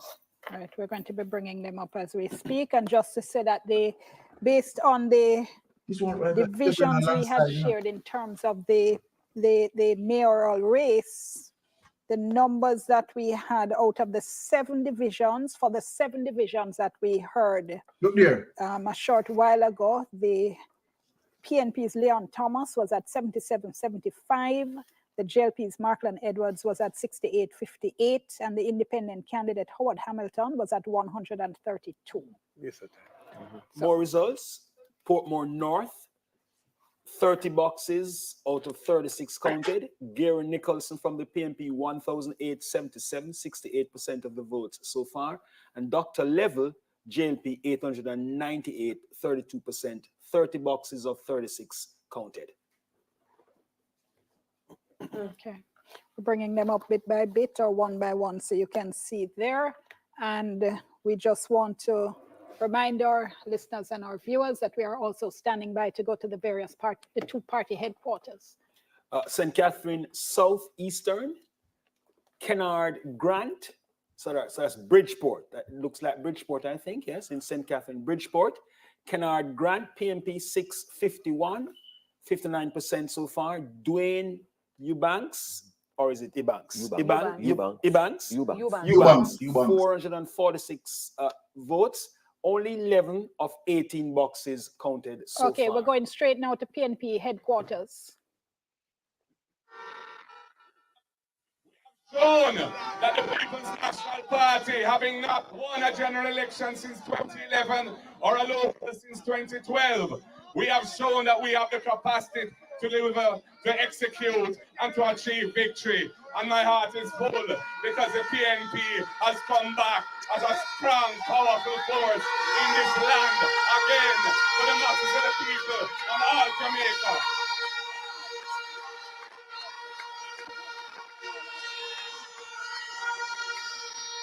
And comrades, we will continue the work. We will continue to build our momentum. We will continue what we have been doing because we will not let the people down. The people want to see a PNP government and the people want to see Iman, Mark, Jefferson, Golding in Jamaica House doing the work of the people. Clean heart and clean hands. Money. Women in season PNP are women. So, comrades, Yeah, big speech, we can go Mark. forward with confidence. I'm can't stop, man. Full of a great victory today. Man, The it's people have integrity. spoken. The PNP is alive and well and strong. I want to dedicate this victory to Sister P, Mama P, anniversary of her ascendance to the leadership of the People's National Party in 2006. Yes. Yes, man. Feeling the strength and the power. You tell everyone from the other day that the PM voice was fading away.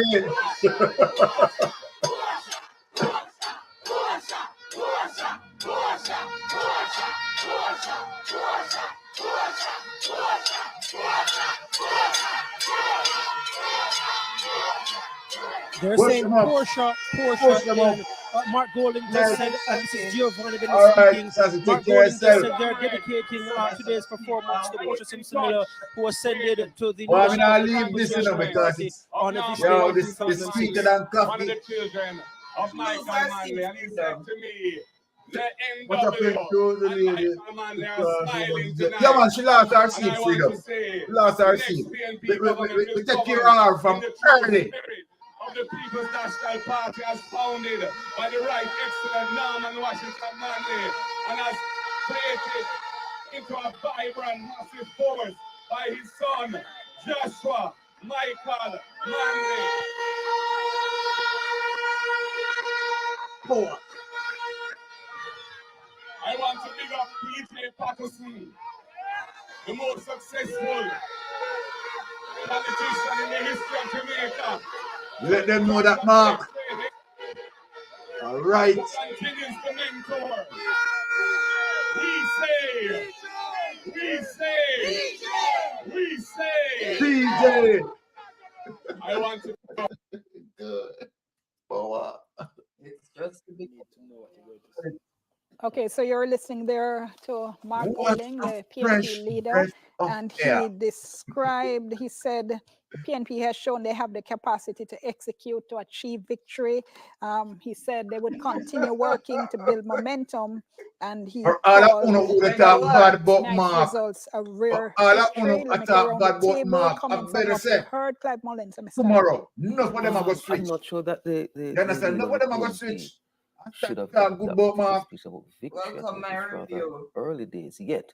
You have to look very carefully at the count. Yes, my review. This the honestly count destroyed that has been Andrew spoken. on the 40th. And, Yes?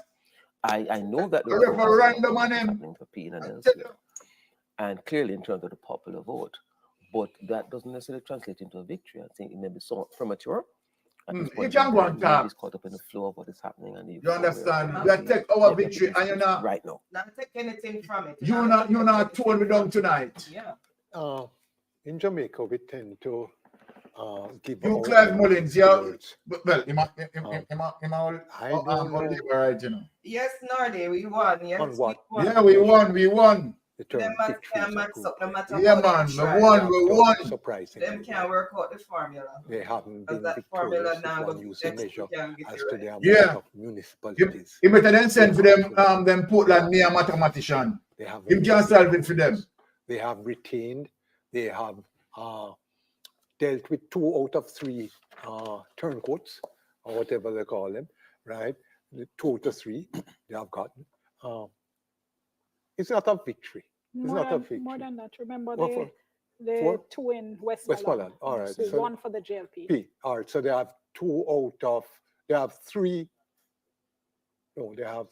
out of 5. 1, 2. 3 and 2. What you want to say? It's a 5. 2 for the JLP. Not and five. This 3 one for the like the PNP. Portland near much. Correct. You know, all right. It's close there. The two in the two in Westmoreland, one for the JLP. The two in the KSMC, lost for the JLP. Yes, and there is one in St. Catherine for the PNP. The man who went from JLP to PNP. The one in the Moko, you want to see it? Constituency. Morris. Okay, Yes, that one is slipping me, but I'll double check it. Yeah. I'll double check Morris, it. one the non-performer, the so-called non-performer who performed well. He was being the non-performer by the minister. We also had the Moko division with the. Okay, all right. Well, all right, yeah, but go ahead. well, they figure the one in the corporate area is the one that they all were excited about. Remember, then they said the same thing about Michael. It seems to me that he has survived, and yes, Noel, William. Yes, Noel. He puts survival as victorious. Maybe he means tending towards being victorious in the national central government election. He's attending. What's the one now? He's saying we're on the right. We're on a We are going to win victorious this one too. Yeah, that's the most I can Remember stretch it. earlier I said how they would see it, and Yes. I was Yeah. pitching it, you know. Great time. This seemed to have gone a little bit too far. On the latest count, the JLP was leading and/or declared 7 parishes in terms of control of the municipal authority. The PNP, if we were to include Portmore, would be at 5. So that's 7 and 5 is 12. So we have 2 left. Yeah. So I'm not so sure if he's using victory in an appropriate sense, because you will not control based on the numbers here so far. The JLP will control most of the municipal Hold on, I'm going to authorities. interrupt you. Going back to PNP headquarters, Giovanni Dennis is with Mark Golding. Go ahead, Giovanni. All right, thank you so much, Liam. So you may see the camera shaking a bit because it's very crowded here. Lots of other media houses trying to get a quick word from Mr. Golding one-on-one. Mr. Golding, you said just now while addressing the party supporters that this is the beginning of the end of the JLP. Why do you say that? Yes, he's right. You know, we are coming from where we were in 2020, where we were badly beaten. And today we've pulled off a victory into the popular vote, which we have won, that we control. We expanded the number of divisions that we have won substantially, and we've won the KSAMC, including by a very substantial margin. Let them know that. Vote, having equal Let them know that. divisions. So overall, I think this means that the people have spoken and they're ready for change. And that is why I say it's the beginning of the end of this Jamaica Labour Party government. So just for clarity, you're concluding that overall the JLP has won the local government, that you've increased the number of seats that you've won. I'm telling you, we have won the popular vote, and we have done well because we have expanded the number of seats that we have, the number of divisions that we have, and the number of councils that we control. Yes. The numbers have been a bit. Something from your Mark. Make them take nothing from your Mark. Okay.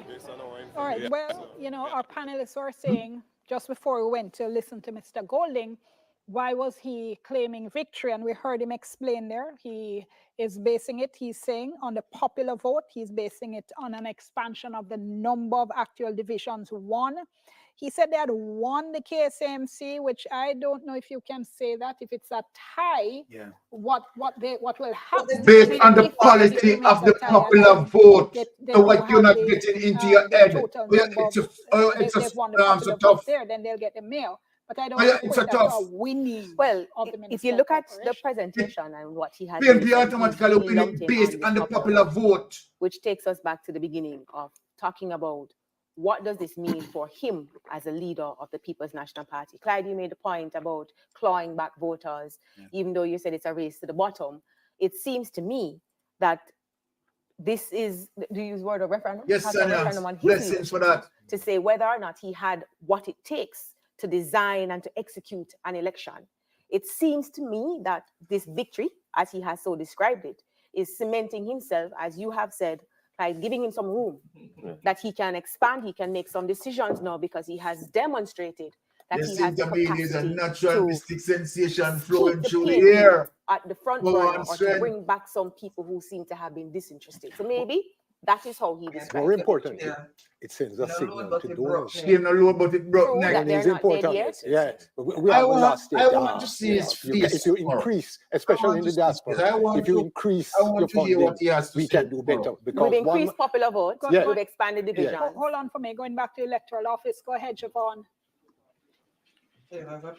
Thank you so much, Dion. So at this point, we have 97.5% of the overall boxes counted, and that really appears to be where we will end things for the preliminary count. But here's the latest I have from the Portmore Municipal Corporation. All boxes have been counted. We have all those right. boxes in. That's 319 of 319. And for this very closely watched seat, we have the Jamaica Labour Party getting 10,899 votes, while the People's National Party's Leon Thomas got 14,891 votes. So again, that means that Leon Thomas has preliminarily been chosen as the returned as the mayor of Portmore, with Markland Edwards getting 10,899, being defeated there by the PNP's Leon Thomas. Long time. The data Long coming time. in confirms, well, preliminarily confirms the 29.6% voter turnout as it relates to what's happening here at the EOJ. We are the last media house left here, which means that Jamaica, you know that we are your election station. That is where we'll wrap things up for today's event, coming from the Electoral Office of Jamaica, of course. As you heard earlier, this is not where it ends. We will have those counts taking place, and then the confirmed results will come later on. But that is it from me and the team here at the Electoral Office of Jamaica. Until next time, back to you, Dion. Thank you so very much, Javon. I tell you though, we didn't need you being the last at the AOJ to know that we're the election station, because we take our time, we do things carefully. People are rushing us a little bit, but we want to make sure we give you exactly as it is and as we have it. So, and again, we're winding down now, but we've heard, we're still waiting to hear to see if Mr. Holness is, yet at the JLP headquarters and what he is going to say. And I think one of the interesting things will be to hear how the two leaders frame. The two victories. Yes. But in the popular vote, because everybody's going to claim victory. Is the PNP president correct in saying that the PNP has won the popular vote? They were ahead. They were ahead. There was no confirmation of it. It was, I think we had 300 and something, 303 to 282. I'll ask the production team to give me what they have. But even so, okay, going to the JLP headquarters. Minister, should I say answer? Watch out. People, watch out. See now. Yeah, are we going to be able to have a quick word with you this evening? Yes, of course. Yeah, I'm going to go spin it now. Yes, of course. So let's see. Okay, so you're watching there, in fact, a live shot. So that was the Prime Minister having just arrived at the JLP headquarters on Belmont Road. We saw him there heading in, no doubt, to talk to his inner circle and to, get ready to come out now and address his supporters. And if you're looking there at the screen, you will see a markedly different picture than we saw earlier on, when it was a very dark and lonely looking car park with Andrea Chisholm standing all by himself. So you can see clearly the supporters feel that there's been a change in their circumstances, change in the difference, and we're seeing them coming out and express that. So we're waiting to hear from the Prime Minister now. And we're saying there before. I wouldn't draw that. I wouldn't draw that conclusion. What? That they think there's a change in their circumstances. I'm not saying that the supporters feel that thing. And you say, look here, we have to get people at Belmont Road for the Prime Minister coming. No, and you are mobilized to get no, I don't people agree there. with you. You know why I don't agree with you? Yeah, you know what's the time? No, hold on. This I happened have before seen in last elections, Yes, I watch Jamaica very closely when it comes to these election night things. You see how in the States you will have a whole ballroom gathered of people waiting to hear from their losing candidate. Jamaica not play that. Yeah. If you lose, you're on your own. Yeah. No, the point I'm saying is that crowd you see here has been engineered. Empty and a The joke. Prime And I'm Minister's coming. saying to you, At 11 o'clock, Jamaicans start leaving them yard to come to your place. No, I know hold it's on. Do you politics. remember the first time Mr. Holness ran as led the Jamaica Labour Party? 2011. Yes, 2011. Only Exactly. 49 days or something Exactly. after he had been sworn in, and he Just lost. And I must say, Desmond Mackenzie and Charlie Webster won and still with him at But Belmont. interestingly, There was no crowd entry. interestingly, beyond the last general election, this happened, you know. I remember this stinky who sat here, and there was a crowd at Inglewood. Exactly. And then later on, it actually shifted. Yeah. It really did. Because people watching Yes. and people going People to are come watching out. and I they're think, listening, and they are listening to hear what is and trying to see what is happening. You're right. you know, one of the things that makes me, I'm curious. This is the interpretation of victory, because if you look at the numbers, you would say that the JLP they've not been destroyed. Nobody has come out to say, we don't trust you, we're not voting for you, it's a vote against you. Nobody has lost. So in the scheme of things, they too would have something to celebrate. Well, Because leading up, Yeah. you would have heard, oh, it's a referendum on leadership. You're looking at the issues that have dogged the different members of the party. Will this have an impact? And it clearly did not. But you remember when we started the poll and making the point about the seat count in the last election, and therefore what they can come back. I don't think that they have done that sufficiently well. You resign the babysitting job now. In relation to the vote to say victory. This is so PNP. PNP, right. So I think he's trying to maximize a bounce tonight On himself. on himself And his to ensure he leadership. can stave and to stave off Yes, anything going yes, forward. But yes. if you look at the numbers and where we're Correct. tending, in terms of the incumbent, Correct. it is not the In all other quickest show. circumstances, you did not destroy the incumbent. You Yes, have, right. and I guess what people want to know and what people want to understand is, if you didn't lose, why so downtrodden? Why was there not so much excitement? What is the thinking? Is there something that has occurred that has deflated? I'm trying to put it up. But as you said before, Them we are lose. going into an election season. We're going to have 18 months. This is a point. This is a point now, because the question was, how would tonight's results impact when it is the PM cause election? Correct. Yes, right. You know, is he Correct. going to now say, okay, you know, something I can call it this year, I've done well enough, or is he going to look at the popular vote now and say, you know, something, let me give it a little bit more time. But remember, the popular vote, what does the popular vote say in a national election? Remember, Crazy. we having this discussion. we are, but again, remember the turnout in local government doesn't tell you what's going to be the turnout Oh, my in goodness. general. Yeah. You know, So we're because using it's it then it's as a bellwether, as an indicator as to what could possibly be result in different areas. Well, I'd say the most significant indicator would be how many divisions you have won in each constituency. Point. Those are the numbers that you're going to need That to we look need. at. Plus, in relation to the point you just made, we did a vox pop that we aired. I think it was last week on All Angles, and one of the members of the public were asking, are you going to vote? One man said, look, the election here now change government. Me now come out of my yard and vote unless me vote a change government. Yes. So people look at the general election with a different mindset. This is now Yeah. they think going to make a significant difference. So if that is so, then we can look at the speech that was made by Golding and say, who is he addressing? Is he saying to the PNP that stayed home that, look, there is a popular vote or a support that is supporting us, the PNP, and so you need to look at us because we can elevate, we can carry out an election? Or is it that he is, like you said, putting himself up as a leader now who is defining his moment? But you didn't expect me to come out and say he lost. No, well, we don't expect that. None of them is going to come out and say that. Expect a little bit more measured. If I were organizers, strategists on the PNP side, I'd be crunching these numbers over the next 2 days in terms of. Yeah, but it's tonight we're talking. Yes, I know. I'm just saying that you have to look at the parish vote, the constituencies, but and you the have to tell divisions. people you win. I understand that. I'm just saying that's an overstatement. As I said earlier, they're going to focus on. They have increased the popular support. They have increase the number of divisions they have won. Of course. And it appears as if they will also increase the number of local authorities they will control. The last time was 9-5. It was 9-5 after 2016, I think it was. 9 in the JLP column, 5 in the PNP column. It could very well be now 7 in the JLP column so far.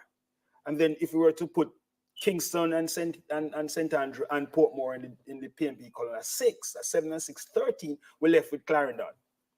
So we were left with Clarendon now, and it is 11-11, so it's a popular vote. So insofar as those numbers are concerned, Golding and the party will take some kind of course, yes, in that. What's important for his leadership, this is his first election, and he's saying, them a mash me up, but they are still.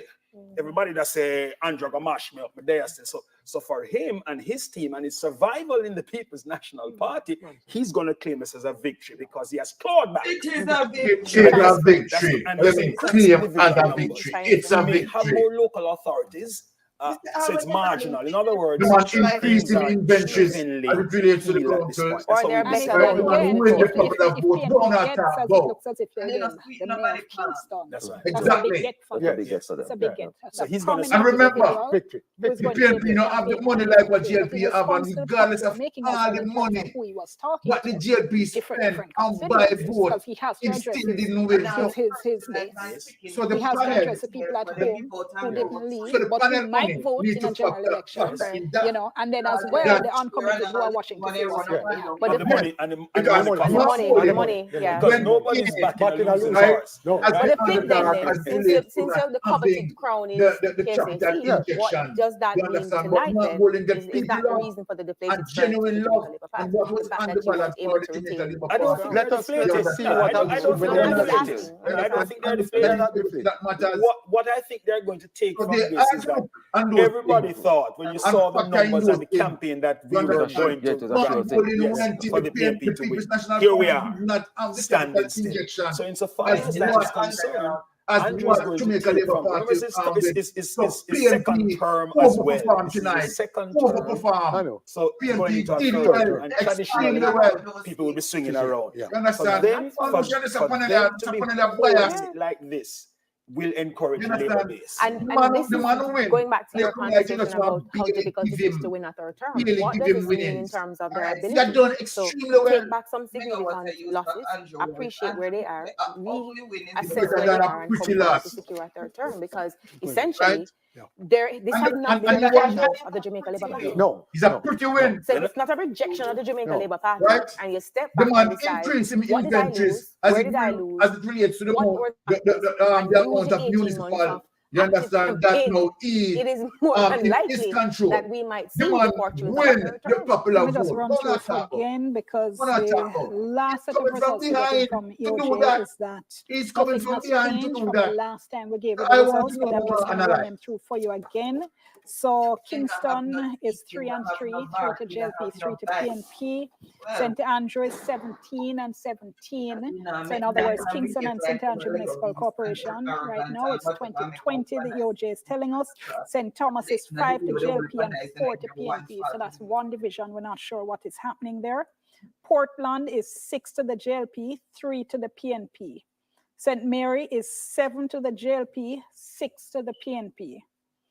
St. Anne is 11 to the JLP, 5 to the PNP.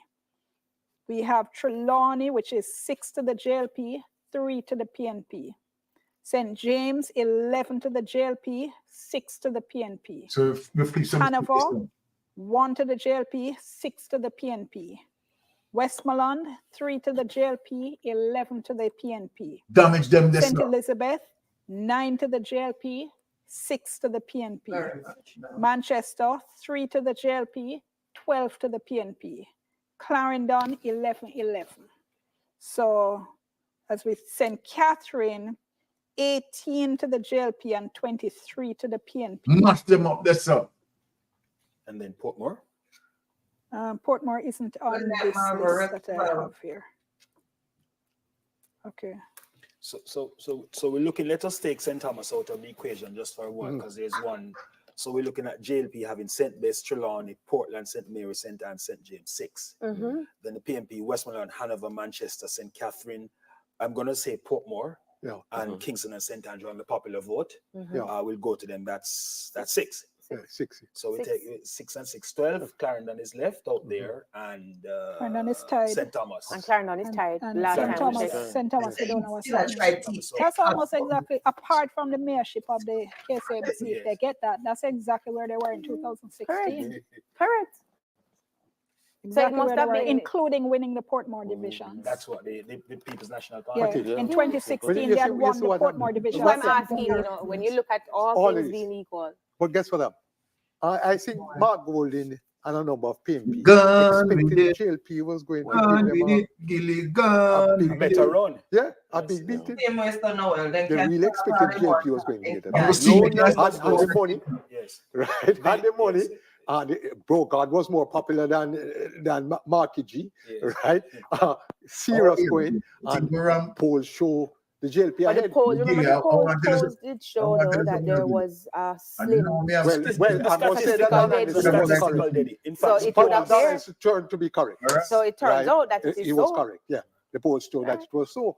And it seems to me that Holness realized what the polls were saying and campaigned till 2:30 in the morning and all like that.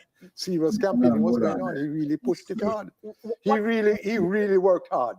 Are there any trends though that we're getting from what we're seeing tonight in terms of saying a lot has been said about the popular vote? Yeah. Trends are what people use to mark what could possibly happen in a general election. If you're looking at some of the information outplay that's, tonight, are there any trends? Is a popular vote? Because most of we us are never winning- hear about we- popular we- vote. we- before. we're This winning comes the most of first the, time popular vote is becoming so popular. I mean, are there any trends? Is it that we're looking at the popular vote So to far, say there is an we increase win the in popular support vote. now or return of the And People's You- National you- Party? I think what happened is that our inventory as it more relates the to municipal. JLP relied on statistics, So right? That didn't filter overall, down we to the reality of the people. convincingly. They did statistics with growth, statistics with you mean those inflation, numbers now? right? The numbers didn't mean anything. Well, most The of us don't JLP understand that. People don't understand. Oh, You but have the to JLP speak like Dion always says. She need our listeners them to understand. yeah. We rest of we need to understand what them the numbers inflation mean. and all like that. Yeah, That never yeah, mean anything because because the prices were lives going up same way and all like that. And all what the international community thought of Jamaica Really and tomorrow. all like that Really didn't tomorrow. mean that thing. Independent central bank didn't mean that thing. People were dealing with No, me depend reality. on the food, me depend on Local politics. Local politics. So In fact, life on. the general election will be focused more on the local for the politics. 18 months situation. then that we're going to be We're going to, traveling, you know, Dion, because I know, Dion, you've been up for the whole day. You've been marshalling this all day. So But me just try Daniel, ask what the I'm saying, question. the 18 months will be pure local government things. We're talking about better believe water, road, right? that's gonna be- Everything that it was supposed to be local government, they'll deal with it local government. In fact, the Prime Minister said, this gave him opportunity to show that, hey, Jamaican people really suffered and want certain things. They want road and water. No, I thought that anybody that lived in Jamaica, who knows that Jamaicans want road and water, I mean, they never take an election. You go around and say that Jamaicans want road. You're so blinkingly busy with your international community and your statistics and your inflation rate and all like that. And your threshold and all like that. Jamaican people want at least, you know, The fact wait, I want to finish that. Oh, sorry. Is that I want to finish? It's not one donkey the people want called prosperity for the road situation, you know. Because if I was in the opposition, I make sure that donkey will live no longer. I mean, prosperity will dead that way. Because I don't know what happened to that donkey. But the people want road and water. Thank you, And Tyler. then hear me, To you have you. to deal with the health system. Bless you for saying, Don't give the people those local conditions and patch the roads. They don't care if it's councillor going patch it. They don't care if it's MP going patch it. They don't ask who fix the road. They say government must fix the road. We can't do it. I wanna put in a little caution here. I Yes. don't think we should be saying 18 months necessarily, because the PMP clearly is gaining ground.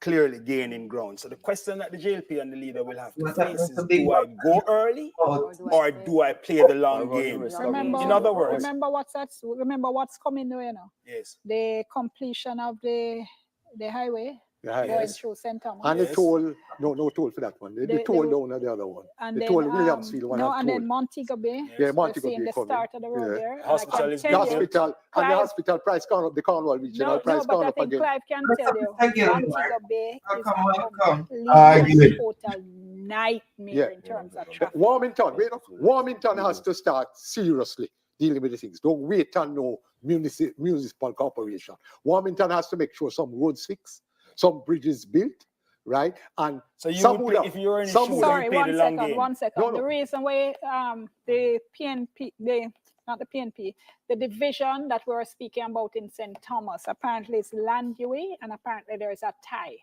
More of the PNP won by 10 votes the last time, and we're hearing now that there's a tie this time. So what that means, just to remind our viewers and our listeners, what is happening tonight is called the preliminary vote, right? For most divisions, the preliminary vote will not, what should I say? There won't be a significant difference when you have the final vote, the final count that will be done usually starts tomorrow. Yes. Usually finish, say in a day or two. And then you probably have the possibility of managerial somebody going But really and truly, the only time that you really look to the final count is if you have a very small margin. And I'm not talking about 100 votes. You don't say final count change with 100 votes. Like 10 and less is what we're talking about. So that's the point at which, so we can see this happening for Landua. I can tell you from now. Every single ballot is going to be scrutinized now.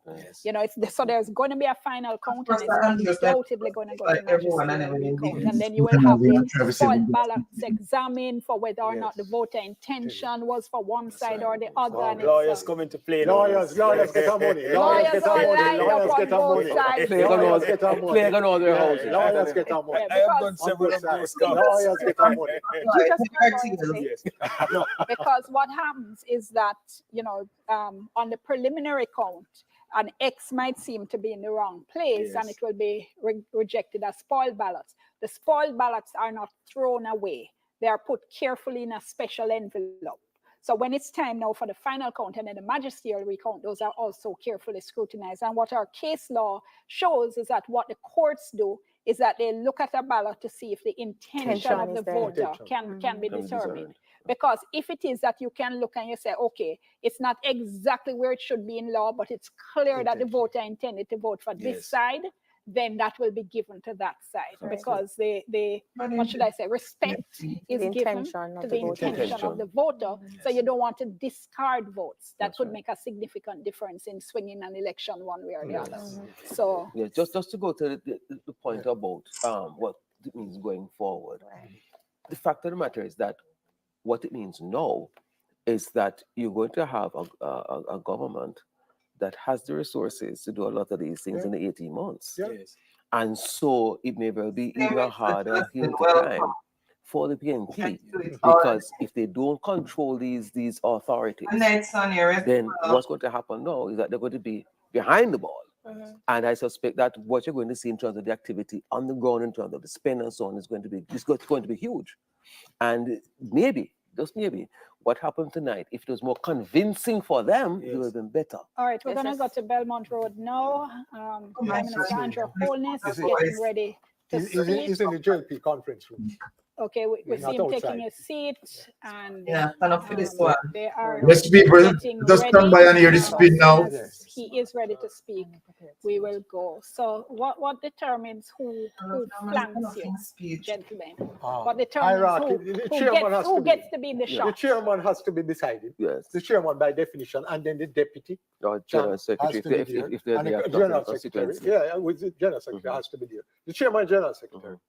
People who have been instrumental in doing this. The hierarchy. Face looks so people. Might be in the West anyway, so we wouldn't be there. The general secretary might take the plane up. You know, but he's going to have a local national security. This might be a security matter here. So having Desmond is crucial. Desmond has to be there. Minister Local Government has to be there. Who else is at the table? Well, that is Miller, is it? The Robert Miller and Southeast Senley, I see beside. No, I after say- Fitzgerald beside the minister. Oh, okay. Senator Fitzgerald beside the minister of local government, Mackenzie. Yeah. Mr. McKenzie has to be there. He has a lot of work to do. Prime Minister is Good. speaking. You have live feed? Yes, PM. I was Good. about to tell you. We are live. Gilmore. 100. Yeah, 100. Information you put out cutting short. All right. Well, Prime Minister asked if he was live and then had to. You notice the contrast. I like to see how people, the visuals. So the JLP leader is in a quiet environment to deliver his press conference, and it appears as if he has some notes to speak from, right? As distinct from the PNP leader in a noisy environment, no notes to speak on, just kind of. He didn't use patois. Yes, I understand. Okay, you're pointing on the, Yes. the distinction in presentation. Very, very important in terms of one is a lot more Everybody steady and delivering from what appears to be Shade and control. That's correct. Another leader just talking, ad-libbing, just going on and so forth. So end up using words like victims. And this is the difference between those two organizations. No, hold on. You're making it sound as if Mr. Golding said victory without thinking. And No. clearly, everything he said was deliberate, even though he was ad-libbing, as you said. I understand that, but remember that it comes over now for persons to interrogate it. And when he begins to interrogate it, black woman. what do you mean? No, but that's us saying that. No, I accept that. Remember that But I was he has defended it. Remember that I was the one who had said earlier that more than likely this is what they're going to present. Interestingly, So it's two on different X, I see the perspectives. same person's asking the question, why is he saying victory? Yes, So it's two it is translated perspectives. out there. You're But going to have the anyhow. perspective I laid out earlier that I'd expect them to say this, and I pointed to the increase in divisions, clawing by the popular vote, going to win more authorities. But then you have the other side now who's going to look the perspective, the independent person to interrogate and say, but Well, I suppose what you're highlighting then is the strategy of the appearance, the Yes, and presentation. it's got his bounce on the as a euphoria. speaker, you can't Yeah. help but ask yourself, how do you maximize that? And I Yeah, suppose that's what he was that's doing. really what you're doing. Now 11:21. What a time to have a press conference. But we waited until we got the latest results from the Electoral Office of Jamaica. What we can say to the nation is that the Jamaica Labour Party retains 7 municipal corporations with a clear lead. The PNP has 4, and there are 2 that are reported to be tied. So, without question, the Jamaica Labour Party has won the municipal elections, without question. Crazy. What everyone is really attracting.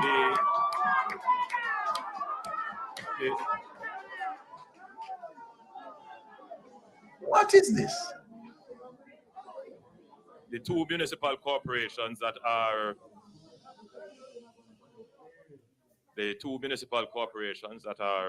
tied, we should have some definitive results on those in a few days, possibly by Wednesday. But as you know, with these elections, as it was in 2016, they go through recounts, and where there are very close margins, there is the potential for change.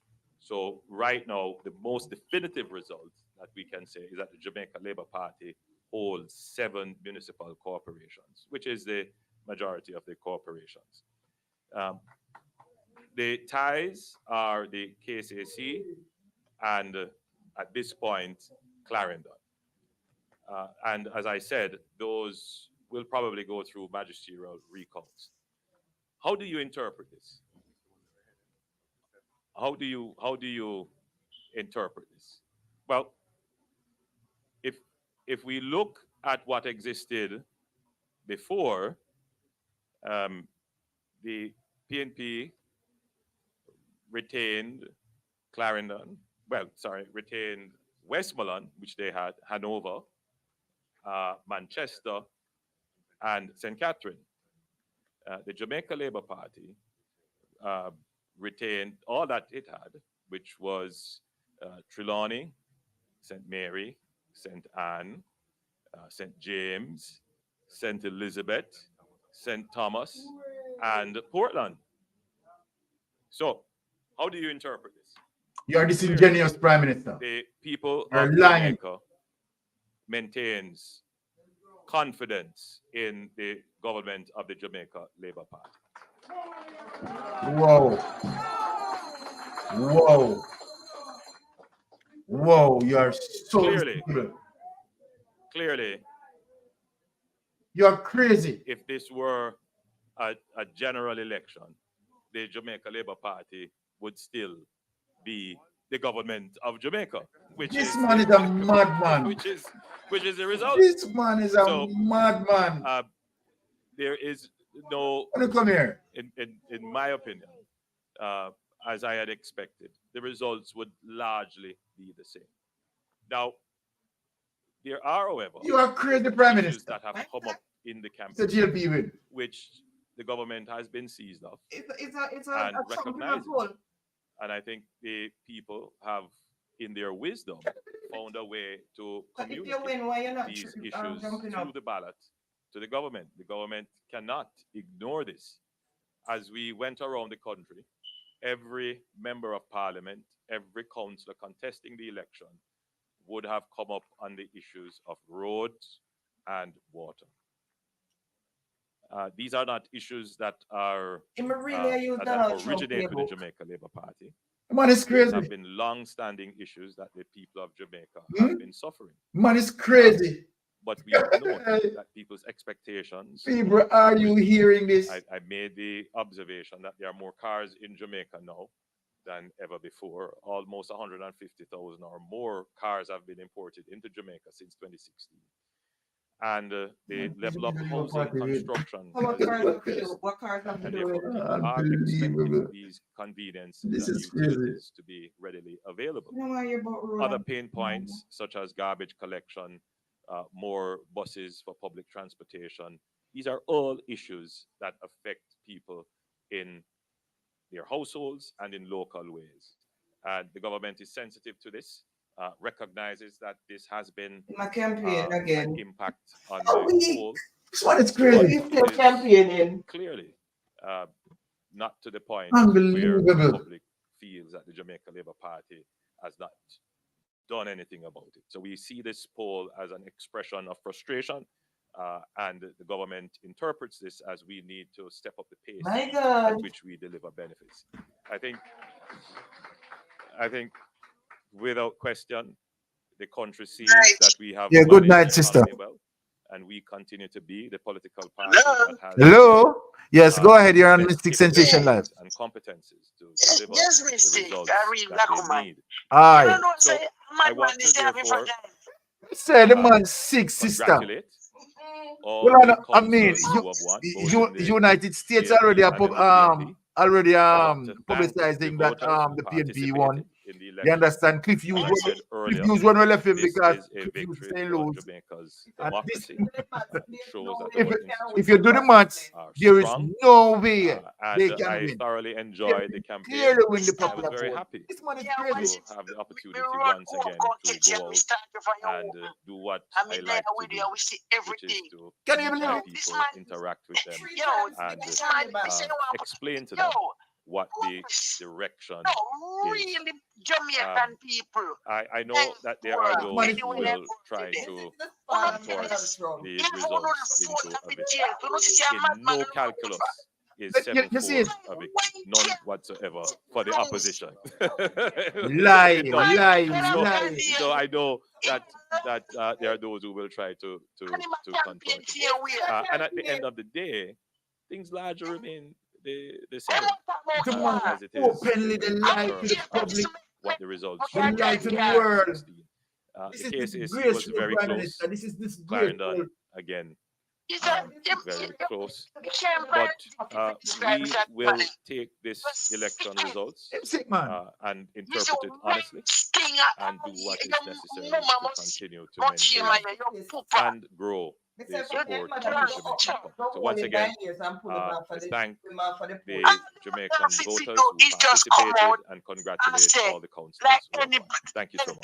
democracy, the Jamaican people Mayor, have the chairs spoken are and we going have to back. accept it. And we have some seats that are marginal and we will go back I'm and assuming cover you'll be them. taking And let questions. the chicks lie where Yes. they are. Because That we is can't it. believe Sure, it. we'll hurry Just because you where vote time for is the well time spent. to Andrea vote. Chisholm from We are TDJ, to two make quick an questions. election, First don't of know. all, That with the thinking, dirty momentum man. now with the Remember me tell you. JLP, should Jamaicans expect to go back to the polls later this year for a general election? A very good question. It's crazy. Oh no, I got I have given it some Remember thought, me tell you. but I won't share them just no. yet. The truth is, we have work to do, and we have to be careful about election fatigue. I get the sense that people are more interested in getting their roads fixed and their water supplies connected. And for the months remaining to the constitutional due date, I can assure you that the government will be working very hard to have those two top items dealt with. You know, if you allow me to just make, when we did our survey of issues of concern, The man no when coming I out fight of me fighting with 2020 me about and 1921 you will notice and 20 them are that trying. we always had They roads tell and you, water, but the top concerns would this have man been we go to the crime, lowest. unemployment, economic I- growth, I- stability of the dollar. Lowest. None of those are Okay, covered. all right. All right. Where we are now, All right, and sis. the Them say clear them message want for from you. all Them say them want for you is what you want. you are the political All party right. that All has right, the ability cool. and the competence Thanks for to calling. Thank you for calling. generate Yeah. the resources to treat with these two main problems, which we have been suffering for 50 years. Get it done. We hear you. We knew this was the issue, and we're going to work very hard. We have announced a Spark program. We did that last year, and that is budgeted and ready to go. We will have a similar program for water, which we will announce shortly. And PM, I remember since you're on the Spark program, opposition MP Julian Robinson had raised concerns about the terms of reference for consultations in Parliament. Have those issues been addressed? I'm not sure what the concerns were. I was very clear that the consultations would include both MPs and councillors. There was an attempt, again, to misdirect and mislead that No. the allocations are only for I have to laugh. MPs. This brother, yeah. This allocation is being done quite differently from other The period, jail allocations. period. There is an allocation to the constituency, which will include a significant consultative process, and therefore MPs and councillors will have to work together with the community of interest to come to the priorities of roads that will be repaired. Bearing in mind the allocations that we are making could not fix every road all at once. It's physically not possible, administratively not possible, and therefore we have to select priorities, get them done within a short period of time, and then go to another cycle. What our economy has given us is the certainty, if we continue to manage the economy as we have, that you could have constant allocations of this level or greater to address the issues of roads. And believe me, I will say, I traveled on the roads during the campaign, and it's justified. People are justified in Welcome, local Aaron. communities in particular, in being upset about the state of their roads and water. And finally, from me, before I yield to my other colleagues, Prime Minister, the Auditor General has issued a report talking about 22-point disclaimers for municipal corporations who can't afford to, who can't account for billions of dollars that were either allocated to them or being spent. What is the plan to improve accountability in the municipal corporations? I might invite the Minister of Finance to speak generally on the Auditor General statement. That falls under the Minister of Finance's portfolio. But That's one that part of your question. That's before one I that. invite the Minister. I've said before on the platforms as I campaign, Stutter. I too believe that there needs to be greater attention to accountability of our municipal corporation and how they work. Some persons have sought to roll this up into some form of local government reform, which suggests that local government has a special form of reform. The truth is that local government is an administrative arm of government like any other administrative arm of government. They fall under the PBMA and the other regulations of government, and greater attention and enforcement is needed to ensure accountability in this regard. So I will ask the minister to just jump in here quickly. So the minister Thank you, Prime Minister. Andrea, just would want to say that it is this government that has provided Auditor General with the funds to engage in audits of municipal corporations, which were backed up for several years. So a few years ago, we took a look at it and realized that, wait a minute, the Auditor General is required to produce audited statements of municipal corporations' activities, but that duty was not undertaken for a very, very long time, meaning the last audit was over a long period of time ago. I can't remember whether it's a decade or 9 years. In the 90s. A long time ago. This administration looked at it and said, this is a problem for public trust. This is a problem for accountability. And we engaged with the Auditor General and provided resources. I believe the resources were about $300 million for a project to be undertaken to look at all of the entities of which municipal corporations are a part, is broader than that, where there is a backlog of audits. And it is through that project that we are able to, the Auditor General is able now to make progress on that backlog. Now, what you're going to find as that happens is that real liar control with periods before the current period are going to arise. Yeah. So when the reports come out, initially the reports won't be for this year or for last year, but it will be starting when the backlog would have occurred. Do you understand what I'm saying? But the way in which I think it ought to be interpreted is that the government is committed to ensuring that there is accountability across all entities, including municipal corporations, by funding the Auditor General to ensure that what has been the norm in Jamaica for a long time, that we've gone years without audits, that no longer continues. That is a sign of our commitment. Yeah. So the idea that local government needs a special reform, local government needs to be treated like another entity of central government and face all the administrative and regulatory procedures and made to comply with them, which is what the Minister of Finance has just said. The fact that you are getting reports that preceded even our term should be carefully interpreted, that much of what you're seeing is not as a result of our term of government, but we are the government that would have put in place the measures to start the accountability. And just for the listeners who might be hearing the exchange and not understanding the period of time we're talking about, the reports to which you referred went back to 2006 all the way up to 2013 or thereabouts. So it's not for the current period, it's for a period in the past, but it's this government that has provided the funds for that work to be produced. I think I should also say that honestly, sorry for them. I'm happy for this election because it does give me an opportunity. Trust me, Omar, you're right, Right. Take a very serious look because we know that they are liars. At how our local governments work, or the municipal corporations. My goodness. Unbelievable. As I go around the country, there is a call for more funding. When you talk to people in local government, it appears to be that the solution is more money. And what I'm picking up from people is that, yes, they want to see more resources, but they also want more service. They want more interaction. They want to see their councillors. They want to be able to lay their complaints. They want more leadership in community issues.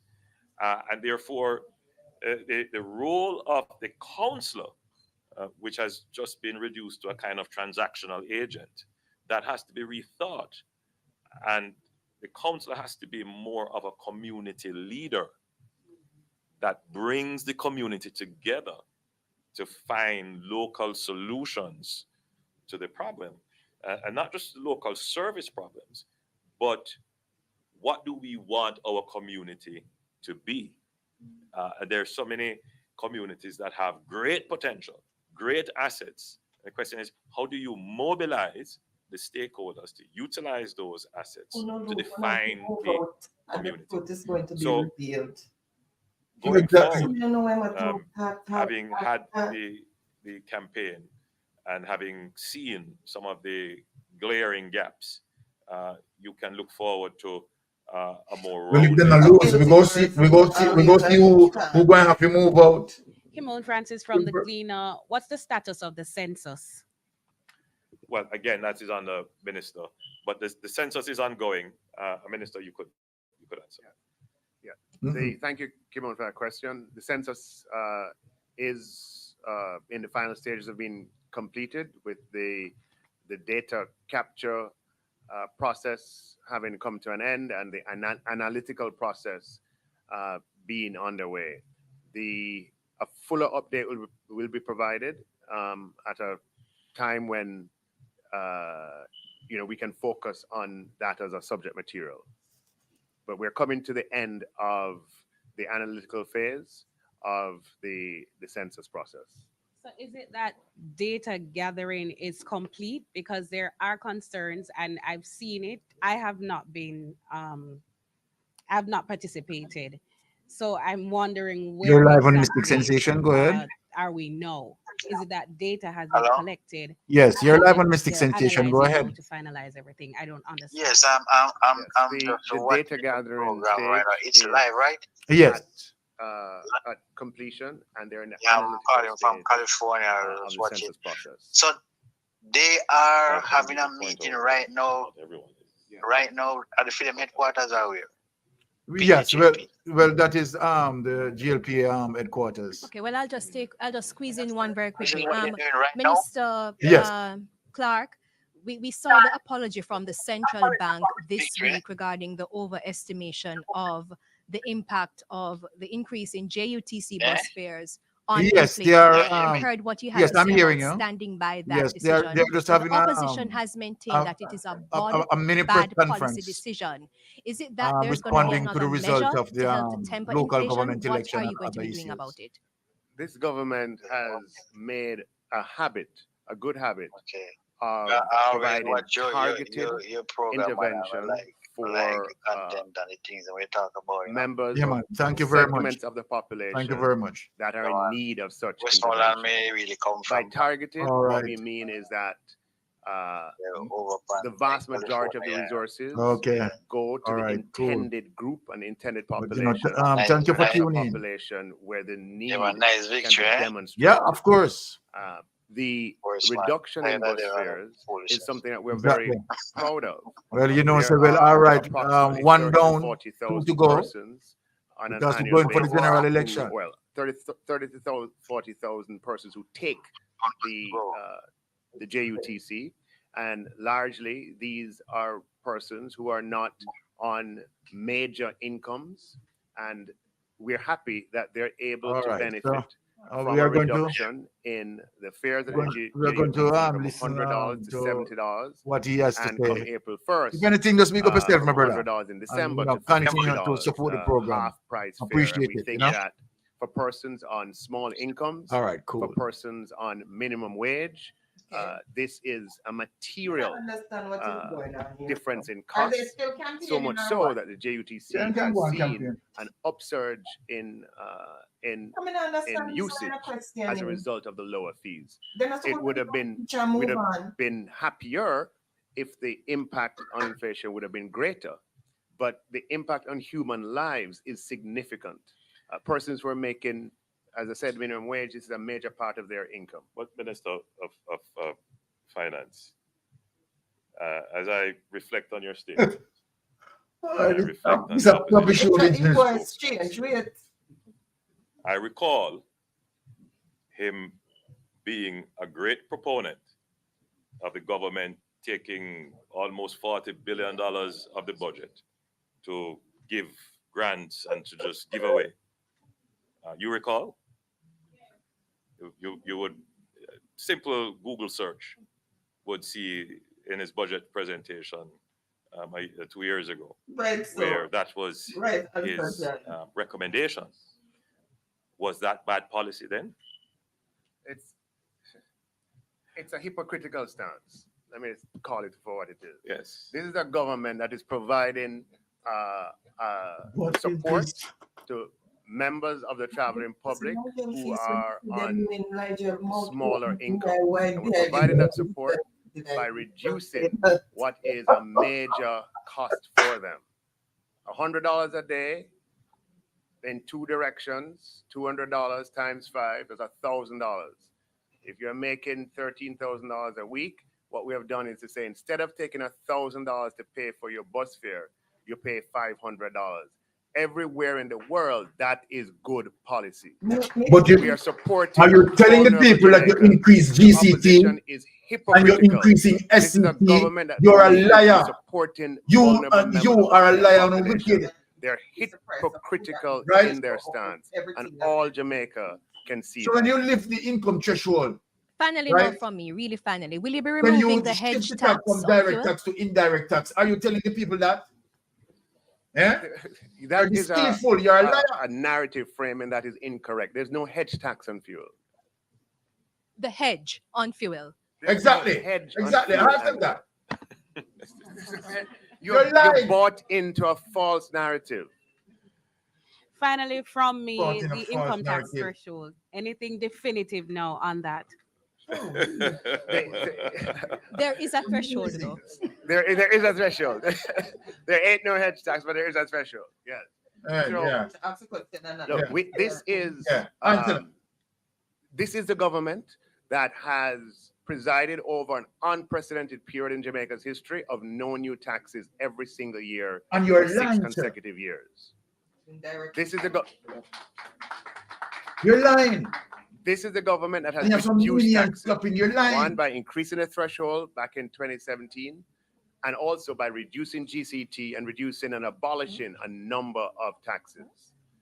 This is the government that believes in a policy position of ensuring that people are in charge of their own resources, and we trust them to spend it wisely. Get cheaper. It is this government's position to revise the income tax threshold upwards whenever the opportunity presents itself. You're lying. Let me say this: you will not have to. You will. You won't need to wait any other government for that to happen. Exactly. This government will address the income tax threshold. I think you should. You have to fix all the roads. Okay. And to calm down everybody, because lots of discussion taking place. All right, so we're just going to do a very quick recap of the results at this point. We are also going to get just a very final comment from each of our guests in relation to the Prime Minister's speech. Let me first, though, correct myself. A couple of my listeners have very kindly pointed out to me that when I was explaining to you what happens in a close election, that I was confusing rejected ballots with spoiled ballots. Spoiled ballots, JW, thank you. Sean, thank you. They're telling me are deemed spoiled at the point at which the ballot is marked. Those are not at any point reintroduced into the vote. It's the ballots that are deemed rejected that will later be re-examined and a decision made on them. So again, thank you so much to my awesome viewers and listeners always coming in. And let me do the final quick comments from the panelists, and then we'll just recap the number of divisions, popular vote, and so on for you. So very, very quickly, Paul Ashley, comment on the Prime Minister's speech. Was Prime Ministerial. It's the first for my many years in observing politics. I've heard a leader of a particular party that has won an election congratulate all members who have been successful. That was a big man. That's a What? big man. He has gone up in my estimation. Clive Mullins. In terms of his own presentation, that of the Prime Minister, it was indeed prime ministerial, but also sobering. What I got from it was a reality, and that, listen, My in God. terms of arrogance, forget that. Yes, he claims eating some humble pie here. He also recognized, as we were discussing earlier, what needs to happen, and we expect them to be doing that, especially since a general election is going to be due next year.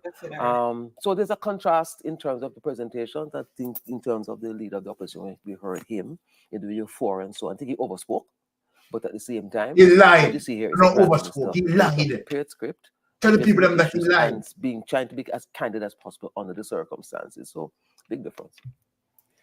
I think he could have been a little bit more generous to the data, because the Exactly. data at this point in time has about 6 seats, 6 parishes, Exactly, rather, sir. municipal corporations in the PNP column. Westmoreland, Hanover, Manchester, St. Catherine, Portmore, and KSAC. 6 and 7 in this column, with Clarendon up for grabs as it appears. So it could turn out that we have 7-7. Each party could have at the end of it 7 local corporations, or the JLP could have 8 and the PNP 6. So when he said 7-4, I was kind of like, it's not 7-4, Prime Minister. So he could have been a little bit more generous in relation to the data. He lied. itself. In the end, I agree with you. I thought he was complimentary in terms of saying to the other guys who, you know, I'm terribly sorry. And he identified the roads and the water, critical local government issues. I agree with my colleagues. I'll only add the word that came to mind is reticent. He seemed a little bit more reserved. I think that is perhaps calculating the lessons from the day, which I think is very important. He did indicate for me that one of the things they want to do is to look at how to improve. And if it our was literacy Mark support Golding group, say it, you know, the which whole of them clearly will jump indicates out that of he's Mark about the Golding long line. game. He's going to be They would have jumped answering on the Mark issues Golding on the and say, ground oh, as he Mark just Golding very much lied. suggested. You And understand? it's going to You be say Joe would interesting. It's going to have, be if you interesting to see apologize, what's you the understand, response to because the he tell issues lie, on the and the ground, Prime and how do Minister they got up translate here the on the success at panel the top to the and success at the bottom. And if that blatantly can give you lied. the edge for a third term, which would be something almost unusual. Only PJ. Unusual in all the circumstances, but not something that can't be done. Dion, can I just add one more factor? 30 The final seconds. 30 seconds. 30 seconds. TVJ did a brilliant job today. A very outstanding job. The set was vastly improved. When I turned on my TVs this afternoon, I thought I was watching something from the First World. It was vastly improved. Congratulations. And you have stood the test of the marathon. Well. With a fantastic team. Okay, let's just go to the quick recap of the final results. And just to add to what you all have said, I would say the PM's comment that work needs to be done and the roads and water suggests we're not seeing a general election in the next couple of months.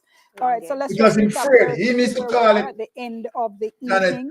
Byron Kingston just set the bar divisions, like 3 each to limbo, the very JLP low. and PNP. St. Andrew, Exactly, 17 Janet. each to the PNP and JLP. You St. understand? But the Thomas, world we're at witness. 5 for JLP, You 4 for understand that Mark PNP. Golding win Portland, we're PNP at won. 6 for the JLP, 3 for the PNP. St. Mary, we're at 7 for the JLP, 6 for the PNP. St. Anne, 11 for the JLP, 5 for the PNP. Trelawney, 6 for the JLP, 3 for the PNP. St. James, 11 for the JLP, 6 for the PNP. Hanover, 1 for the JLP, 6 for the PNP.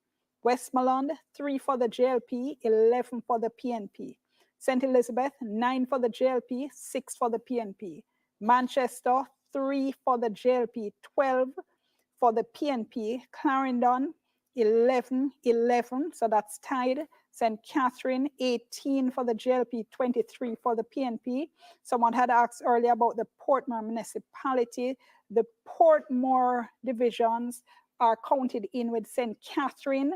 You would have to disaggregate them to see exactly who now is going to be sitting on the Portmore, in the Portmore Municipal Council.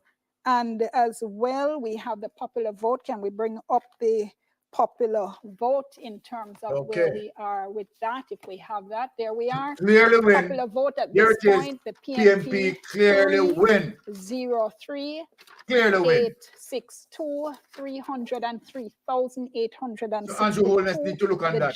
Clear win for the PNP. Popular vote. PNP win it outright. 282,543. And finally, the number of divisions at this point. Can we bring that up as well, just to complete our recap of where we are for the evening? I think we have that. Do we have that? Okay.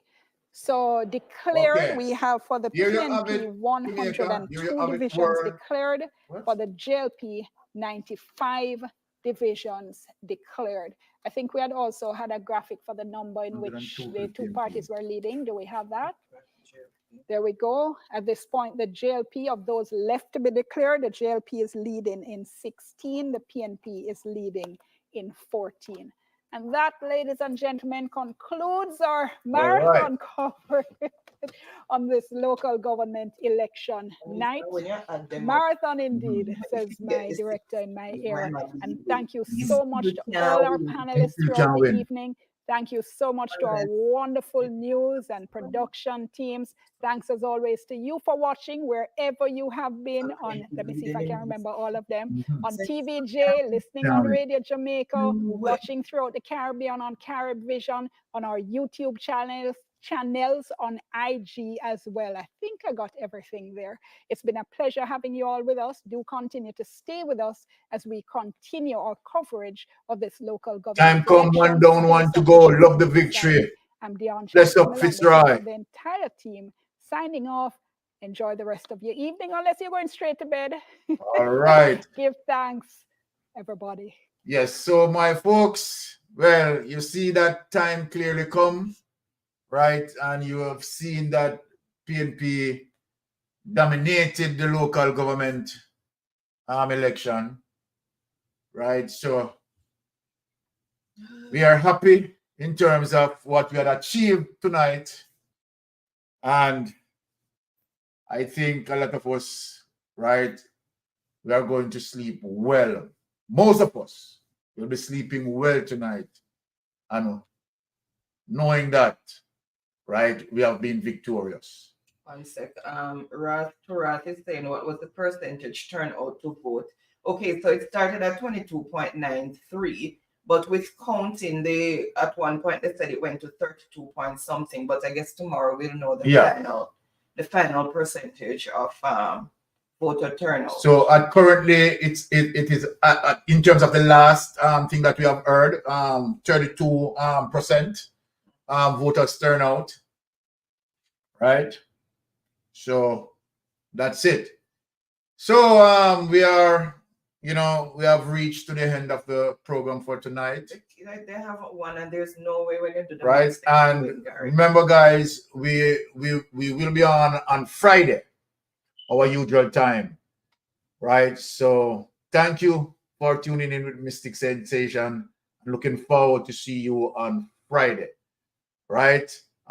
Big up, comrades. Wonderful win tonight, right? So one down, one to go, right? And we want to give them it, right, as it relates to the general election, right? But we have grounds where we are going to continue, right, to provide facts to our people, right, and help them to make an informed decision, right, as usual, right? So once again, I want to say big thanks, right, for you tuning in with the Mystic Sensation. What do you say, honey? Any last words? Okay, so thank you guys, and congratulations on the win. No matter what the panelists want to say, how much they tried to take away, Mark Golding and the team that did a great job. Voters who turned out, congratulations for exercising your constitutional right. We have to just make sure that we are vigilant because we see what they're doing, because right in front of our eyes, they are trying to steal it, right? And it cannot be stolen.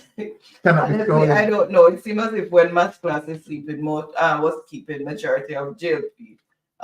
People just was outside underneath a tree or something. They never made it to math class. The Andrew one that sound like the Portland mayor. What I try to get 50 out of $10. Stella, so far, PNP has won. Clearly. PNP has won, but Andrew say him wins, then pulling a Donald Trump. Well, a long time I tell the people them say, and Donald Trump 2.0, you know. Long time I tell the people them that. Ricardo, well, good night. My side, they just have come. All right, guys. So anyway, thank you so much for tuning in with us. Really appreciate each and everyone who joined in. Just make sure that we just keep focused and keep fighting the good fight. Exactly. Because we're not, our work has just begun. It's just the beginning. So there are more hurdles to jump over because we realize that these people are relentless in their lies and deceit. So we just have to keep Talk to me, man. And make sure that you go out there and make informed You're decisions. Yes. So anyway, good night, guys. Because we have work in the morning. Again, bless upon yourself. Love you all and safe travel on the gravel until Friday. Bye. Thanks.